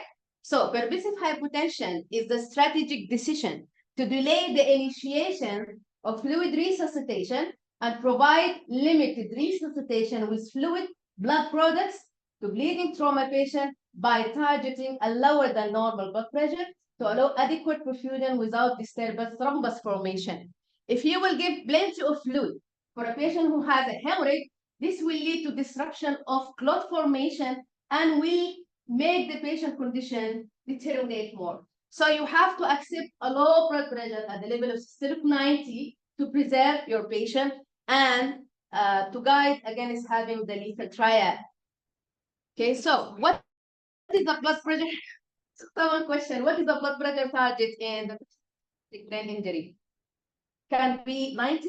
No, should be 100 and 120 because they are very sensitive. Okay, this traumatic brain injury, coagulation also, coagulation monitoring and deciding of So what about D? D is disability, neurological disability is evaluated by Glasgow-Coma scale, as what I mentioned. And you have to assess the pupils because the pupils will give you so much information and will let you know about impending herniation if you have fixed unilateral dilated pupils, exposure in case of wounds and open fracture, and also antibiotic prophylaxis and tetanus vaccination if there is an open fracture, open wound. Nutrition is very important for trauma patients. Thromboprophylaxis should be started within 24 hours. Use combined pharmacological and mechanical is the best within 24 hours. And then you have to decide further if you will continue based on patient mobility. Okay. Relief is very important, of course. Like, for example, if the patient is having a flare chest, you have to give a proper sedation and analgesia, and you can go for regional block as well if the pain is severe. So, of course, most of the patient will have a bad experience with trauma and will be having delirium. So you have to address this problem with a social support, and you have to make reassurance and help him to overcome. The last slide, of course, it's very important and very neglected part of managing a patient with trauma is rehabilitation. So what is rehabilitation? My last question. Restore home. Yes, very good. To which level? Hopefully. Hopefully the original level. Excellent. Original level before the trauma. So rehabilitation is taking the patient back to the level before the incident, before the trauma, before the event, before the CVA. This is called rehabilitation. It's a process of returning patient to their physical, social, and mental well-being, a crucial component of trauma care. It should start early as possible in the ICU or at the time of trauma. Okay, thank you. Another question, please. What this date represents for you? If you relate this to my presentation, to my topic. This is the World Trauma Day, 17th of October. Okay, thank you very much. Sorry if I went very fast because, I know this is a very long topic, but I just was trying to give you just a short notes. Thank you so much. First, any questions for me? I was going to suggest that maybe we take the next two speakers and then have a joint question and answer session at the end, just because we're running out of time and we have two more speakers. So, do you mind? No problem. I'll be very happy to receive any question at any time. And you can keep my email and send the email after. I took it before I gave it to my daughter. Yeah, okay. That's good. Now, start.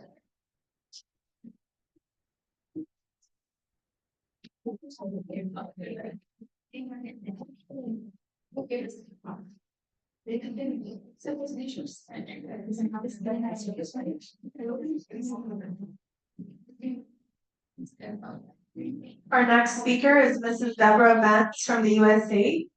I'm gonna pass her the stage to deliver her talk on PFACs in 2024, Renew, Restore, and Revitalize for a Patient-Centric Future.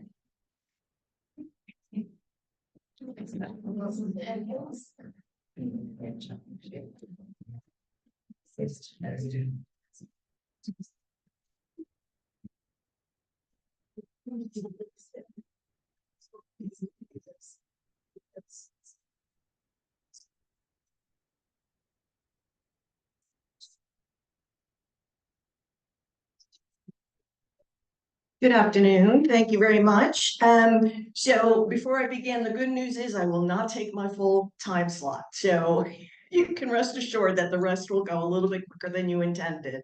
My name is Deborah Vance Mignecco, and I am the founder and owner of PFAC Coach, LLC. Show of hands, who knows what a PFAC is? Are you familiar with the term PFAC? Okay, no one. This is going to be a great education session. So PFAC stands for Patient Family Advisory Councils. It's usually ensured that patients and family members have a voice in a healthcare system. So it's actually a committee or a council. Let me see if I can do this and have technology work with me. So I did give a brief description of what a PFAC is so that you have a good idea and an understanding for the foundation of which we're going to talk about today. So it is a group of diverse patients, families, community members, and hospital staff who collaborate to improve care by sharing unique perspectives for healthcare improvements. And the two words that I like to just dive into and ensure that you understand the dynamics of this is it is a diverse group. So it is representative of patients and all these folks that I mentioned there, but it's not just patients of a certain culture or a certain disease or certain admission. It is a diverse group of folks. The other that I like to identify is the unique perspectives. So everyone has a different thought about something. The gentleman talked about having an ICU unit built and designated and not having enough restrooms for nurses. Well, can you imagine an ICU being built and not involving patients and family members in talking about what the waiting room might look like or the accommodations within that unit? That's the focus of a PFAC, Patient Family Advisory Council. And I like to use the tagline, empowering patient voices, enriching patient journeys, and transforming healthcare. A little bit about the history of PFACs in the United States.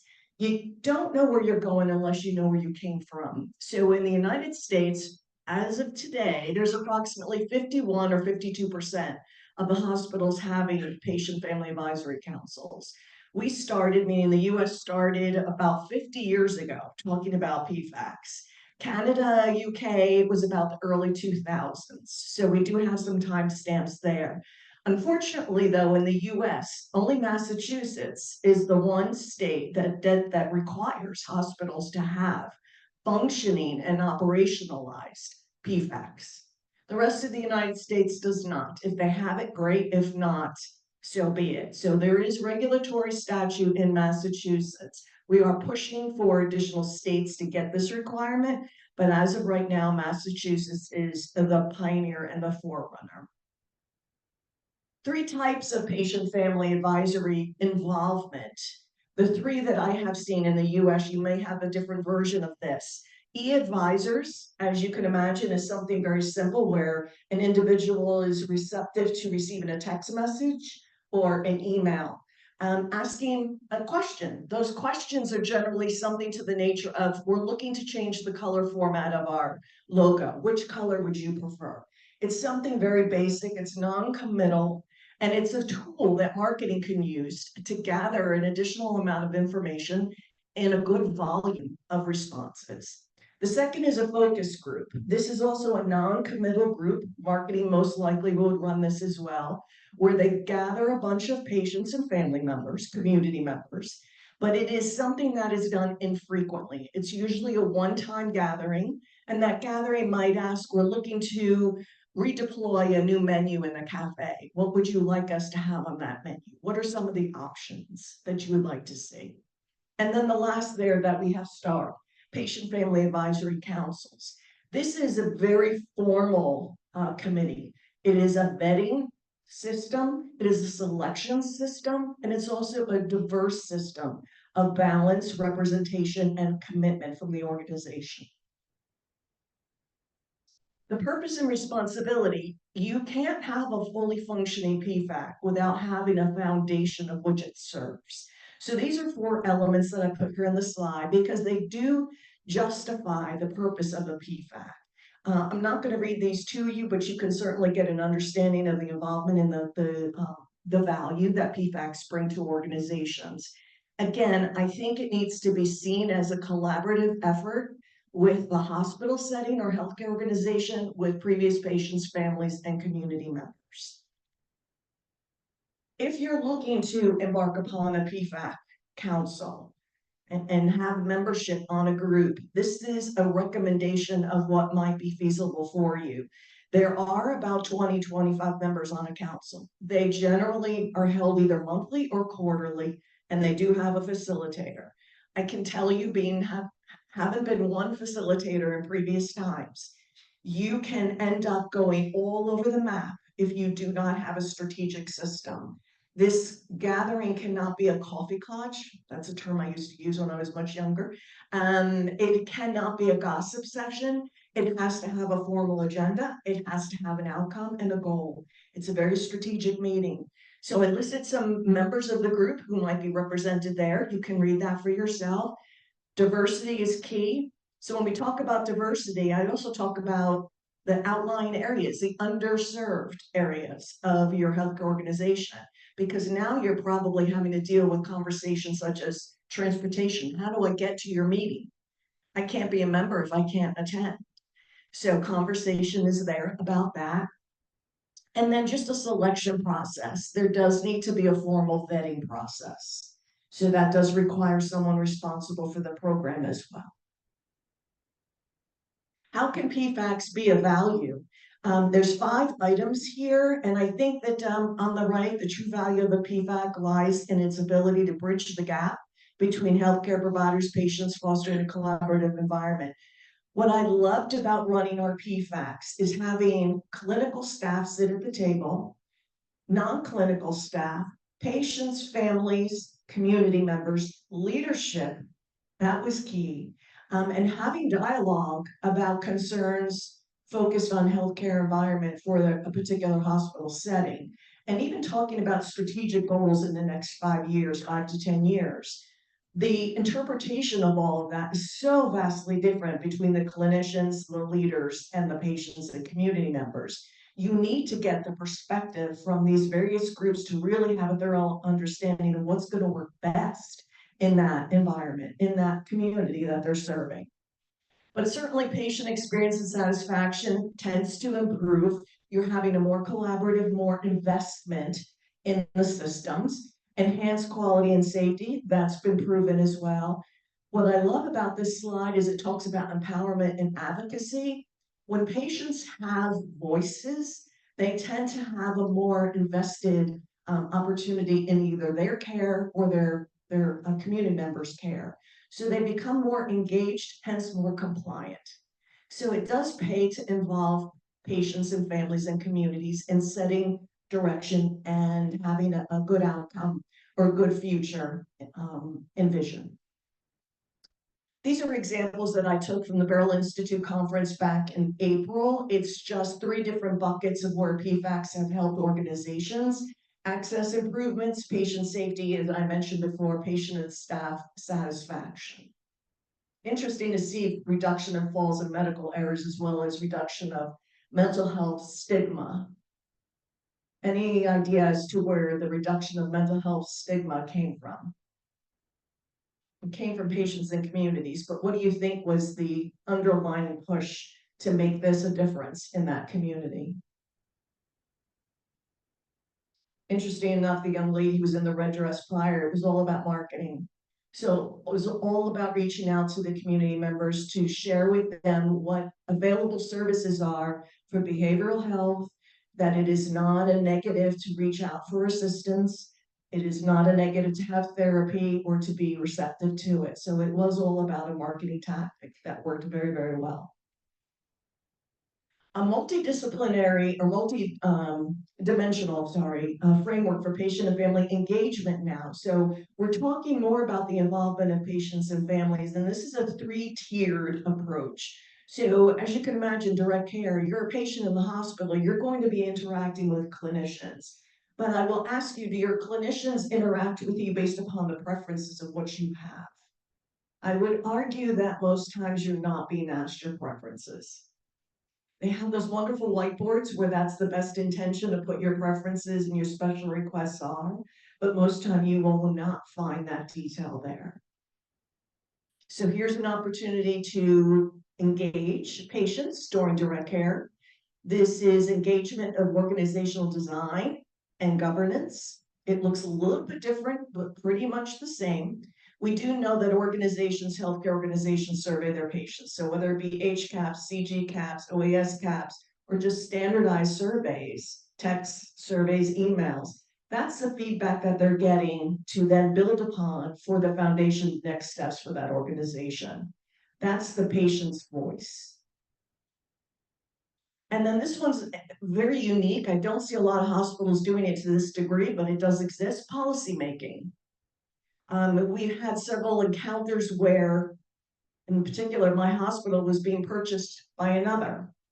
Do you think that either hospital, the one who is being purchased, the one who is purchasing, do you think that they wanted to hear the community's feedback about that? They did not, but they did take it. They took it at town halls and they listened. They took in everyone's opinion and feedback. They did it anyway, but they still had those forms to show the community that they were interested in their voice. PFAC ROI, so return on investment. Everything is in dollars and cents, right? So if you're the CFO, you want to see the value in your work that you do, in your programs, in your initiatives. You may not see an ROI with a PFAC. You can see the outcomes. You can have that all in an agenda that you're gathering in the meeting minutes and show the value. But an ROI in dollars and cents, you may not be able to come to that conclusion. I will ask the question though, does the organization's strategic plan incorporate patient and family engagement? Meaning it's written in the strategic plan. If it does not, these are the questions that should be asked of that organization. First and foremost, incorporating patient and family stories wherever possible. So when we're having department meetings, it's a good idea to just bring up one patient's story that came in of late on a survey, read it through, have the staff listen to it. They need those checks and balances every so often to hear what their patients are saying. Again, it's a patient's perception, not necessarily what actually happened. Share outcomes, ensure that PFAC conversations include hospital priorities. We talked about that with strategic goals. Have an organizational structure for PFACs. So someone else had talked about it has to come from the top. If the organization's CEO and CNO and COO do not believe in the value of a PFAC, you will not reap the benefits of a PFAC. It has to be supported and have that person at the table supporting that initiative. So real life scenarios, I'm going to give you 3 and I'm going to give them to you really quick. Involvement in an RFP and vendor selection, redesign of a whiteboard, and design of visitor wayfinding app. These 3 were all in one organization within a 1 year's time. The first one was involvement in an RFP and vendor selection with Smart TV. We had 3 different vendors come in, do demonstrations. The first group was all clinicians who went through the demonstration. The next group was all volunteers and community members. And the last group was our PFAC members. They all had the same demonstration. They all voted. Cost, efficiency, effectiveness, ease of use, all that good stuff. They all gave rankings. The vendor was then chosen as a result of those rankings. Ironically enough, coincidentally enough, it was the one that the PFAC chose. Next was redesign of patient whiteboards. I want to draw your attention to, I don't even want to mess with this thing, the activity level, which is a little small block there that the arrow is pointing to. This whiteboard is not necessarily the whiteboard that we were looking to redesign, but it had that same section. Most times you'll see an OOB, right, with assistance. We're now talking about medical terminology. We're getting close to it. Out of bed with assistance. It's words. It does not translate to all languages, certainly. So we took this to our PFAC and we said, we want you to redesign or make suggestions about this whiteboard. This is supposed to be a communication tool from clinicians to patient and patient to clinicians. We gave the nurses the opportunity and the doctors, but we didn't ask the patients. Now we are. The one recommendation they made, which kind of blew my mind because I really should have made that suggestion, is to take this area and remove the words and put symbols. So when the nurse or the doctor is determining that assistance or that daily activity or activity level, he or she just circles the icon. You don't need to have an interpreter at this point. And we were a hospital of 10 different languages from our community. So this would certainly attend to having that language depicted for all of our community members, but so simple. Things don't have to be complicated. So reaching out to your patients, previous patients and family members is key. Wayfinding app. This was Gozio. You may be familiar with it. It was on the phone. It was an app on the phone. We had our PFACs walk around the hospital and take a tour, get themselves intentionally lost, and then they gave feedback, and we made a choice as to how we were going to design this digital wayfinding. Coming up at the end, I do want to talk about just challenges for retention and longevity.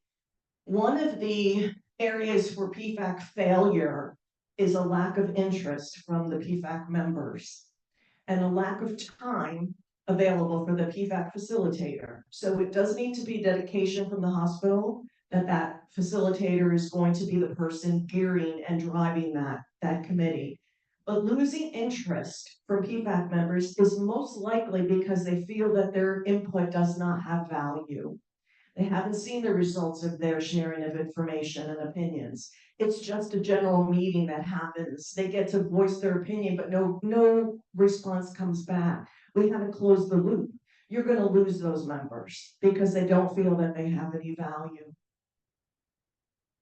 Factors influencing engagement. It's generally 3 buckets here. It's patient impacts on the patient. So their belief about their role, health literacy, their education. It's an organizational policies and procedures, and it's what society deems as the norm in that immediate area, as well as, of course, your regulations and policies.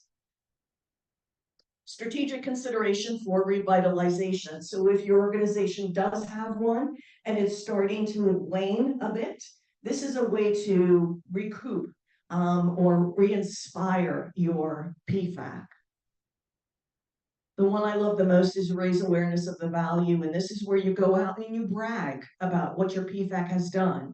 Because if your staff does not realize the value of the organizational PFAC, you won't reap those benefits either. They have to be the ones promoting it internally as well. Future opportunities, I promised I would do this on the title slide. As we looked at 2024, where we were, we do need to say where we're going. Patients and family members are giving a voice in research now. So not only pharmaceutical, I just went to a conference not too long ago where patient family advisors were part of the pharmaceutical world, but it is now in the research sector. They are involved in identifying relevant research topics. They're involved in shaping the research questions. I mean, all of this is really detailed, and it would take a good number of FTEs to employ to replace the feedback that these patients and family members are providing in research. The other aspect of research is that if the patient is involved in making those decisions or suggestions, they're going to then be advocates for either themselves or future patients.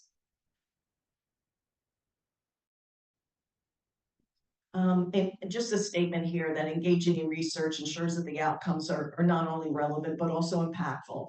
So you can see from the display there, it is about partnership. It is about collaboration. It's about transparency.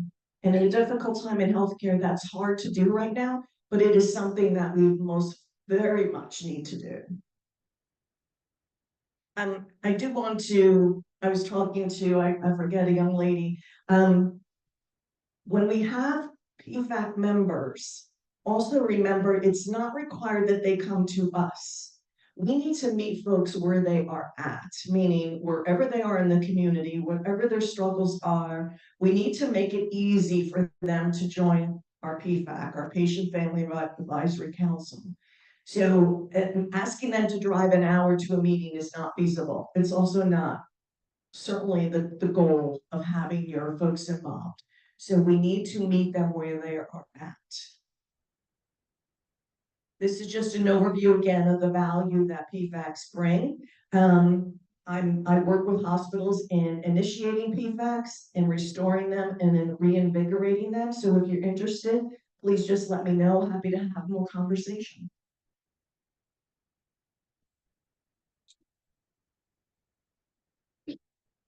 So much, Pamela, for respect to time constraints. So I'll leave the questions until the end, and I'll just take a picture of your certificate.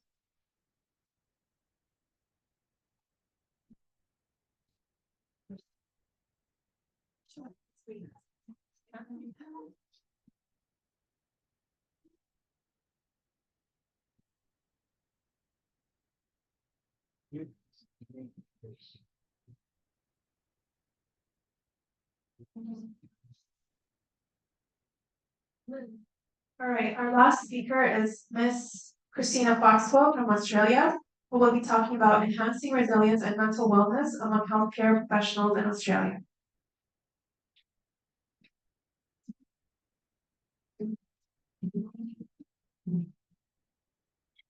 I'm tired.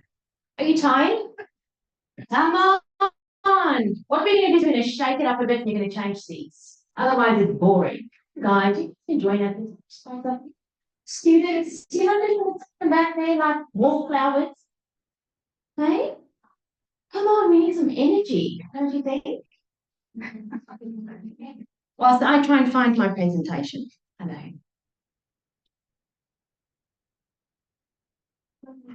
Max, could you find my presentation for me, please?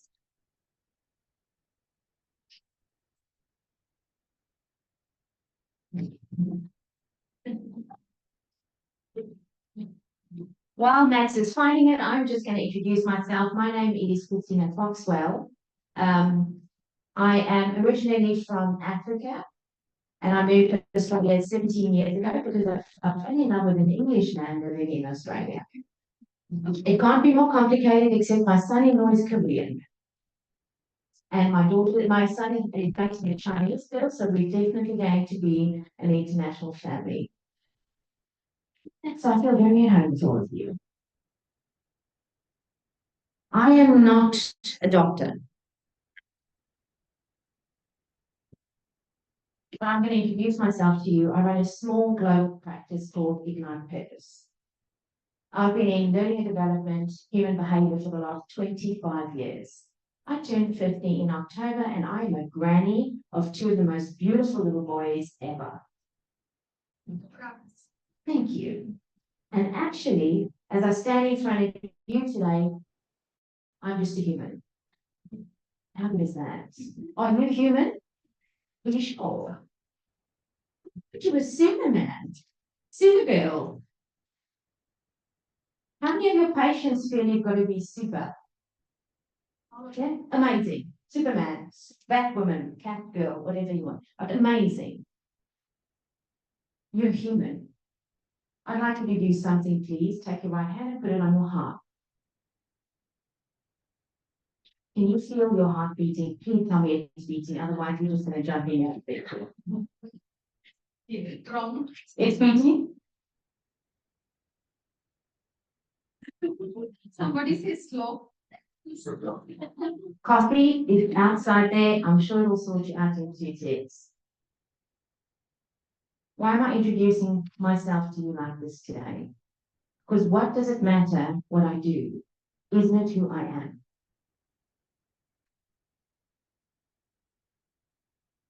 See, over the last 12 years, I've been coaching doctors, nurses, healthcare, CEOs, executives. Don't ask me which is most crazy. We all are special. Okay. I did have an orthopedic surgeon who told me I was very entertaining, but I did absolutely nothing for him. And his chair of his board had asked me to help him.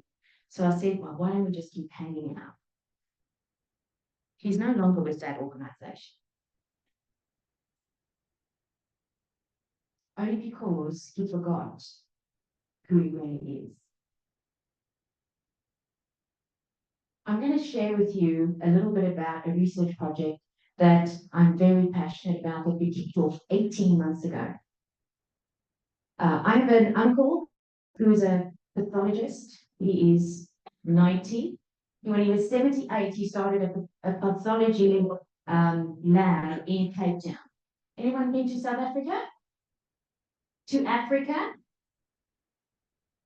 Where the big animals could kill you, not the small ones like in Australia. So in Africa, 78.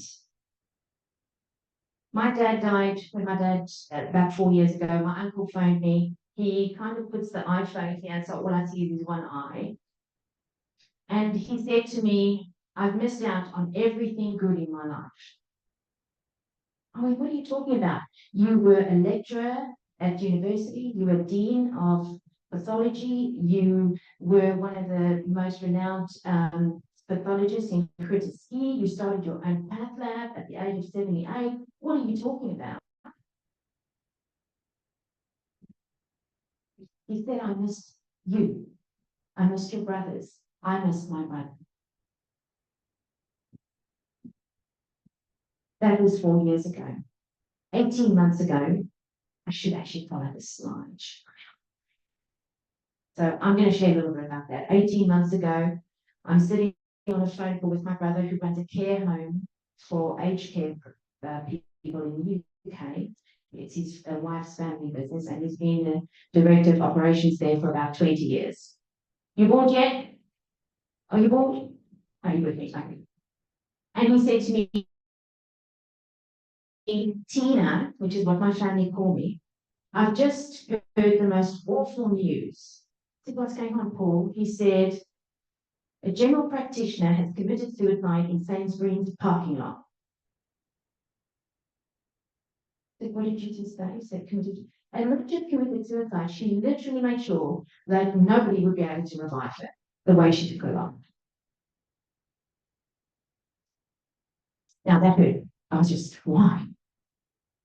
That made me curious, because I'm very curious. What's going on in our healthcare systems across the world? Actually, let's just get down to it. What about the human beings that are supposed to be these amazing people who touch our lives every single day to give us care? Who cares for them? Thank you. It's true. You go to the doctor doesn't give you what you want, you're angry with the doctor. What a stupid doctor. Okay? You go to the hospital, someone's doing the best they can with what they have, it's not perfect, so you get angry. Mind you, when you make a mistake, and we all can make a mistake, we expect perfection, we expect people to give us a bit of a breather. So I got curious about this. And as we expanded our business globally, over 18 months, I've expanded into 6 different countries. Ask me what's going on with my head, please. Okay? As well as doing the research study, as well as doing my regular work, and taking every single cent I have and putting it into the research work. So I partnered up with a doctor in the UK. Her name is Kerry Thomas. She's got an OBE. Do you know what an OBE is? It's some queen thing. The queen says you're very special. I didn't know. I came from Africa. But she created an end of life process on how to work with patients who were dying in their families. And she said to me, my daughter's in university studying to be a doctor, and her and her peers are wondering if this is really the best thing to do. And they are really stressed out. And in the UK, there's a doctor challenge. You know that? Okay, there's issues. In Australia, we need doctors and nurses, but our board that puts everything together for people to come in has made it so incredibly hard for you to come in. Sometimes you can't come in. You can, but you've got to attest to that, right? You've got to jump through 100 hoops to get in. So we know why it's there. It's to keep the organisation and the country safe. We get that. But there's a problem. We're losing doctors and we're losing nurses. We're losing healthcare professionals. Did you know that? People are burning out. Don't you think it's time we stop talking about it and start doing something about it? So I'm doing something about it. And I need to help people join me to do something about it, because it's enough is enough. I don't want to hear another story like that. It breaks my heart. So we're just a small global organisation that decided to do something different because we want to stop talking and start doing. Don't you think that's okay? This is my lovely research team. Elena Mallory, she's a registered nurse. If you've ever heard the podcast called The Happy Nurse, And or if you haven't heard of it, please find her. She's Scottish, so she has got a really Scottish brogue. She's beautiful, and she's going to talk to you about resilience. So I partnered up with Elena. She is a Scottish woman living in Australia, as you do. And a few years ago, she interviewed me before COVID for her podcast. I went on because I talk about making a difference to one person's life a day. It's all we need to do. It creates the ripple. So Elena worked alongside me as my research partner and worked with the nurses. I took on the med students and the doctors. I love it. Then we had Tammy Oliveira, who's my COO. She's based in the Philippines. She did all the data crunching. Dr. Kerry Thomas, she sat through all the program work with me, just in case any of the doctors that were on the program were at that point where we needed to take them and send them to someone more professional than what we could work with. And finally, Sarah is my adopted daughter. No, I'm just joking, but I met her a year and a half ago. She's based in the Philippines, and she is my breath of fresh air. She managed to coordinate this project. I'm very proud of these women. They are so brave. This is where our organisation is based all across the world. I would love to have a base here in UAE and all of those places, but my husband, who's my accountant, said I'm going to behave myself. No more. But I want to talk to you about the foundations of Arise. I told you about the story of suicide, did I? Yes. I've survived it twice. Do I look like I'm put together? Did Robin Williams look like he was put together? Do you know you don't know when it's coming? Because they're the people that smile and tell you everything's okay. And then tomorrow they're no longer here. You see, I'm going to ask you to write something in front of you. If I say the word shame, please write down what comes to mind. Shame. S-H-A-M-E. The word shame, please write down, what do you feel when I say the word shame? Shame.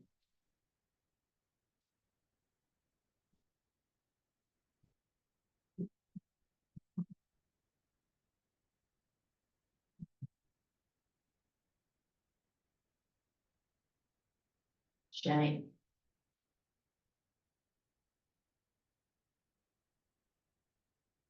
Right. All right. Anyone got any insights for me? Shame? Look down. People looking down on me. Awful. It's give me another one. How do you feel if I say shame? What's that? Embarrassing. You put shame on other, did you say? Shame on other people. In South Africa, we go, oh, shame. When someone tells us a bad story, oh, shame. So I want to tell you what shame is. Shame is the feeling that there's something about me that's not worthy of love and belonging. Thank you, Dr. Brene Brown. So shame says, I am bad. So I have another question for you. How many times have we experienced shame in the work we do? Occasionally. Occasionally. All right, let's take you through med school. You go through med school, actually, it was a baby boomer thing. I know, because my dad, when my son was struggling with his mental health issues, he was wanting to commit suicide at the age of 14. He's now 20. He works with me. I'm so proud of him. But I told my brother about it, and I said to him, this is what's going on. He said, I just shame him. Dad did that to us. We're okay. I was like, yeah, I'm going for trauma counseling. Thank you. Okay, so shame is the feeling that there's something about me that's not worthy of love and belonging. In order to create behavior change in medicine, sometimes, and even in corporate, they shame us. Because shame is like being burnt with hot water. You don't want to do it again. It's isolating. How many of you feel lonely sometimes? You're in a room full of people and you're all alone. Is it just me? No. Everyone, I guess. We all do. Okay. So the General Surgeon of the US, Dr. Vivek Murthy, has done a study on what makes people sick in America. Do you know what it is, according to his research? Loneliness. Thank you. So shame separates me from you. So what happens with me then? I become? Thank you. I hope you're enjoying this afternoon. Okay. Burnout. I don't want to tell you I feel bad because what happens if you shame me? What happens if, and I sat through a few doctor wellness days, so I've got these doctors sitting around the room talking about not falling apart. And the one doctor said, if anybody has to find out that I am not okay, I will lose my license to practice medicine. That's true. So what do I pretend I am? I'm good. But when I drive home at night, I've got to sit outside that door before I walk in because I might just fall apart. And you know what? I don't think my family want me to fall apart either. So who do I talk to? Okay. Are you with me? I hope I'm creating a good picture for you. So I heard the story, I was like, right, I need to find evidence. And I know in my own life, I've got evidence. Because I have a book, you don't have to buy it, it's called The Glass Angel, it's my story. I have one book left. So I bought 2 books. I had 4 in my bag, but I pulled it out, my bag weighed too much. I need shoes. Hang on, I'm just kidding. But I've got one more book. The reason I wanted to do this was because my life's changed. And I'll tell you how we did it. So I had to go and find evidence, so we did a research study. I had everyone doing research. Is this a true problem? Is burnout a problem in healthcare professionals? Yes or no? Okay. What are we actually doing about it? Why? We just talk about it. Wellness retreat, but that's a one-day thing. Okay, so you're doctors. If I'm trying to lose weight and I go on a diet for one day, please help me. And then tomorrow, I'm going to do the same stuff I've been doing all along. And then I come and see you and tell you I'm very unhealthy. And then you go, can we talk about what you're eating? And you go, sure. I'll send you to a health retreat. Great. Come back. 3 weeks later, what am I doing? The same thing. See, it's neural pathways that need to be rewired. So I found the evidence. I said, all right, let's start connecting the stories. So firstly, we wanted to make sure that we were using the research from Dr. Vivek Murthy to be able to say we need communities to be formed around doctors and nurses where they are doctors and nurses together. In actual fact, the one doctor said, let's throw nurses and doctors in together. I said, that's not a good idea. Why? I said, because they're a different breed. In actual fact, in anesthesiologists, I'm going to have to create a separate program for them and a separate program for, oh my goodness, orthopedic surgeons. Why? Because I don't want to sit here with you if we're different and tell you that I want to learn with you. So this is what came up with the med students. There's one thing that grabbed me. I know this is long, but I'm going to behave myself. Please, are you sleeping yet? No sleeping. The one story that caught me, because we did a little group where we had all these med students around the table. 2 of them wanted to start going to med school. Brilliant, top of their class. One of them was going to step into being a doctor. And when she said, I didn't realize that being a doctor meant as COVID, I was in the wards during COVID. And I had a video camera so patients could say goodbye to their families, like an iPad. She said, they didn't tell me I was signing up for that in med school. She said, and then when I felt like I was going to have a breakdown and I needed to get out of there and sit in my car, I've got the head doctor banging on my window going, sunshine, get that in there.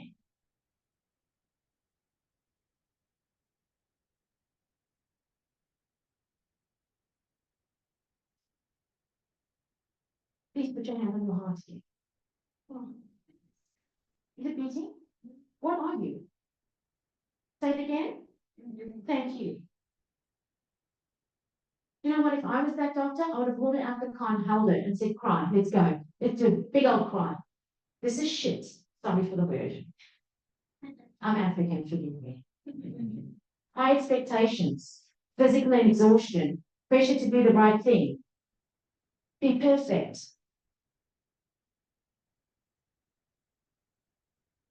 So when I started taking the doctors and the nurses through the program, I thought, here's another thing. You're going to teach us how to have a cute coping mechanism, like the diet trick, you know, whatever you're going to teach me. And then it's just so stupid. I'm going to sit for 10 weeks with you, and then I'm never going to change anyway. But let's do this anyway, because, you know, we want to be part of the change. I thought, thanks for that. Resilience is not me teaching you how much more you can take. That is not okay. Resilience is me helping you what you can let go of. Actually, you can help yourself because I'm not there. Can we do a quick activity? Are you bored? Okay. Take your right hand and squeeze it so tight. I want you to squeeze it so tight that your nails are going into your hand. Are you with me? You squeezing? Is it fun? Yeah, but if I thought this is what I'm going to do every day, I'll be doing it. Are you squeezing? I didn't say stop squeezing. Okay. How many of us run through life like this? Okay. Now, you're still squeezing, eh? Let it go. How does that feel? Relax. How beautiful is that? Resilience isn't just about bouncing back. At one stage, we'll stop bouncing. Because I'm bouncing with all the shit that I'm carrying with me. Imagine if resilience, in the old term, was like a big sticky ball. You know those rubber things that children throw against the wall? Yeah. And so imagine, as I go through life, my resilience is actually a sticky ball. So instead of it not picking up everything I've gone through, it picks up everything. So eventually, it's no longer bouncing. Stop when? Now I want to get you to think of something. If my neural pathways are no longer just wired through my survival brain, but my neural pathways are now starting to wire through my frontal cortex, and I can use my wise brain more regularly. Do you know, this is from Harvard, I've not been there, I will be there one day.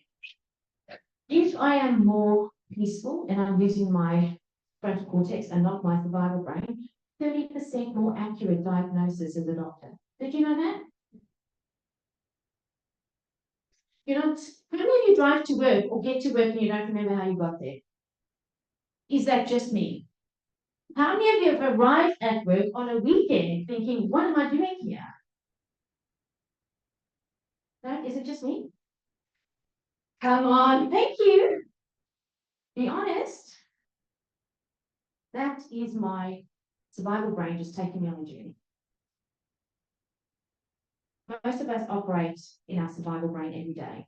I think it's time to rewire, and I think it's time to start finding ourselves. Imagine this. Did you love that? If you go for a walk, do you have a look at all the things going on around you, or do you just power down the streets? You power down the streets. I watch people like you, I dodge you. In Australia, we've got beautiful flowers and foliage. I touch the flowers. I was never like this. I was a ninja Barbie. I walked. Now I'm stopping, and my husband's like, oh, what are you looking at now? Look at the bee. Why? Because I've learned to be here. Yesterday is gone. I need to learn to let go. Today is beautiful because I'm here. Tomorrow is an opportunity for me to be better with others. Don't you like that? You know that Frozen song, Let It Go, Let It Go? Do you have kids? How many times do they sing that song? And eventually you go, I can't take it one more second. It's not easy to let go.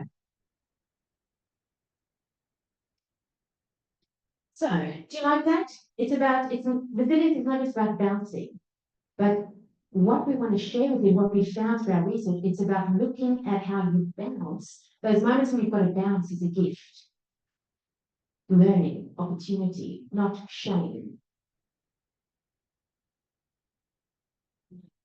So our ARISE program, first we did a resilience program, then we went to a big GP conference, and the GPs walked around our stand like we had a disease. Do you know why? Because the word resilience was there. Yeah, as a doctor, that is an evil word. As a nurse, that is an evil word. Why? Because if I don't have that, I'm bad. Sure, like, you gotta be resilient, you know, and it's like, I have a limit, right? At some point, my environment needs to change, it's not always just up to me, right?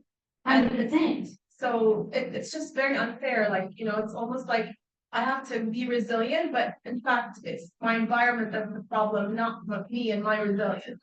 You know what I mean? I love that. Yes. Change, and I can't accept any more abuse, and I just leave. And Thank you. Did you hear this? Is this true? Yeah, I agree. Who knew you'd get a powerful, crazy lady at the back end of the day? Okay, thank you. That's true. But I'll share something else with you. I'm not in control of the system. And in actual fact, when I hit that space, I take my pain with me and I replay it in every other environment I go into. Because I've probably suffered a bit of PTSD. it poisons your life. And Poisons my life. And that powerlessness that you can't change the system and you're just part of it and you can't do anything. It really affects, like, sorry guys, it affects like your personal life as well. 100%. You end up taking all that work, stress back to your home, and that's not healthy either, but how can you prevent that? You are absolutely talking to the points that came out in our research. I had the doctors sit around with the group and I was expecting them to say, my workload. Do you know what they were saying? I don't know how to connect with my family. I had one of our lead doctors, who's our ambassador in Africa, say to me, I have to sit in my car for half an hour listening to classical music to de-stress so I could walk into my house and be a human with my family. In actual fact, he's driving this program for us, the research in South Africa. So the good news is we're going to go for another 2 years. How exciting is that? The opportunity is, I don't talk about bad news, is we need people to go on the journey with us so that the research becomes momentum building. So we stopped the resilience because we didn't want to be treated like lepers. And we renamed the front of the program ARISE. Because this is about adaptability. The process that we took was 10 weeks at base, so you're doing on your own. Every week, you're going to be doing about 20 minutes a day. Okay, and I'm not going to prescribe what you're going to do, but I'm going to teach you and I'm going to give you research and scientific facts because you're medical people, right? If I can't prove to you what I'm teaching you, then you're not going to believe me.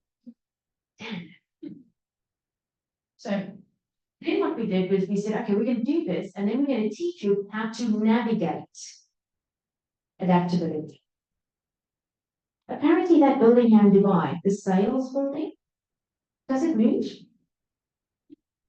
Someone said it moves. Okay. Have you ever seen outside of this gas station? I don't know if they have it in UAE, but it's those funny things with the arms that fly. Many things, not only gas stations, some other markets are trying. Does it get your attention? Like, yeah, Okay. it gets. Is it flowing? I thought, Wouldn't you like to feel that way? Instead of running into something, wouldn't you like to move with it? Okay, second thing, resourcefulness. Imagine seeing a patient and in your overwhelmed mind thinking, I can't, one more of these patients, I'm just going to kill someone. Because I told this patient 10 times not to do this and they keep doing it, I'm done. No? All right. Or I think there must be a way to fix this. How resourceful can I be?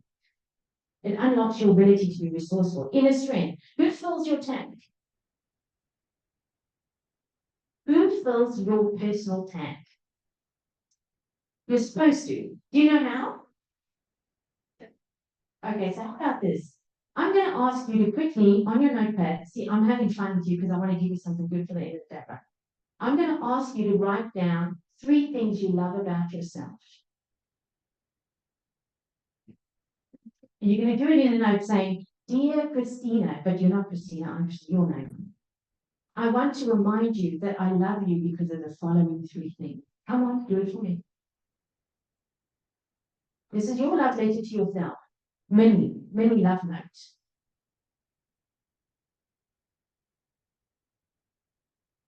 Many love notes.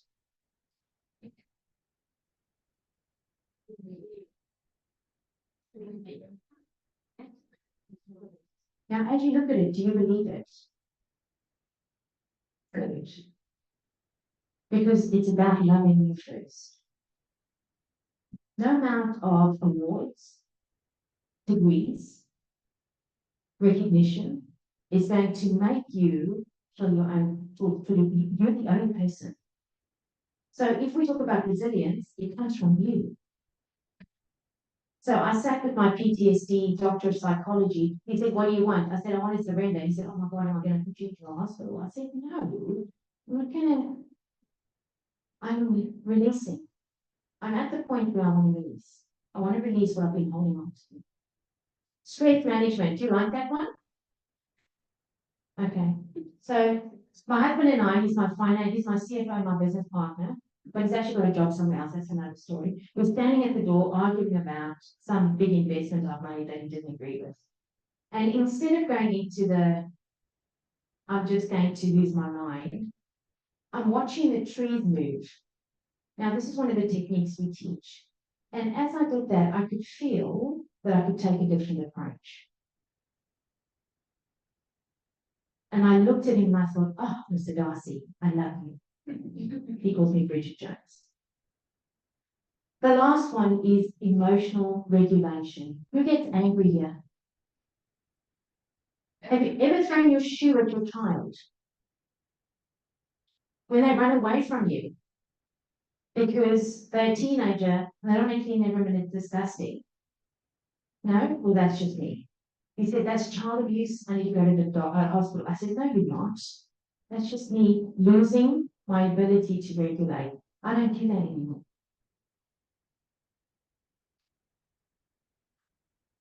I'm peaceful.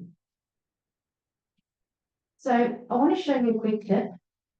Do you have time for a clip? Or do you want to run out the door? You want to watch a clip? Okay.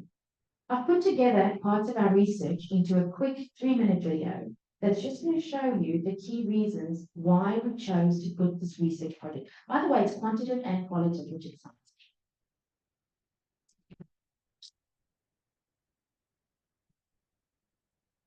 Max. Oh, Max, that's it.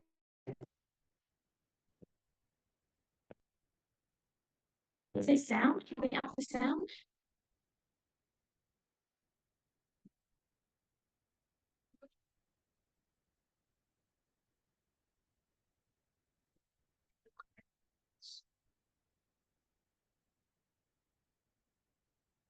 Get away.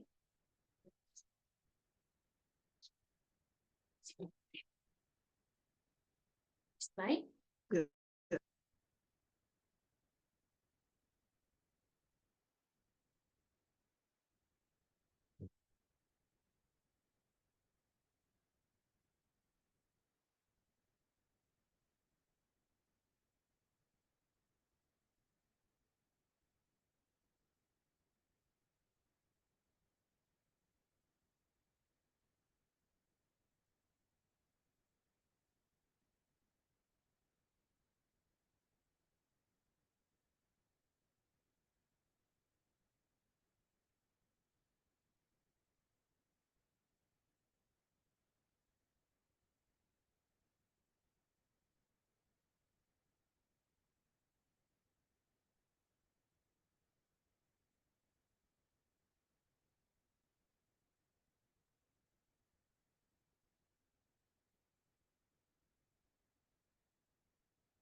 There we go. Is that too loud? Was that okay?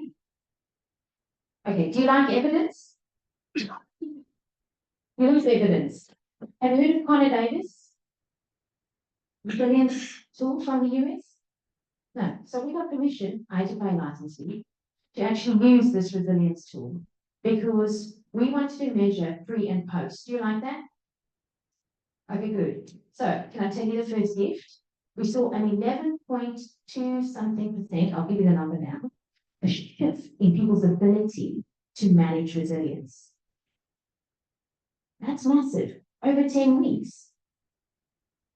And let me tell you something else. I thought the doctors wouldn't keep showing up. Sorry, doctors. Any doctors in the room? Because you're busy.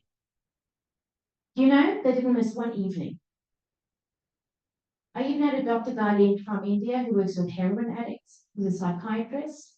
It saved his life. I didn't know that.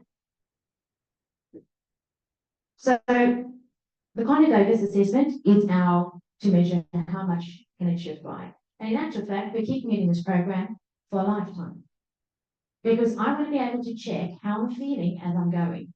And everyone can do it as many times as they like.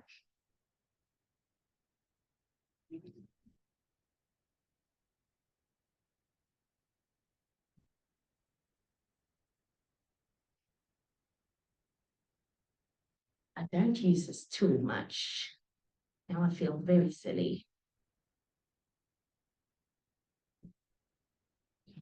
You can all still see it, can't you? Here we go. Let me start this.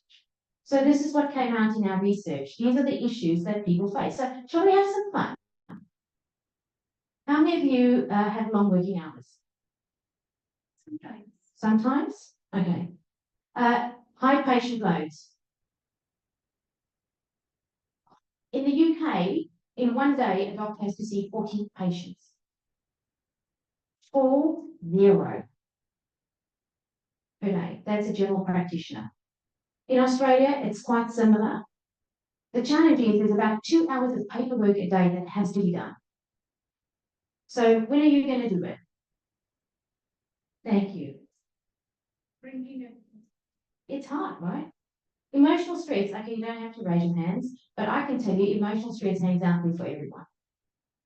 Admin burdens, because I just heard it when you were talking about surgery. Okay, lack of support.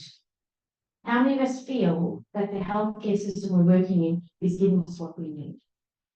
And I want to make this even better. How many of you feel that the colleague next to you sees you? Fear. Sometimes. So I'm going to give you the definition of connection because we spoke a lot today about communication, but actually what we're looking for in our healthcare systems is connection. Connection is the energy that exists between us, you and me. When I feel seen, heard, and valued, and you feel seen, heard, and valued. And because of that, you and I can talk to each other about feedback, about what's not working, about how we've got to make it work. And because of that, we get performance, better patient outcomes next time. So how do we start fostering connection in our healthcare systems?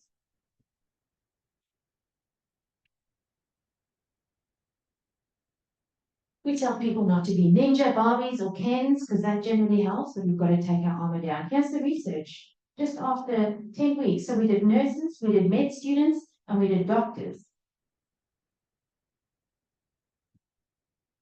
And not just that, I couldn't get them off the phone. I do think some of them had a glass of wine in their hand, but that's okay too. So we interviewed them throughout the program. They did lots of assessment. It's still in the program because self-reflection is important, don't you think? So here are the key themes that came out. Because the work we were doing, they were really more flexible. They were adapting to change better. They were navigating different patients better. They were using visualization techniques differently with difficult colleagues, with challenging systems. Second thing, they shifted to a positive perspective. Who knows what is good or what is bad? How about something happens in your life and you go, that's bad? Anyone like that? That's bad. As soon as I think that's bad, do you know how much of a bad day you're going to have? Everything bad that could possibly happen is going to happen because your brain is wired for what life isn't versus for what life is and what it could be. It is a neural pathway space. Mindfulness and reframing techniques. How do I reframe something in a way that actually gets connection? Dealing with challenges, community. I didn't realize how big the community piece would be for doctors, nurses, and med students.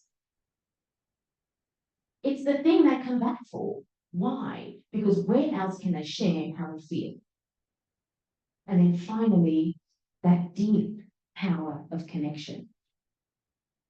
Imagine being seen and heard by someone without judgment, which creates shame. Is that not beautiful? It is. Now, I will say to you, the nurses walked in like this into the program. The doctors came in going, okay, let's give this a go. The med students fell apart really quickly. So if there's any med students here, it's good. Because in actual fact, as med students, they are already, as younger people, they are already exposed to growth mindset, better mental health, work-life balance, all that. I'm going to end today with two things. I'm going to play a video of what the doctors and nurses said about going through the resilience program, which captures our research, which is why I'm not stopping.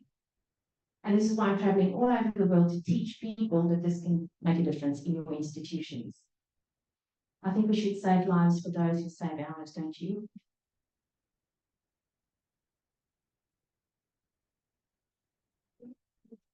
Would you like to get a copy of this research? Okay, afterwards I'm going to get a QR code and scan it. I would love to give you a copy. And I'd love to talk to you about how we work in partnership to make this better, because it needs to be a global movement that shifts the dial. Let's stop talking, let's start doing. I am going to try and put this a little bit softer, otherwise we're going to get blown out of it.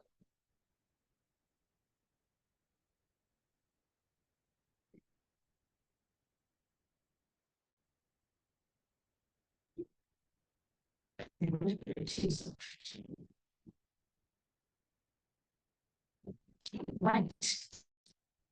See, that doesn't help. My apologies. I'm almost finished, and then you can network and go.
If you'd like to get a copy of this research, please QR code.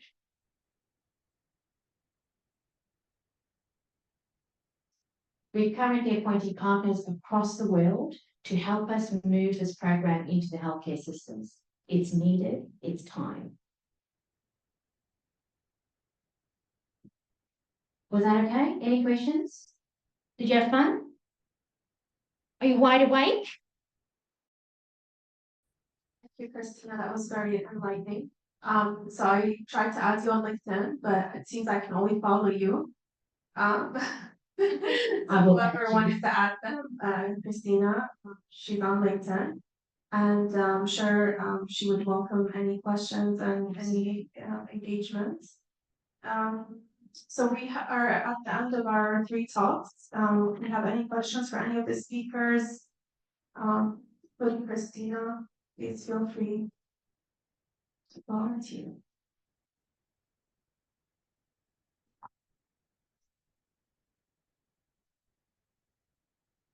Everyone's eager to go home. It's been a long day, and I'm really sad that your topic came at the end. I don't feel like that was a good time because it's a very important topic for sure. So I'll just give you the certificate, Christina. Thank you.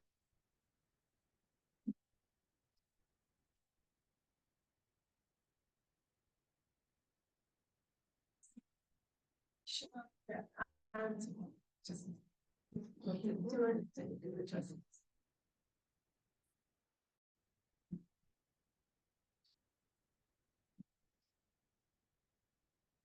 Thank you. Thank you very much. Thank you, everybody.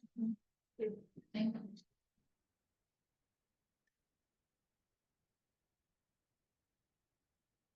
Are we done? Go ahead. I believe we're done for the day, and we'll see you all tomorrow, hopefully, for day 2. Anything else? Actually, why don't you show them our dinner plan? Oh, you stay in the hotel. We're going to meet for dinner at the Thai restaurant. The Thai restaurant downstairs. Yes. What time? 7:45. 7:45. So 7:45, at the Thai restaurant downstairs, there'll be a group dinner for whoever wants to join. Are you paying? No. Thank you. You're fine. Yeah, okay. Very.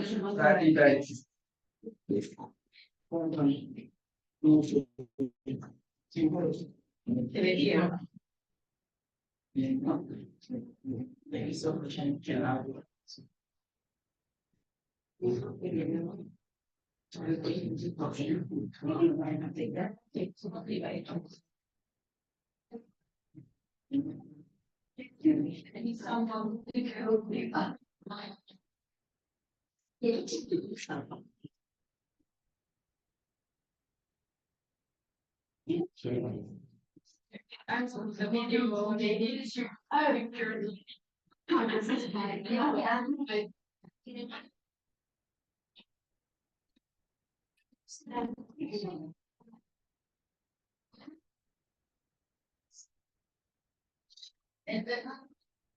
Oh my God.